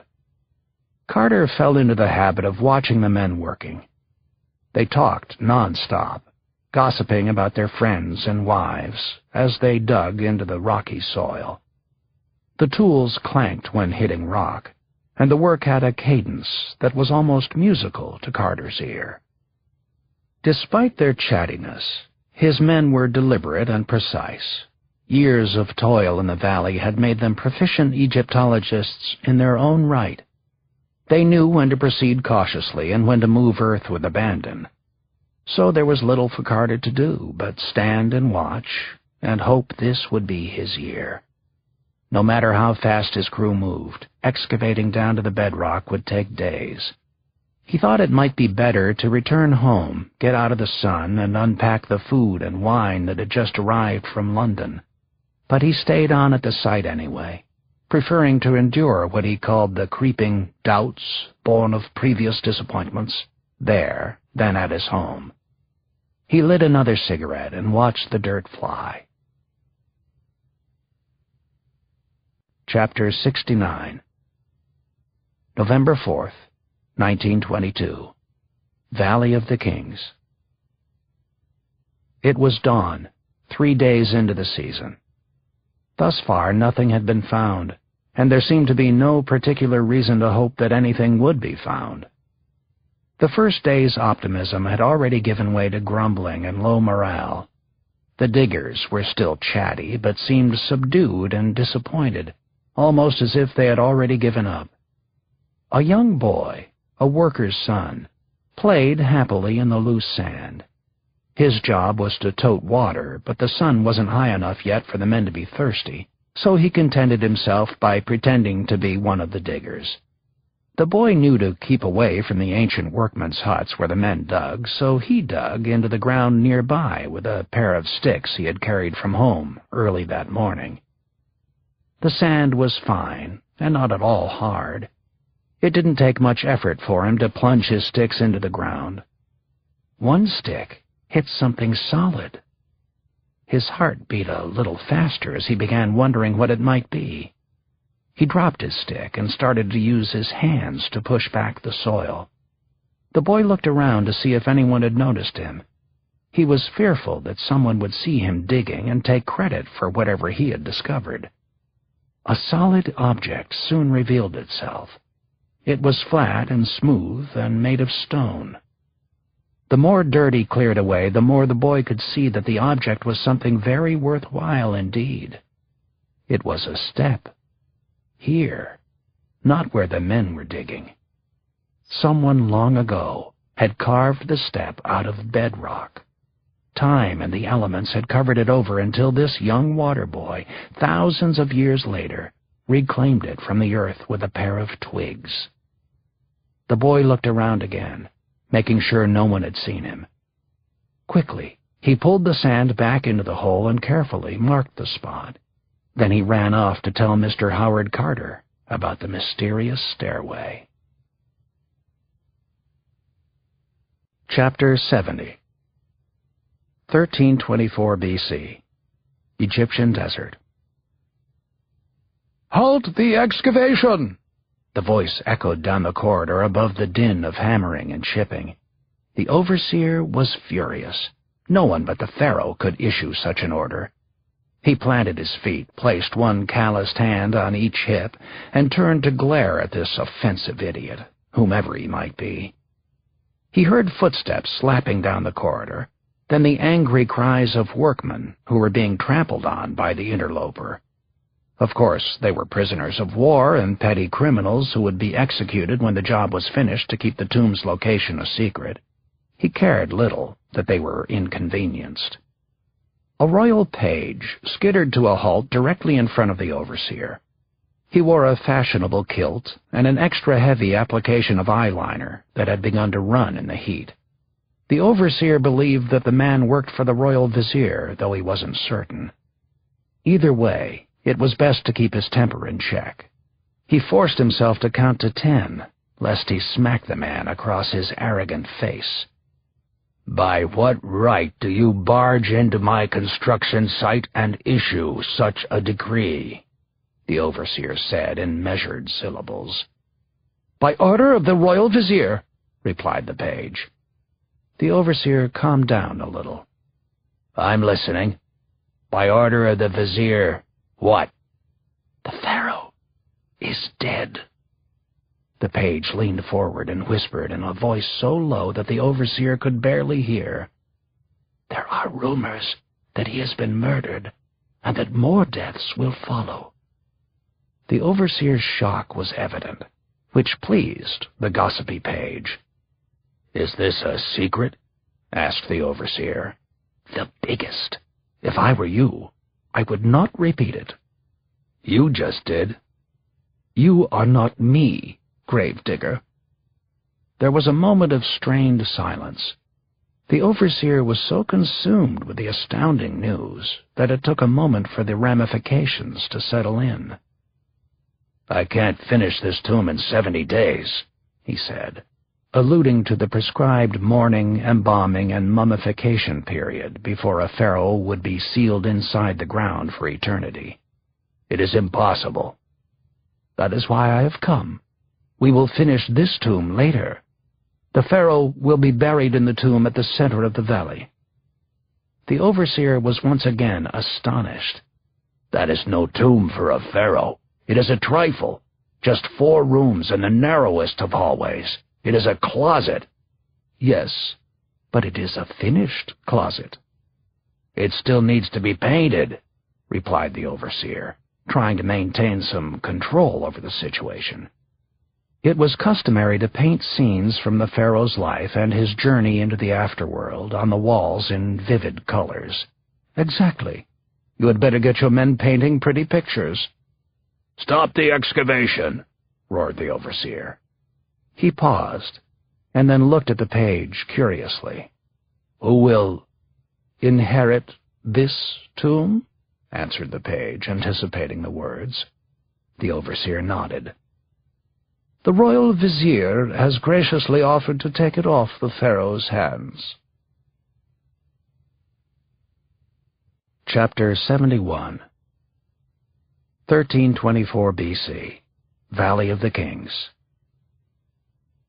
Ankhesenpa'aten stood atop the stone steps that led down into her husband's tomb. The funeral was more than 2 months away, but she wanted to see for herself where he would rest for eternity. The mummies of their dead children would be interred here too, but she was destined to be far away, in the Valley of the Queens. The thought of that separation filled her with grief, even though she knew they would meet again in the afterlife. She nodded to Yuya, her lady-in-waiting, signaling that she did not want to be followed. Then the queen descended the steps.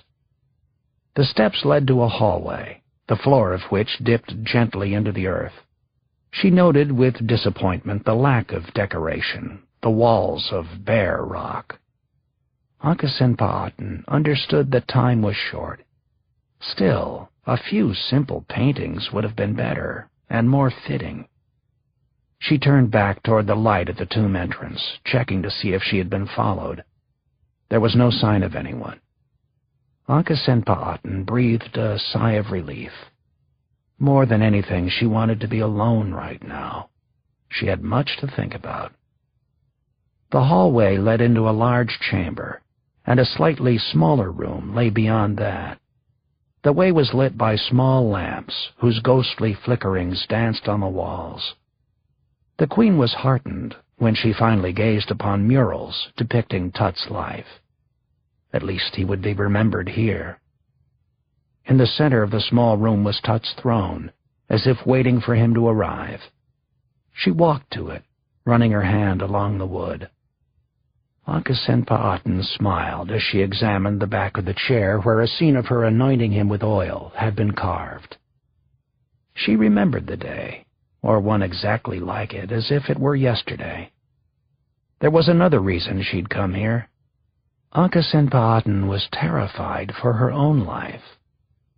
She circled the throne, afraid of the emotions welling up inside her. She had never felt so alone before, had never so needed Tut's reassuring voice. He would know what to do. She had seen him grow more and more confident in Ai's presence, so much so that Ai had little or no power over him. Tut had been fond of reminding her that Ai and his wife had been little more than glorified servants to their parents.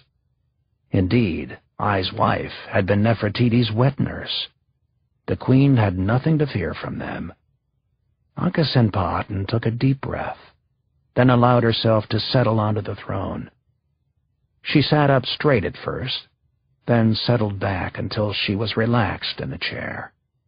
That was how Tut sat there, not erect, like some tentative ruler, but slumped and secure.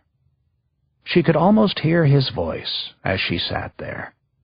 He would be speaking directly, unafraid to tell the truth to whomever needed to hear it.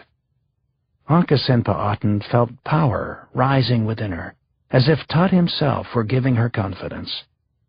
But it was too much. She broke down in tears, sobbing alone in the tomb. Tut was gone from this world. There was no getting around it. How would she rule without him? His voice came to her, strong and sure. A woman cannot be pharaoh these days. You have 2 choices. Either marry Ai and let him rule, or find a foreign king to occupy the throne. Some of her sisters had married Asians. Why should she be different?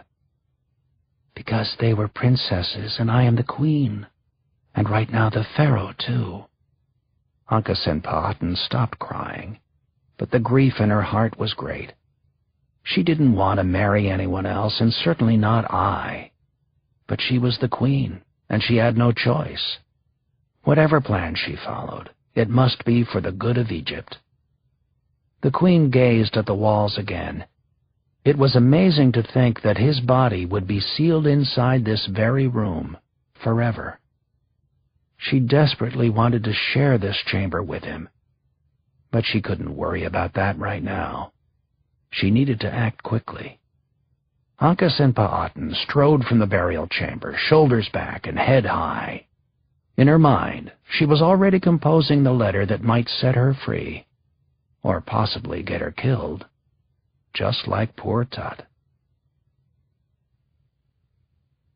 Chapter 72. April 1324 BC, Valley of the Kings. Egypt's wealthiest and most prominent citizens had traveled from near and far to mourn the boy king. They had dressed in their most colorful kilts and gowns and golden collars. The vibrant scene looked out of place amid the valley's desolation. There were so many mourners, and the tomb entrance was so small, that only an elite few were granted the honor of entering it, to see where the pharaoh would lie for eternity. The sarcophagus was heavy, and the stairs were steep, making the journey to Tut's final resting place long and laborious. The sweat from the shoulders of the men made their burdens slick, and it was obvious that they were struggling not to drop the pharaoh. The crowds outside watched anxiously, unprotected from the sun. Even the wealthiest and most delicate women were sweating and miserable, thick eyeliner running down their cheeks.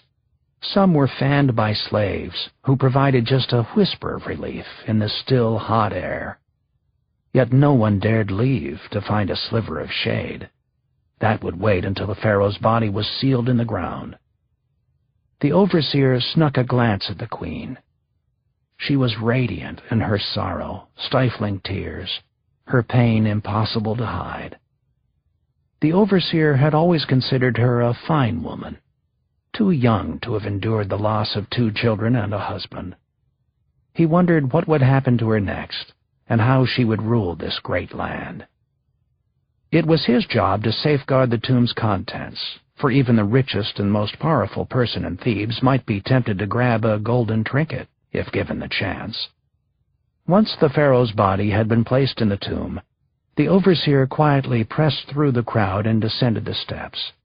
His men were already using wood and plaster to seal the burial chamber. Tut now lay inside a solid gold coffin, which was nested inside another coffin, which was nested inside another, which was then placed inside a sarcophagus made of quartzite with a lid of pink granite. The sarcophagus was housed in a burial shrine, which was encased in another, and then another, all of this hidden within the outermost shrine decorated in blue faience and gold. The structure was so big it filled the burial chamber from wall to wall, with barely an inch to spare. As the workers labored, gangs of men began carrying Tut's possessions into the much larger room next to the burial chamber. No item of his was considered too small or insignificant, from childhood game boards to travel beds. The work went on for hours, as if Tut were moving everything he owned into a new residence, which, of course, he was. "We're finished, sir," said the mason, motioning with one hand for the overseer to inspect the work. The plaster was still wet, but it was clear that the job had been expertly done. For a tomb robber to penetrate that chamber would take an act of supreme will and muscle. Getting to the pharaoh's body would require knocking down the entire new wall, then disassembling each piece of the elaborate sepulchre. "You are safe now," murmured the overseer, proud of his handiwork and professionalism. "You were a good pharaoh." No one would bother the pharaoh ever again. The overseer was the last man to leave the valley that evening. He mounted his mule and began the familiar trek back to Thebes. In the distance he could still see the bright royal banners of the Queen's procession and her many servants. He suddenly realized that Tut's tomb was too small and too well sealed for her to join him one day. And yet he knew of no plans to carve a tomb for the Queen. That was odd. What would become of Ankhesenpa'aten? Chapter 73. November 4th, 1922. Valley of the Kings. Carter was smoking a cigarette, already his fifth or sixth that day, and was again in a hopeful mood. He sat astride his brown and white mule as it sauntered into the valley, his feet resting in the stirrups of a fine leather saddle. The dirt path wound between cliffs that climbed steeply, giving way to pale blue sky. This was the same route Carter had traveled countless times in the past 30 years, and the day seemed like it would be just another day, fraught with expectation but tempered by despair. Before going home the night before, he had ordered his foreman to finish clearing the soil down to the bedrock. Now he smoked and wondered how the work was progressing. 30 years. A long time for such unpleasant and unrewarding results. No wonder they laughed behind his back in Luxor. He noticed the valley was quiet. That could be a problem, for the valley was never quiet during dig season. His curiosity aroused, and not in a good way, Carter dismounted and tied the animal in the shade. Reyes, the foreman, found Carter almost immediately to tell him the news. "I was greeted by the announcement that a step cut into the rock had been discovered," Carter recalled. "This seemed too good to be true, but a short amount of clearing revealed that we were actually in the entrance of a step cut in the rock." Carter had seen this sort of staircase in many valley tombs, and he mused, "I almost dared to hope we had found our tomb at last." Chapter 74. November 4th, 1922. Valley of the Kings. He ordered the men to dig. The single step found by the water boy soon revealed more steps, leading deeper and deeper into the hard bedrock a dozen or so feet beneath the entrance to the tomb of Ramesses VI. Carter had worked the valley long enough to know that this was the sort of stairwell associated with tomb construction. The way the rock had been cut was a giveaway. The men didn't need to be told what to do. All other areas of the job site were abandoned. As one group dug deeper, clearing away the hard-packed soil and limestone that covered the staircase, another worked up top.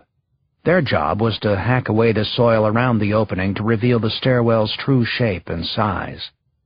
Carter halted the work at nightfall, but the frantic pace began again at dawn, with the men back to jabbering. By the afternoon of November 5th, it was clear that they had found some kind of great underground structure. They just needed to dig until an entrance was revealed. Even with the clang of turias and dust choking the air, Carter's pessimism had returned. He began to ponder the status of the underground chamber. Was it empty? Had it ever been used? Was it just a storage chamber, or was it actually a burial tomb? And if it was a tomb, how was it possible that it might have somehow eluded plunder? The staircase was now a partially covered passageway, measuring 10 feet high and 6 feet wide. 8 steps had been unearthed, then 9, 10, 11 steps. At step 12, they found the uppermost portion of a door. In his journal, Carter described it as blocked, plastered, and sealed. Sealed. That was a positive sign. Carter began to believe it was possible he had found an unopened tomb.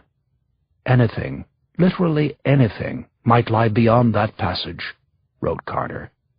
It needed all my self-control to keep from breaking down the doorway and investigating then and there.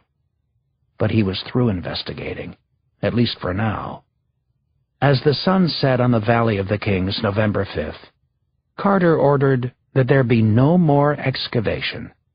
Instead, as much as he wanted to dig deeper, as much as he needed to, he ordered the men to fill in the stairwell.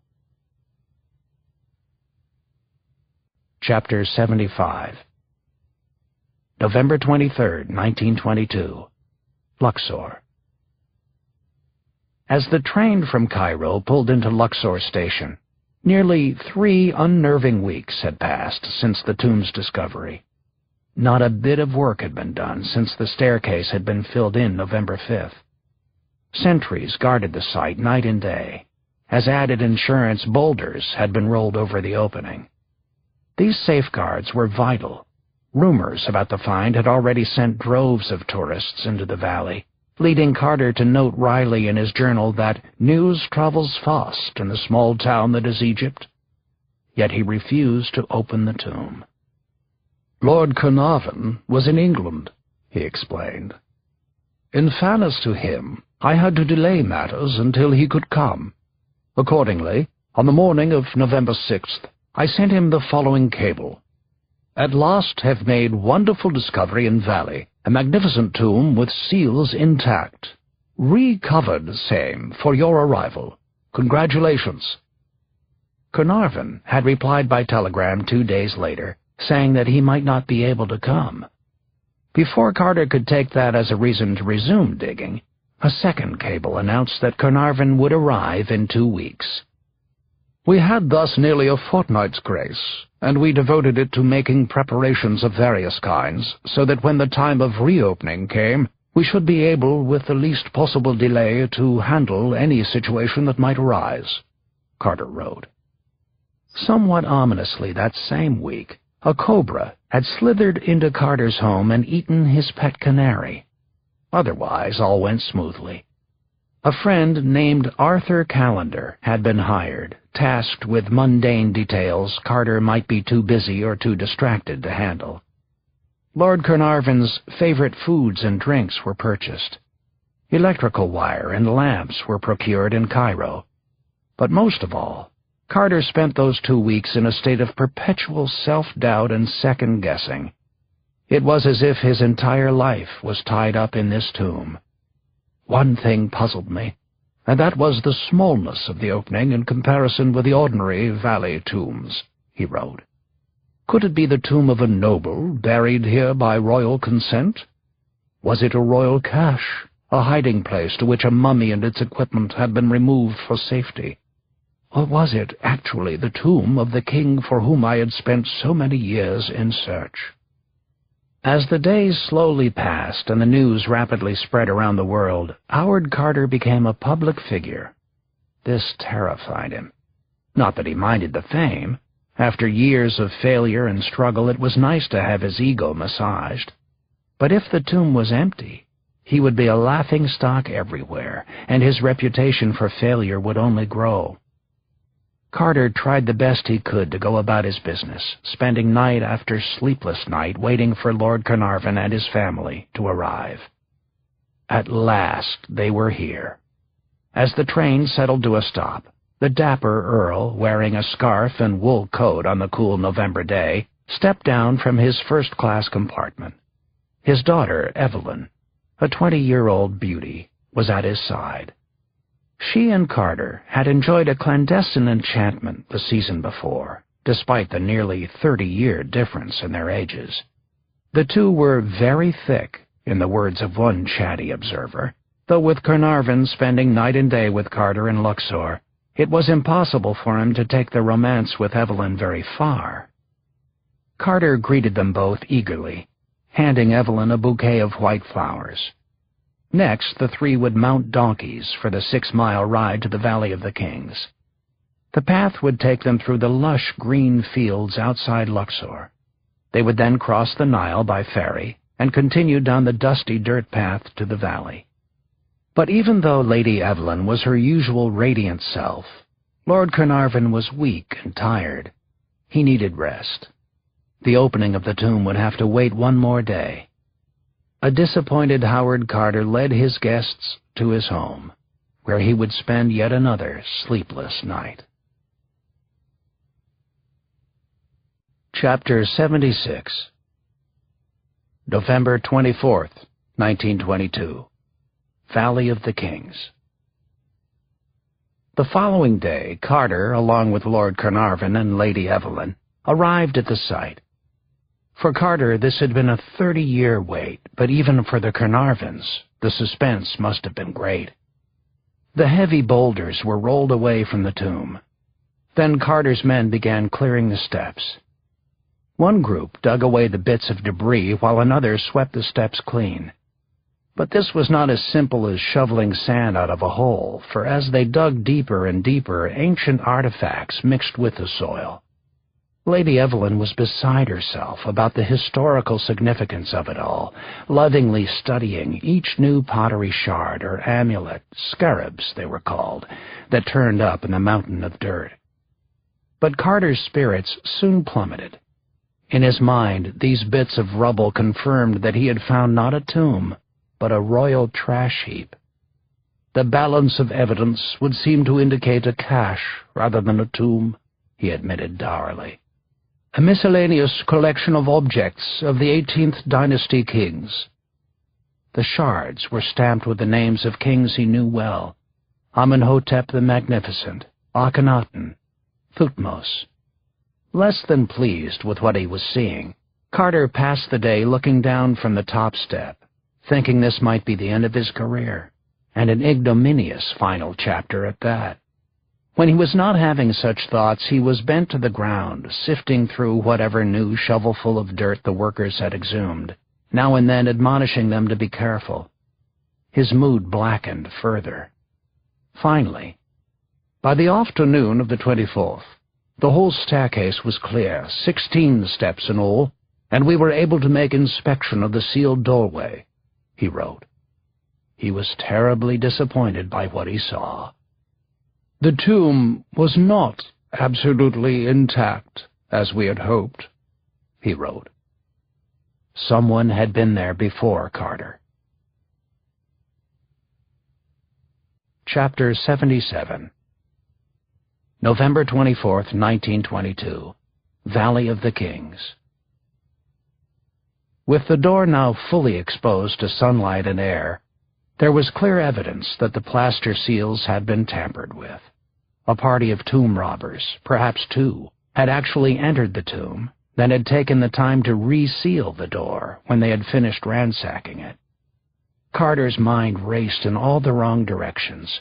Would the break-in have happened in modern times? Impossible. The workmen's huts and loose soil above the bedrock predated the tomb to the time of Ramesses VI, at the very least. This meant that whoever rifled through the tomb had done it in a 200-year window between the reign of Akhenaten and Ramesses. There was one thing that gave Carter hope. The seal of Tutankhamun was stamped on the doorway. This led to more questions. Was the seal evidence that this mysterious king, about whom so little was known, was buried inside? Or was it merely an indication that he had been present, or in power, when the remains or belongings of others had been relocated to this site?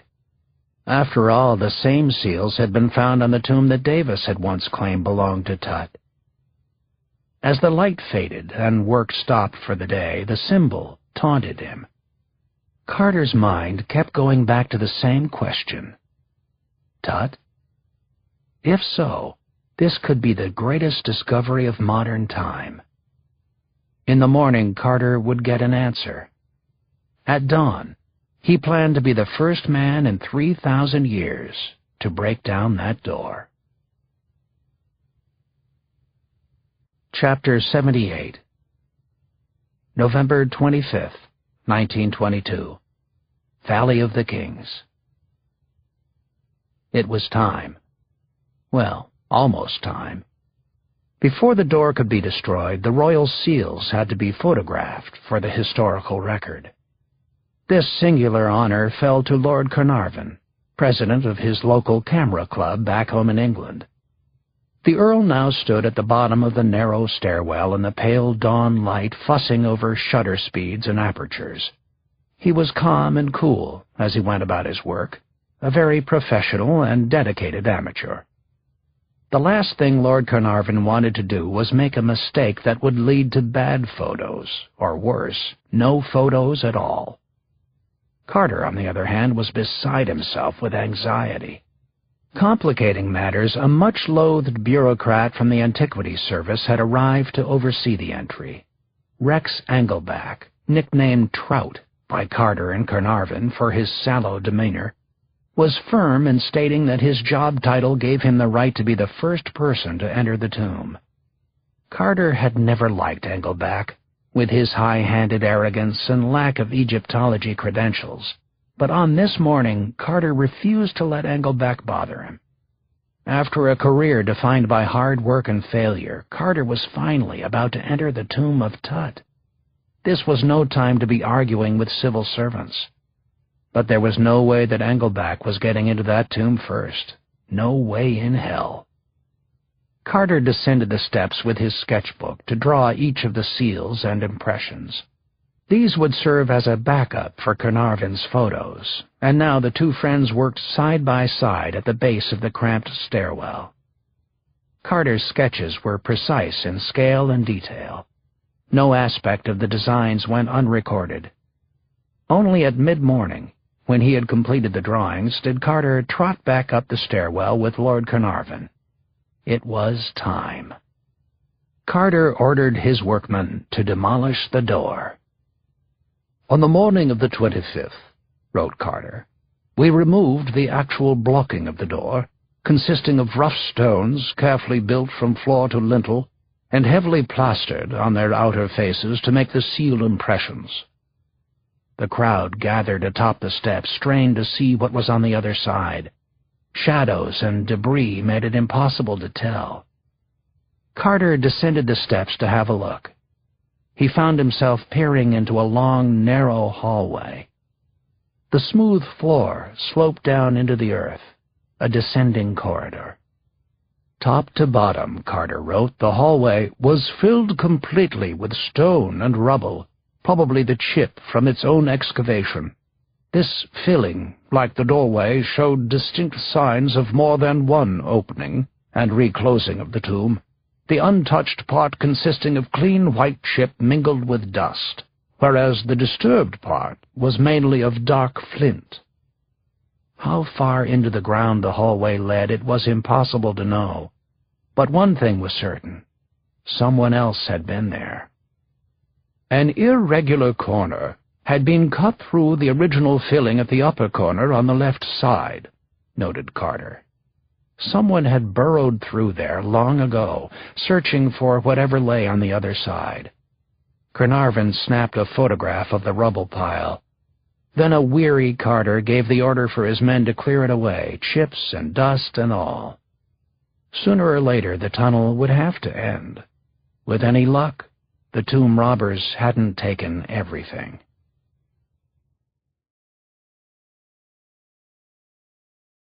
Chapter 79. November 26, 1922. Valley of the Kings. It was just after lunch, which had gone mostly untouched by Carter. He and Lady Evelyn were sifting through a basket of rubble when a digger ran up the steps with the news the workers had found a second door. His heart racing in anticipation, Carter readied himself to go back down the steps to have a look and evaluate the new discovery. It had been a tumultuous and nerve-wracking 24 hours for everyone. The diggers had labored into the night, hauling debris out by the basketful. Yet the corridor was still a seemingly endless repository of rubble when they finally quit working. Making matters worse, the rock was laced with what Carter described as broken potsherds, jar ceilings, alabaster jars, whole and broken, vases of painted pottery, numerous fragments of smaller articles, and water skins. Further signs that this could be an ancient trash heap, not a tomb. Work resumed at first light. Carter and Lady Evelyn carefully sifted through each new basket of debris, searching for historical clues. Carter was an Egyptologist, first and foremost. To him, this diligence was a matter of preserving history. Rather than simply dumping the rubble as Theodore Davis would have done, Carter meticulously catalogued and recorded each new discovery, however small or seemingly insignificant. To the anxious onlookers, desperate to see inside the tomb and literally baking in the desert sun, the record-keeping was a monotonous waste of time that was slowing things down. Excitement shot through the crowd as Carter again walked down the steps, now trailed by Lord Carnarvon, Lady Evelyn, and Arthur Callender. The four of them jostled for space with the diggers as they traded places in the slender passage. Dust filled the air, as did the fever of suspense. The second door was an almost exact duplicate of the previous one. Faint seal impressions were stamped into the surface bearing the name Tutankhamun. But this door, too, had been penetrated in ancient times. The symbol for a royal necropolis was also stamped into the door, and Carter couldn't help being pessimistic. "It was a cache that we were about to open, not a tomb," he wrote. Still, he stepped forward and began clawing a hole in the upper left corner of the passageway. His hands trembled as he reached up to pull away thick chunks of plaster and rock. Callender handed him a long, slender iron rod. Grasping it firmly, Carter jammed it into the small opening until it poked clean through to the other side. He tested for further resistance. There was none. No wall of limestone chips or pottery shards, just air. He had actually broken through to the next level. Carter had no idea what might happen next, but the great moment had finally arrived. Was it a cache, or was it a tomb? There was only one way to find out. There lay the sealed doorway, and behind it was the answer to the question, Carter recalled. He clawed at the hole he had opened with the rod, then worked with his bare hands, the only digger. He figured that he deserved as much. Chapter 80. 1324 B.C. Tut's Palace. The eyes gave them away. Always. So eyes were what Ankh-Senpa'atan studied whenever a member of the royal court entered her presence during these dangerous times. As she stood alone in her study, the morning sun barely brightening the large stone room, she steeled herself for another day. If their eyes were slightly downcast, they thought she had killed her husband. The same was true of those who fixed strained smiles on their faces while avoiding her gaze. She could not quite describe the look of those who believed her, but there weren't many in the palace who did. It seemed that she had already been tried and found guilty. "You wanted to see me, Majesty?" said Yuya, her lady-in-waiting. The girl bowed as she entered the queen's quarters, making it hard for Ankh-Senpa'atan to observe her. Now that Tut was gone, the entire palace belonged to the queen, but she still kept to her rooms. It felt better that way, safer. The only change she'd made to palace life was to banish Tut's lover, sending her back to her parents' home with an order never to return to the palace under any circumstances.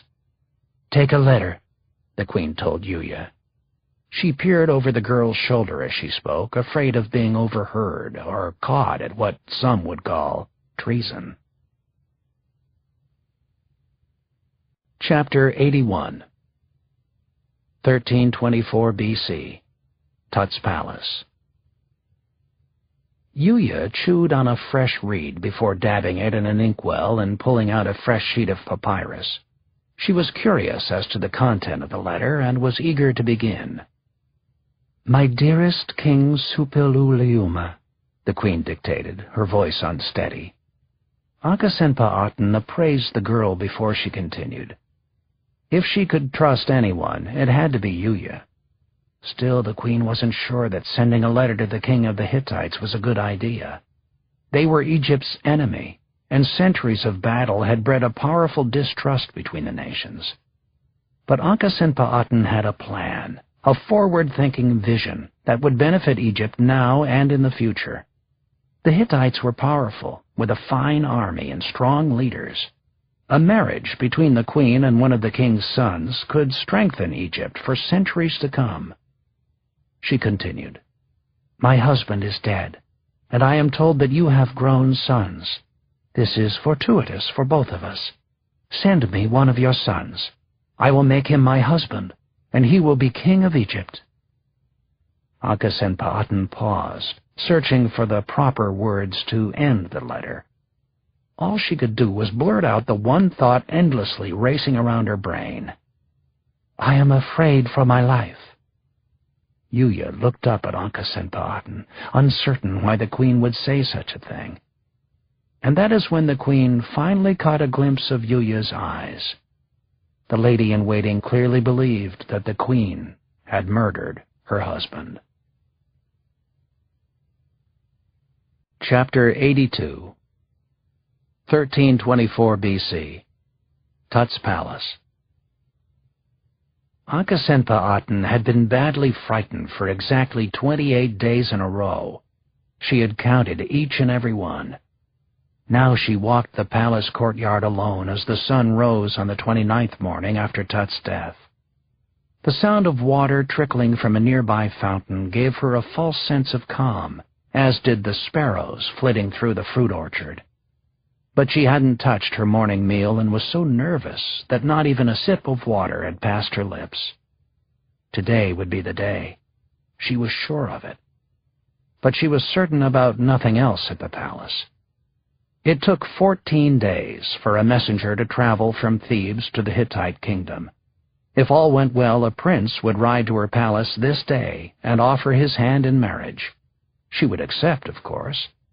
Ai had grown more terrifying with each passing hour, imposing himself upon the palace as the pharaoh. But his claim would never be true if she did not marry him. Once the Hittite prince arrived, the matter would be settled. Ai would once again be a commoner, forced to live the rest of his days as royal vizier, if that. Just then she heard heavy footsteps. It was certainly not her lady-in-waiting. Ankhesenpa'aten turned to face Ai. "Good morning, Highness," he said stiffly. But there was something else in his look, a smugness. "Vizier?" "What troubles you?" he asked. She took a calming breath. "That is none of your concern." While the queen stood, Ai sat on a bench, ignoring proper protocol. That in itself was bold and insulting. "Stand up," barked the queen. The vizier smiled, then stood and took a step toward her. "Highness, there is still ample time before your husband's burial, but we must discuss the plan for succession. Do you have a plan?" She said nothing. "Highness, you need a king beside you to rule Egypt. You must understand that." "And I will have one," she said.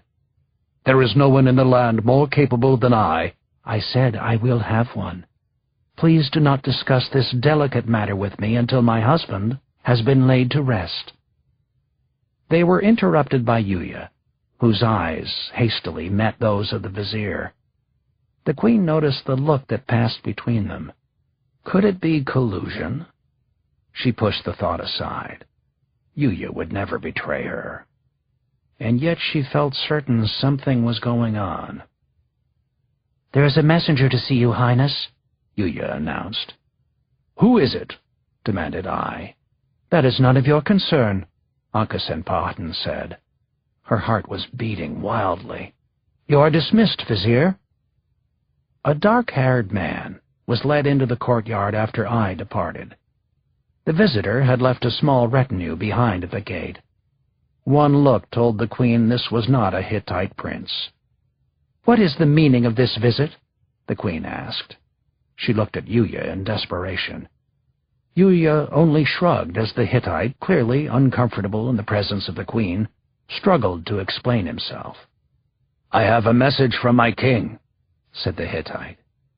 He handed it to the queen, and she read it quickly. Then the Hittite verbalized the message. "Where is the son of the late pharaoh? What has become of him?" Ankhesenpa'aten nearly flew into a rage. "Do you see a male child wandering the palace halls? Do you? Do you see a young prince on a chariot galloping about the grounds? Oh, what I would give for a young boy! Does your king think this is some sort of trick? Did my letter to him seem insincere or unclear?" The Hittite shuffled his feet and lowered his eyes. "What shall I tell my king?" "Tell him this. Why should I deceive you? I have no son, and my husband is dead. Send me a son of yours, and I will make him king of Egypt." The Hittite stood there, not sure what to do next. "What are you waiting for?" asked the queen. "We are running out of time. We have until my husband is buried, no longer." As the Hittite fled the palace, Yuya slipped away to find Ai. The queen stood alone. Chapter 83. 1324 BC. Egyptian border. The Hittite prince's name was Zananza. He and his entourage rode fine white horses down the well-traveled dirt road to Egypt. He was pure Hittite by birth, his father's pride and joy. At age 22, Zananza had already demonstrated courage on the battlefield and shown confidence and diplomatic skill in the royal court. His impending marriage to the Queen of Egypt would unify the two nations and make history. Zananza would be the new pharaoh and would possess a level of power not even known by his father. The messenger had told the prince that the Egyptian queen was a beautiful young woman. He had described her as fiery and graceful. Zananza was eager to meet her and take her as his wife. Now Zananza drank from a water-skin, then passed it to his vizier. "Do you see them?" asked the vizier. "How could I not?" Zananza replied. It seemed that the queen had sent a welcoming party. A small band of Egyptians waited at the border, taking refuge from the sun in a verdant oasis. Zananza imagined they would have something to eat, fruit perhaps, and fresh water. He had ridden hard all day. Zananza and his soldiers and courtiers galloped toward the waiting Egyptians. As they arrived, a small man with a pot-belly trotted forward on his horse to welcome them. "Greetings. I am Horemheb, the Queen's general. She sends her best wishes, Prince." "I am Zananza." The Hittite prince's words ended abruptly. He had not seen the archers behind the tents, nor the arrow racing toward him straight and true that would smack through his forehead. He toppled off his mount, royal blood flooding onto the sand in a massive pool. His entourage suffered a similar fate. Anyone who escaped the arrows was chased down and hacked to bits by Egyptians wielding swords and axes. As buzzards circled, Horemheb dismounted and walked over to Zananza. With his sword, he severed the prince's head and held it high. Horemheb's men cheered and then raced to loot the other bodies. "For the queen," Horemheb said with a sneer, throwing the head into a bag for its trip back to Thebes. Chapter 84. 1324 BC. Tut's Palace. The throne room was dark and depressing. Ankhesenpa'aten and I had argued for hours, beginning just after dinner. Now it was midnight, and the queen and the royal viziers spoke by the light of the moon. This same debate had raged for more than a week, and this night the words chosen were no different. The queen's protestations were heated and loud, unmuffled by draperies and potted plants. Anyone still awake in the palace could hear her frantic voice, and she knew it. "Make no mistake, I will rule as king, and you will be my queen," said I. His hands were on his hips as he glared at the stubborn young woman. His sagging neck and paunch made him look more like her grandfather than a man capable of fathering a royal heir. "I will not do it," she shot back, panic-stricken, as he moved closer. Ankhesenpa'aten paced, trying to buy time. Yuya entered the room as if on cue. "What is it?" asked the queen. "Do you have news? Tell me." Chapter 85. 1324 BC. Tut's Palace. I burst out laughing. "Yes, she has news. Tell her the news. Tell her the fantastic news about her Hittite prince, who is riding here to save the queen and become pharaoh." Ankhesenpa'aten glared at him. "You knew?" "Of course I knew." He laughed some more before turning his attention back to Yuya. "Your lady-in-waiting has been a useful spy. Please, Yuya, tell the queen the news she has so longed to hear." Shame coursed through Yuya's body, and she couldn't meet the queen's gaze. When she spoke, it was in a low monotone. "The Hittites received your missive, Majesty. Their king sent a son to Egypt to marry you and serve at your side as king." "And?" asked Ankhesenpa'aten. "And this prince, whose name was Zananza, was met at the border by General Horemheb. They had a discussion. Then the prince and his men were slaughtered. A courier galloped here this day with the news. And this." Yuya placed a leather bag on a table. I stepped forward and emptied the contents onto the floor. The prince's severed head hit the tile with a loud thud.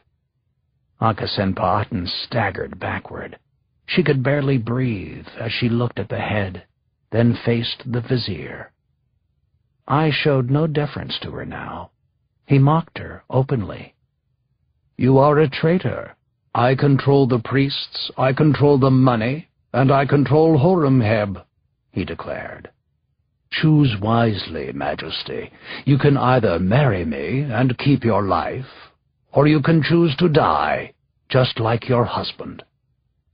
I turned and paraded from the room, sandals slapping softly. He took the girl Yuya with him, and that night, to be safe, he made certain she would keep quiet by slitting her throat. If the lady-in-waiting could betray the queen, she could betray him as well, and the stakes were too high for that. Chapter 86. 1324 BC. Tut's Palace. The wedding ring was made of glass and glazed in blue. It had been commissioned to commemorate the important ceremony. Inside the band were inscribed the cartouches of the newlyweds, I and Ankhesenpa'aten. The queen slipped the ring onto her finger and pretended to be blissfully content. The banquet hall was filled with revelers, and the party would continue well into the night. Bulls had been slaughtered, then roasted over open fires. Beer was served in copious amounts. Try as she might to be a quiet bystander, Ankhesenpa'aten was the queen of Egypt. Her every move was being watched, and the country's more illustrious and well-connected residents were curious whether she was truly in love with her new husband. Hence the importance of wearing her ring and appearing radiant and happy to all. She wore a white gown with a floral collar and eyeliner that showcased her deep brown eyes. I stood across the room with Horemheb, looking very much like the old and prosperous pharaoh he now was. He was 40 summers older than his teenage bride, and he already had a possessive wife his own age. How much longer I would live was anyone's guess. And then what? Would Ankhesenpa'aten be forced to marry yet again? And who would that be? A foreigner, perhaps? The only solution, she decided, was to become pregnant with Ai's child. There was no other way to protect herself. As the party grew louder and more festive, Ankhesenpa'aten suddenly felt feverish, clammy. A wave of nausea swept over her. Within seconds, she was on her knees, vomiting all over the floor. Servants rushed to the stricken queen. I gazed at her from across the room, his wife Tay, now at his side. But he did not go to Ankhesenpa'aten's aid. It was then that the queen locked eyes with her new husband. She saw his look of conceit and triumph, and did her best to return it. When that failed, Ankh-Senpa'aten waved away the servants and rose unsteadily. But she crashed to the floor again, this time banging her head and losing consciousness. The Hittite prince had been carrying a plague virus. That virus had made its way to the queen. That was the story I would tell, and then record for all history. A few days later, Ankh-Senpa'aten was dead. Bowing to his older wife's wishes, I refused to bury Ankh-Senpa'aten in his tomb, or even in Tut's. Instead, the queen's body was taken downriver and fed to the crocodiles. Chapter 87. November 26, 1922. Valley of the Kings. Carter clawed at the hole once again, trying to enlarge it enough to see through to the other side. He was sweaty, winded, and his tobacco-stained fingertips were raw from pulling at the coarse plaster and jagged chunks of rock. Behind him stood the very attractive Lady Evelyn, along with her father and Arthur Callender. Farther up the hallway, a handful of diggers waited, all hoping for the financial reward that would come if a great discovery was made here today. Notably absent was Trout Engelbach, the man whose job it was to enter the tomb first. He had left to inspect another dig site several miles away. Carter was supposed to await his return before entering a chamber or tomb, but that was not to be. When the hole was cleared from the ceiling down to eye level, Carter lit a candle and held it to the opening, checking for foul gases. The candle flickered as air that had been trapped for millennia whooshed from the chamber.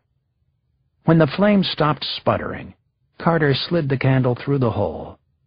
Next, he pressed his face to the opening, feeling the dust of the centuries against his skin. With one arm inside, holding the candle steady, and his face now looking directly into the chamber, he studied what he could make out in the darkness.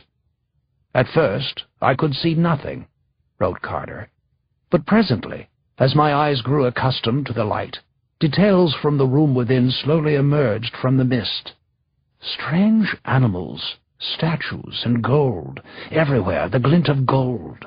For the moment, an eternity it must have been to the others standing by, I was struck dumb with amazement." "Can you see anything?" Lord Carnarvon asked impatiently, his head close to Carter's ear. "Yes," Carter responded. "Wonderful things." Chapter 88. November 26, 1922. Valley of the Kings. "Let me have a look," the Earl demanded. "It's my turn to see. It's my turn now." Carter, not so politely, ignored him. He had waited too many years for this incredible moment. If anything, it was even better than he could have imagined. He had finally done it. Wonderful things. Carter handed the candle to Callender, exchanging it for a flashlight. He played the beam slowly over the contents of the chamber, spellbound. "Never before in the whole history of excavation," Carter wrote, "had such an amazing sight been seen as the light of the electric torch revealed to us." This tomb, or cache, or whatever it was, did not merely hold a few stray pieces of antiquity. Rather, it overflowed with gold and other priceless treasures. Carter's eyes now began to distinguish shapes, and he mentally catalogued the amazing contents. Straight ahead were 3 great gilt couches, their sides carved in the form of monstrous animals, curiously attenuated in body, as they had to be to serve their purpose, but with heads of startling realism. Next, on the right, he would later write, 2 life-sized figures of a king in black facing each other like sentinels, gold-kilted, gold-sandaled, armed with mace and staff, the protective sacred cobra upon their foreheads. There was so much more. Inlaid baskets, alabaster vases, bouquets of golden flowers and leaves, and a golden wood throne with a delicately carved inlay. The room was packed floor to ceiling with furniture, statues, pottery, and all the accoutrements of a wealthy Egyptian. Then, even as Carter tried desperately to maintain his vigil, he felt a pair of wiry hands yanking him backward, like a cork from a bottle. It was Carnarvon. Planting his feet firmly on the stone floor, the surprisingly powerful Earl took hold of Carter's shoulders and finally muscled him aside. The Earl was not in good health, so the effort left him breathless. Yet all was forgotten as he snatched the flashlight from Carter's hand and pressed his nose through the opening. Once again, Carnarvon was rendered breathless. Behind Carnarvon stood Carter, slouched against the wall and beaming at Lady Evelyn. Her eyes were riveted on Carter, in awe of the great discovery, but even more, of Carter's passion for his work. Lady Evelyn was one of England's leading debutantes, a woman destined for a life of wealth and status. Howard Carter was many steps beneath her on the social ladder. Yet as she had become her father's companion on trips to Egypt over the previous 2 years, the attraction between her and Carter had become intense. Lord Carnarvon had taken to keeping a close eye on them. Only now he wasn't looking. So Carter and Evelyn locked eyes in the dank hallway, the exhilaration of discovery bubbling between them. They were struggling to hide their emotions from Calendar. A dazzled Lord Carnarvon finally turned round, gesturing that it was Evelyn's turn to look inside. "Come, come! It's amazing, my dear. You must see for yourself." Only then did Carter's focus return, allowing him to ask himself the most obvious question. If this is a tomb, then where is the mummy? Chapter 89. November 26, 1922. Valley of the Kings. Unfortunately, there would be a major problem in looking for the mummy. The wording of Lord Carnarvon's concession to dig in the valley implied that a tomb's discoverer had the right to enter first. However, as Trout Engelbach had made abundantly clear 2 days earlier, the Antiquities Service's understanding of the wording was quite different. Acting under orders from his boss, a Frenchman named Pierre Lacot, Engelbach now demanded that a member of his staff be on hand for the opening of any chamber. The penalty for ignoring that order was severe. Carter and Carnarvon could forfeit much of their claim to the treasure inside. After all those years of searching, impatience now could mean they'd end up with nothing. And though Engelbach had left Carter's dig site, he had designated his Egyptian deputy, Ibrahim Effendi, to carry out that task in his absence. But as Carter and his group stood before the second doorway, Effendi, too, was no longer in the valley. He had returned to Luxor, awaiting news from Carter. Now Carter and his group were faced with a dilemma: send for Effendi, or break on through to the other side without him. Carter did both. Swearing everyone in the tunnel to secrecy, including the Egyptian diggers, Carter wrote a hasty note informing the Antiquities Service of what he'd found. Then he handed the note to one of the diggers and ordered him to wait until nightfall before delivering it. Next, he again turned his attention to the wall. He enlarged the hole even more. He was going inside to find the mummy. Chapter 90. November 26, 1922. Valley of the Kings. Lady Evelyn was the smallest of the bunch and was the first to wriggle through the opening. She found herself transfixed by ghostly alabaster vases, and Carter enlarged the hole so Lord Carnarvon and Arthur Calendar could also squeeze through. Then he entered what would become known as the antechamber. The room was a small rectangle, 12 feet deep by 26 feet wide. The ceilings were low to the point of claustrophobia, and the walls unpainted, which was odd, Carter thought. Why hadn't the chamber been properly finished? The air smelled not just of dust and thyme, but also of perfumes and exotic woods. "The very air you breathe, unchanged through the centuries," marveled Carter. The group was jumpy now, as if the chamber were haunted. Carter was surprised to find himself humbled by the timelessness of the moment. There were footprints in the dust from thousands of years earlier, and a container still held the mortar used to build the door. The blackened lamp, the finger mark upon the freshly painted surface, the farewell garland dropped upon the threshold. "You feel it might have been just yesterday," Carter mused. The four modern-day intruders shone the flashlight about the room, setting aside all historical propriety to hold the golden relics in their bare hands. Carter opened a small casket painted with images of a pharaoh, Tut, slaying his enemies in battle. Inside were a pair of ancient sandals and a robe festooned with brightly colored beads. Lady Evelyn gasped with delight as she came across a golden throne with images of a pharaoh and his queen depicted in lapis lazuli. The pair were obviously very much in love, as demonstrated by the tender way the queen seemed to be touching her king. To Carter's eyes, it was the most beautiful thing that has ever been found in Egypt. Outside, darkness fell. The workers and any remaining spectators had finally left for home. Inside the antechamber, Carter's group continued to revel in discovery after discovery. But Carter was still not satisfied. A great mystery remained unsolved. He probed the walls, searching for signs of other chambers. At one point he came upon a tiny hole and pointed his flashlight through the opening. On the other side lay a very small room, also overflowing with treasure.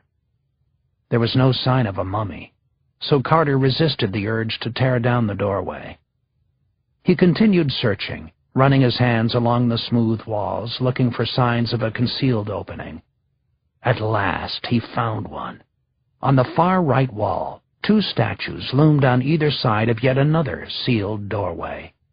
The statues were apparently sentinels, standing guard over the opening, as they had for centuries.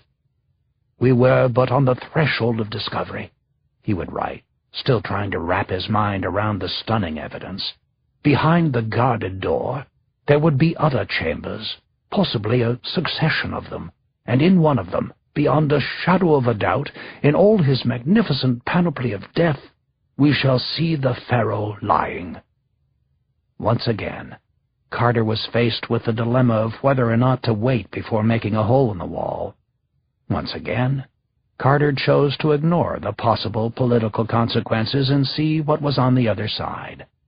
He only hoped his decision wouldn't prove disastrous at some future time. But of course, it would. Chapter 91. November 26th, 1922. Valley of the Kings. At the bottom right corner of the hidden doorway, Carter found a 3-foot-tall hole that had been plastered over it sometime in antiquity. This was a sign that tomb robbers had preceded him. For the third time that day, Carter chipped away at some thief's ancient plasterwork, pulled back the stones that had been used to build an impromptu wall, and shone his light through. At first it didn't look like much. A narrow hallway. Carter slid through ahead of the others. He went feet first, dropping down into a sunken room. He scanned the narrow walls with his flashlight. At first it appeared that the light was playing a trick on him. Then he realized that one of the walls was not a wall at all. He was inside a stunning square chamber, not a narrow hallway.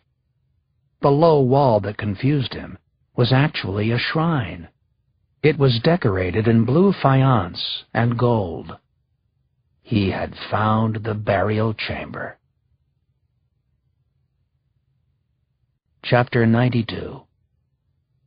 November 26, 1922. Valley of the Kings. As Lady Evelyn and Lord Carnarvon hurried to join him, Calendar was too portly to squeeze through. Carter examined the shrine. He was facing a pair of mighty wooden doors secured with an ebony bolt. Inside, as Carter well knew, would be several smaller shrines like this one. Only after each shrine had been opened would he be able to see the sarcophagus, coffins, and the mummy itself. At this thought, Carter's heartbeat quickened. There was definitely a mummy here. There was no way tomb robbers could have stolen the body without destroying the shrines, and these shrines were in pristine condition. With Carnarvon's help, Carter slowly and carefully slid back the bolt. The doors swung on their hinges. A linen shroud decorated with gold rosettes was draped over the next shrine. One rosette fell away as the door was opened. Carter slipped it into his pocket without a second thought. Now he lifted the shroud and saw further evidence that the mummy had not been disturbed. On the bolts of yet another opening, to yet another shrine, was a royal seal. It was the royal necropolis stamp, with a jackal and 9 bound captives, signifying that a pharaoh lay within. By now it was almost morning. The group explored a while longer, but soon they left. The Carnarvons needed rest. They weren't used to the heat or the manual labor. Even Carter needed a break, though for him a short one would suffice. They climbed the steps, walking from the ancient past to the cool pre-dawn air of the present in just a few seconds. Carter's men were still standing guard.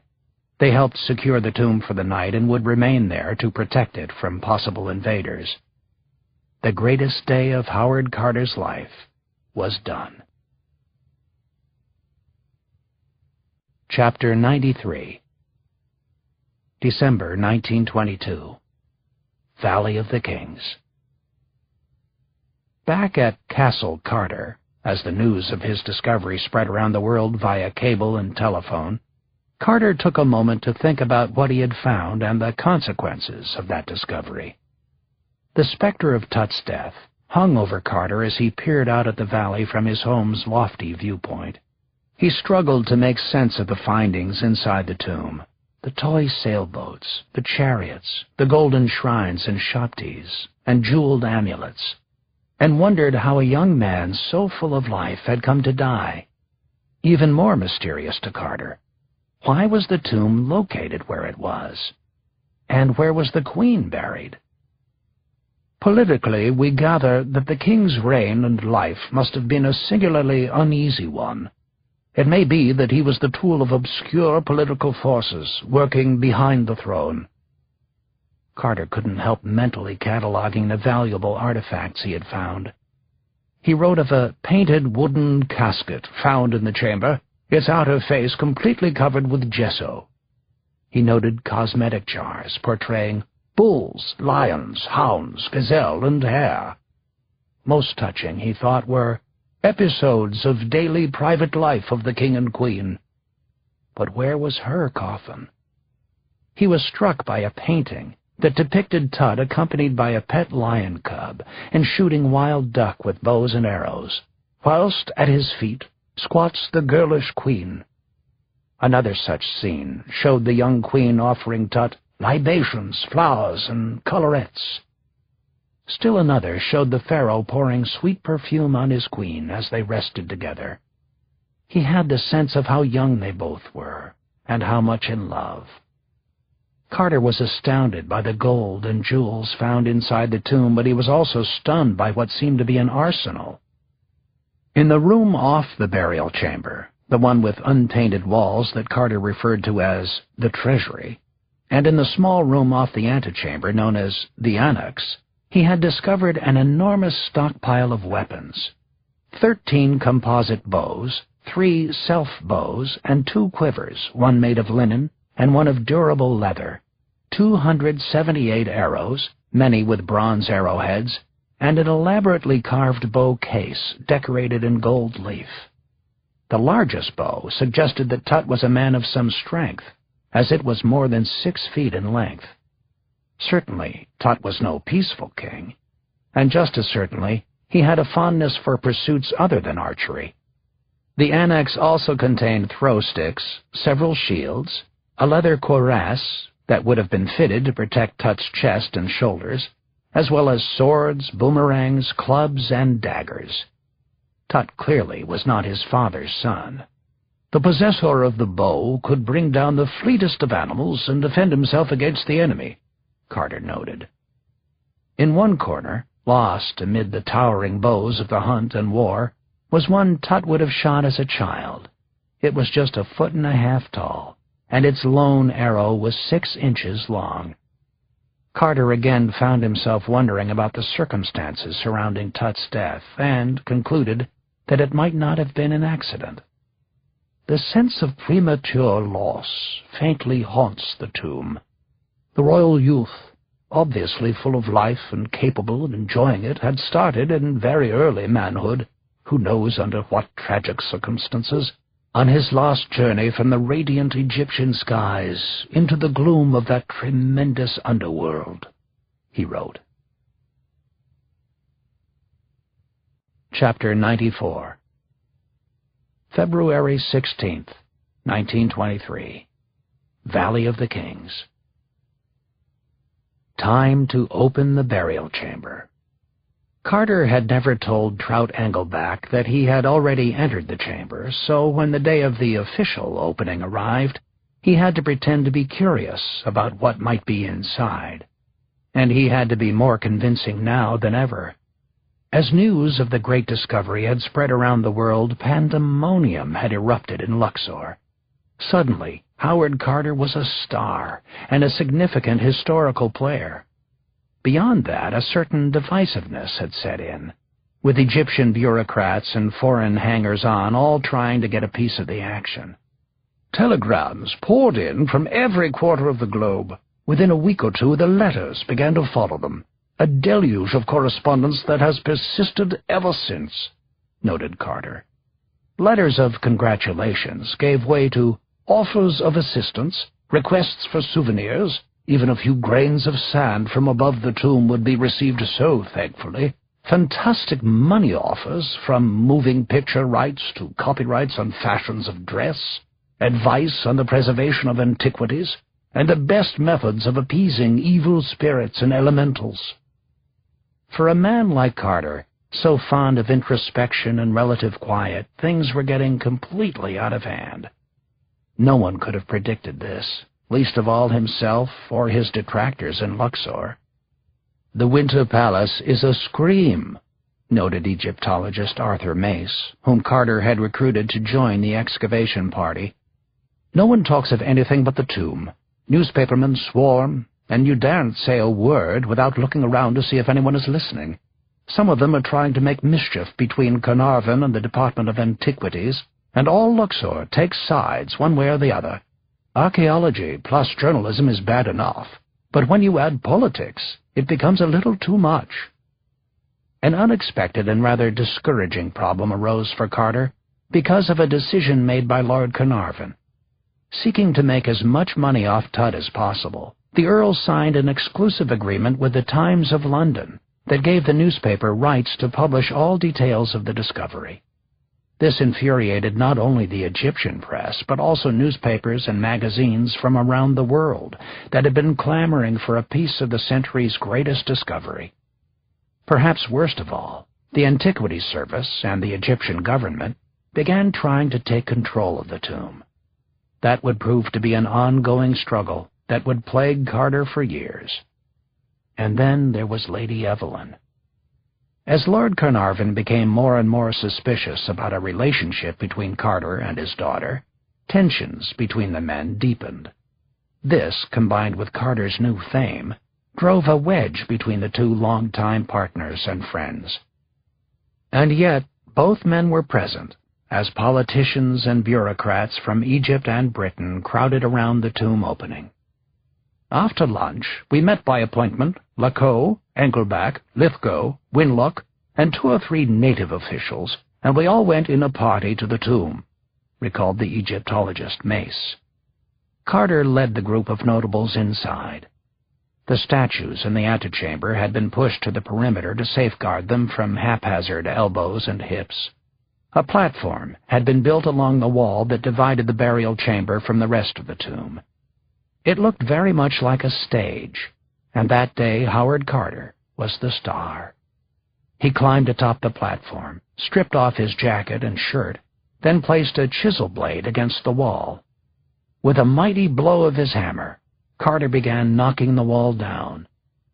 Arthur Mace stood to one side, and as work progressed, Carter handed him bits of rock that he had chiseled away. These were in turn handed to Calendar, who passed them to a chain of Egyptian workers who collected them, then carried them out of the tomb. Slowly, the hole widened.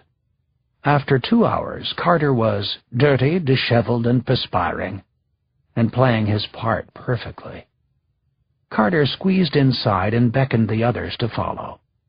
The alabaster jars, canopic shrine with figures of 4 guardian goddesses, and spangled shroud were clearly visible now.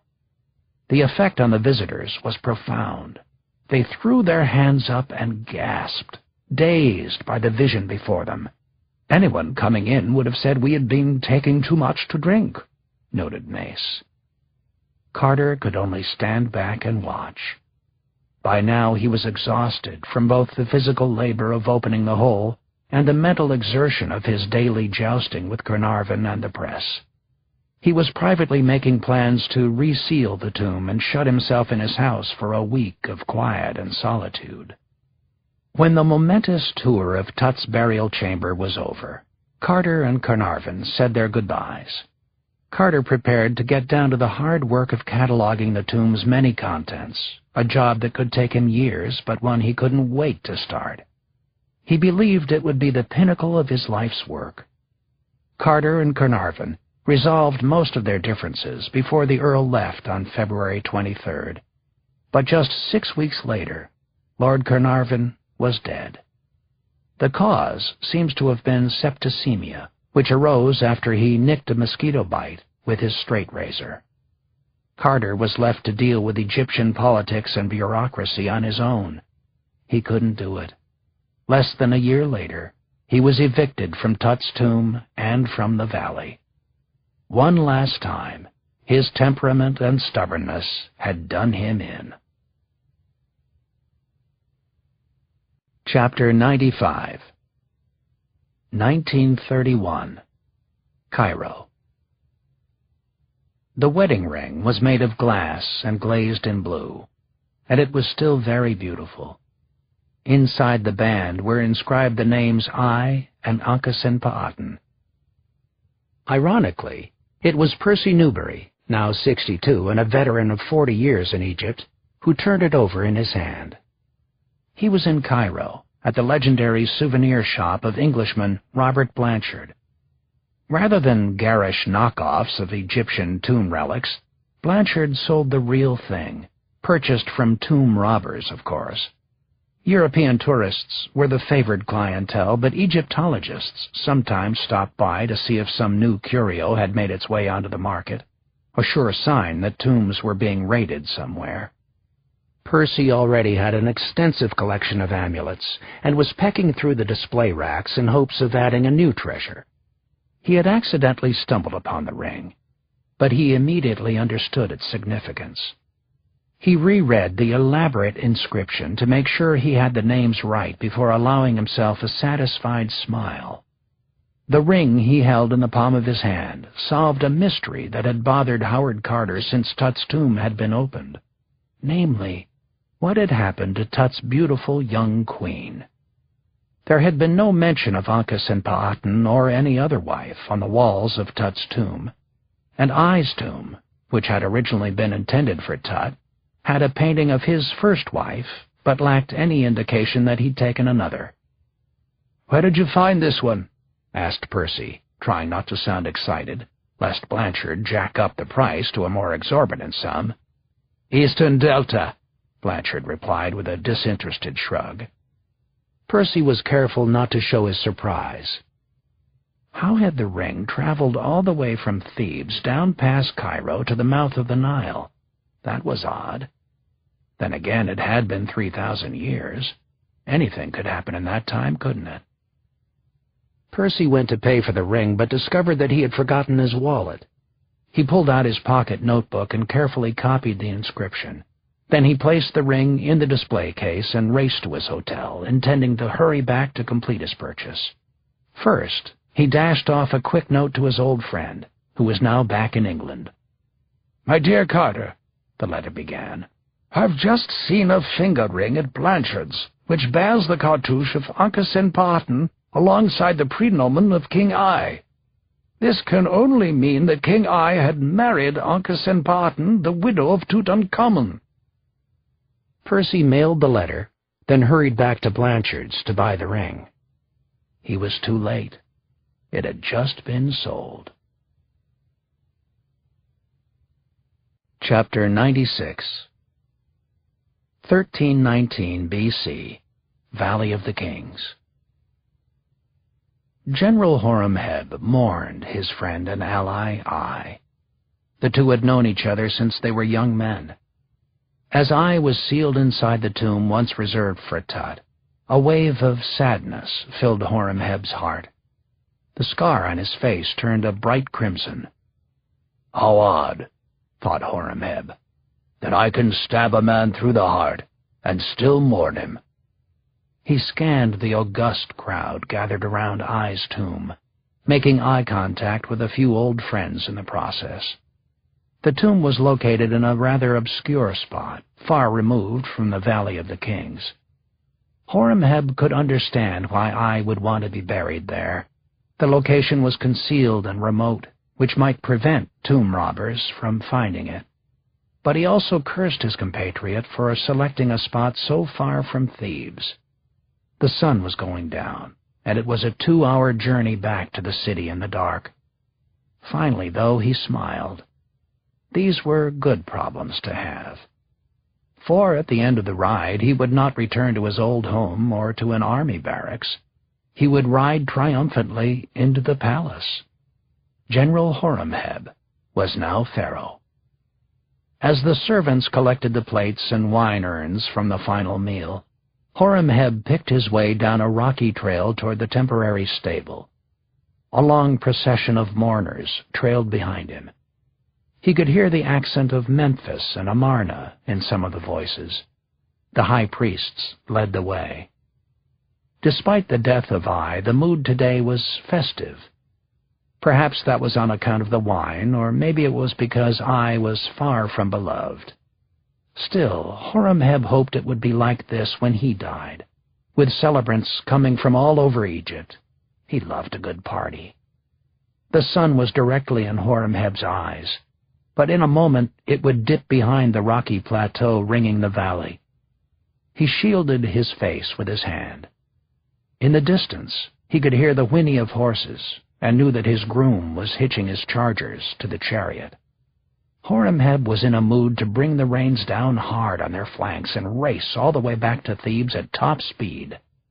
"What sort of pharaoh will you be?" he asked himself. "Magnificent, like Amenhotep III. Yes, I will be magnificent. Let them attach it to my name." Horemheb instantly knew what he must do next. Wipe the slate clean.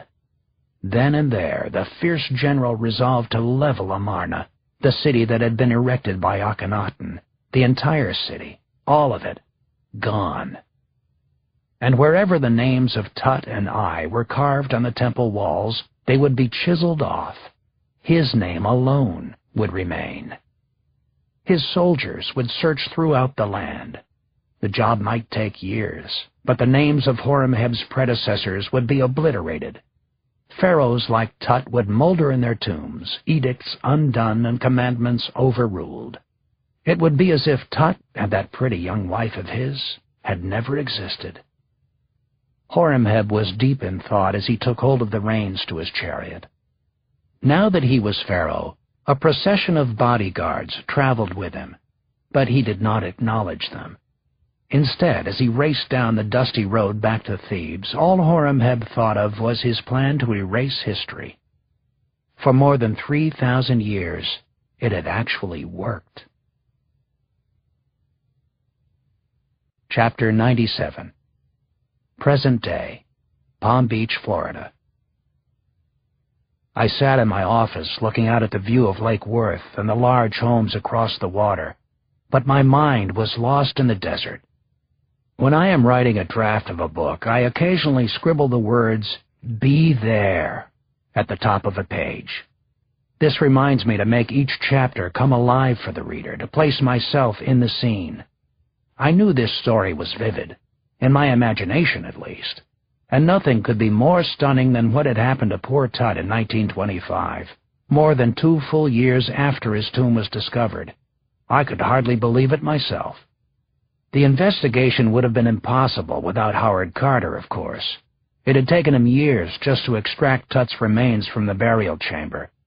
The process began the moment the plaster wall separating the anteroom from the burial chamber was knocked down. Reporters clustered outside the tomb and breathlessly awaited news. Doubters in the Egyptology community still believed that Carter had found nothing more than an elaborate closet, and still there was no sign of Tut's mummy. Poor Carter. And it only got worse for him. Once his workers had pried the wood apart at the joints and hauled away the protective panels, he was surprised to be looking at another, smaller shrine. This, too, had to be disassembled piece by piece. But inside was another shrine, and then another. In all, there were 4 shrines, one within the other, like Russian nesting dolls. Finally, however, Carter reached the sarcophagus. He saw that the lid was made of pink granite and cracked across the center, as if someone had struck it with a hammer or stone club. But who would do such a thing, and for what reason? At least Carter was fairly certain he had found Tut. The 2 outer coffins were opened. Politics intruded. Carnarvon died mysteriously, and the Egyptians expelled Carter for a year. He returned in October 1925 to open the final golden coffin. The mummy was coated with black unguent. When Tut was seen for the first time in modern history, he was covered in black resin, and so was still cloaked in mystery. What happened next was as shocking as anything else in the story. Dr. Douglas Derry of Cairo University was brought in to examine the body. As a professor of anatomy, he was seen as a more suitable choice for this task than Carter. That was debatable. With Tut stuck inside the tomb, Derry got extreme, to say the least. First, he tried to chisel Tut out. Then he used hot knives to melt the resin. And then Derry did the unthinkable. He took a saw and cut Tut's body in half. Chapter 98. 1324 B.C. Tut's Palace. The soldier, Sefu, silently tiptoed into Tut's bedroom. He had stood behind a statue as the queen left her ailing husband, right on schedule. He knew that he had only a few minutes to do the deed and escape the palace, and then Thebes. The young pharaoh looked so innocent and helpless as he lay in his bed, like a child. A sliver of remorse flitted through the soldier's mind, but was quickly replaced with grim resolve and the knowledge that what he was about to do was for the good of Egypt. The general had promised him money and a promotion in rank. The royal vizier had sweetened the deal with a land grant and some cattle. So the cold-blooded assassin walked to the edge of the pharaoh's bed. He planted his feet wide. Now, balanced and stable, he grasped the club with 2 hands and brought it up high over his head. Though he wasn't tall, he was broad-shouldered. Could it really be this easy to murder a pharaoh? He kept waiting for a guard to spring from hiding, or for Tut to rise up and catch him in the act, to forbid his own murder. The soldier felt the smooth ebony in his hands, and the heft of the stone seemed right for what he was about to do. Not so light that it would bounce off the king's head, and not so heavy that it would throw him off balance as he swung. He was startled as the pharaoh spoke softly in his sleep. "Mother," Tut said. The soldier put down the club. It wouldn't be right to kill the pharaoh like this. Instead, he placed his strong hands firmly on either side of Tut's windpipe and applied great pressure. Tut's eyes opened wide. He tried to fight back, but was too weak. And then he was dead. The soldier picked up his club and left the room as quickly and quietly as he'd entered.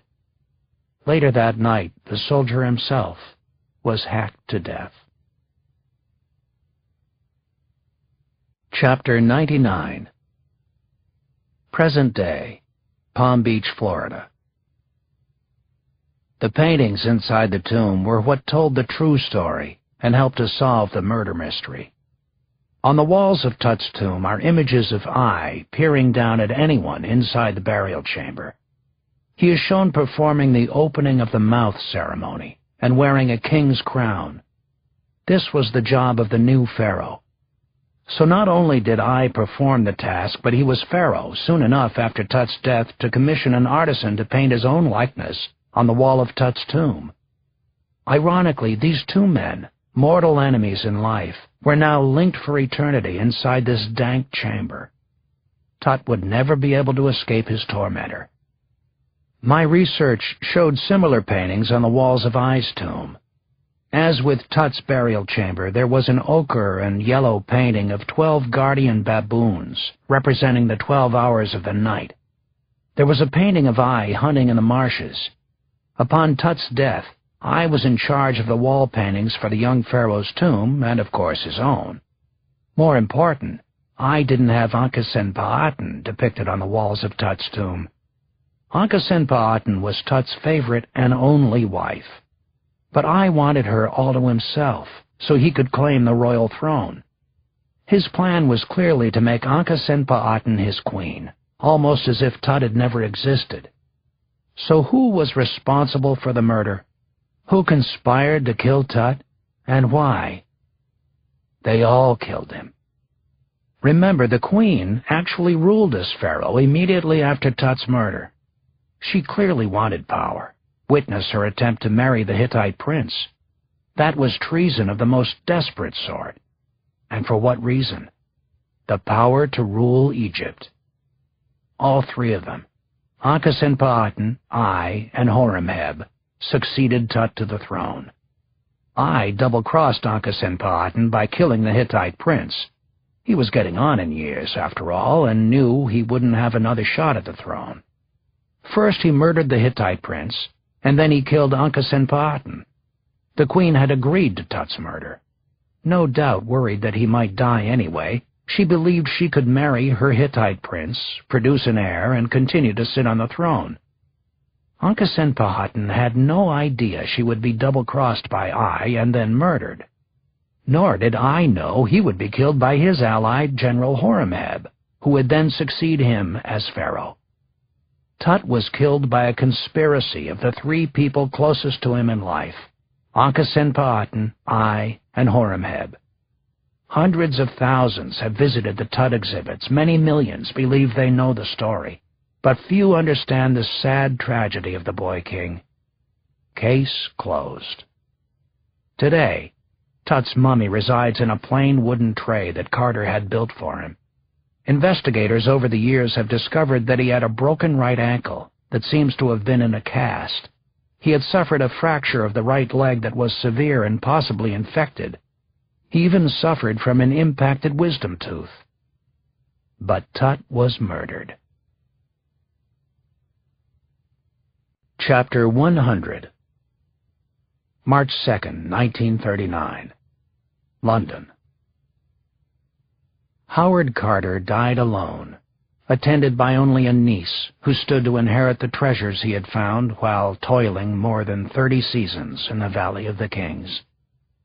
4 days passed between his death and the burial, long enough for the Times to eulogize him as the great Egyptologist who gained fame for his part in one of the most successful and exciting episodes in the annals of archaeology. Now, finally, as sleet threatened South London, Carter was being laid to rest. Eulogies in the Times were a privilege. Usually only the rich, famous, eccentric, and overachieving were granted the honor.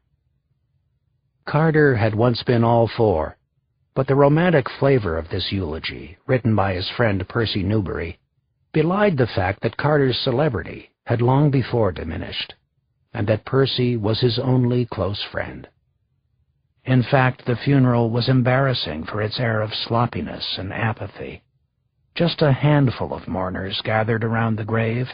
The birth date etched on Carter's tombstone was off by 1 year, and, saddest of all, he was buried in a simple hole in the ground.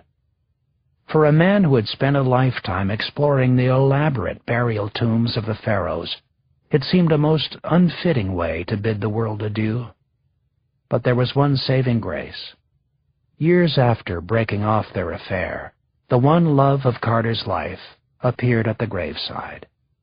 Lady Evelyn was a small woman, expensively dressed, wearing a broad black hat.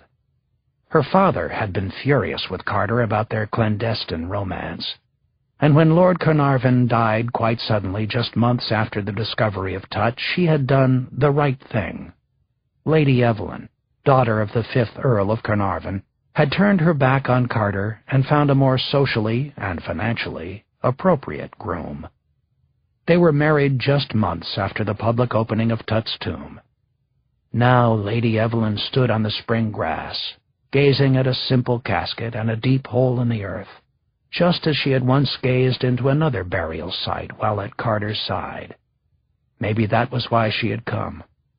For no matter how far apart Carter and Lady Evelyn drifted, neither could escape the fact that on one glorious November morning, 17 years earlier, they had been the first people in 3,000 years to gaze inside the tomb of a boy king known as Tutankhamun.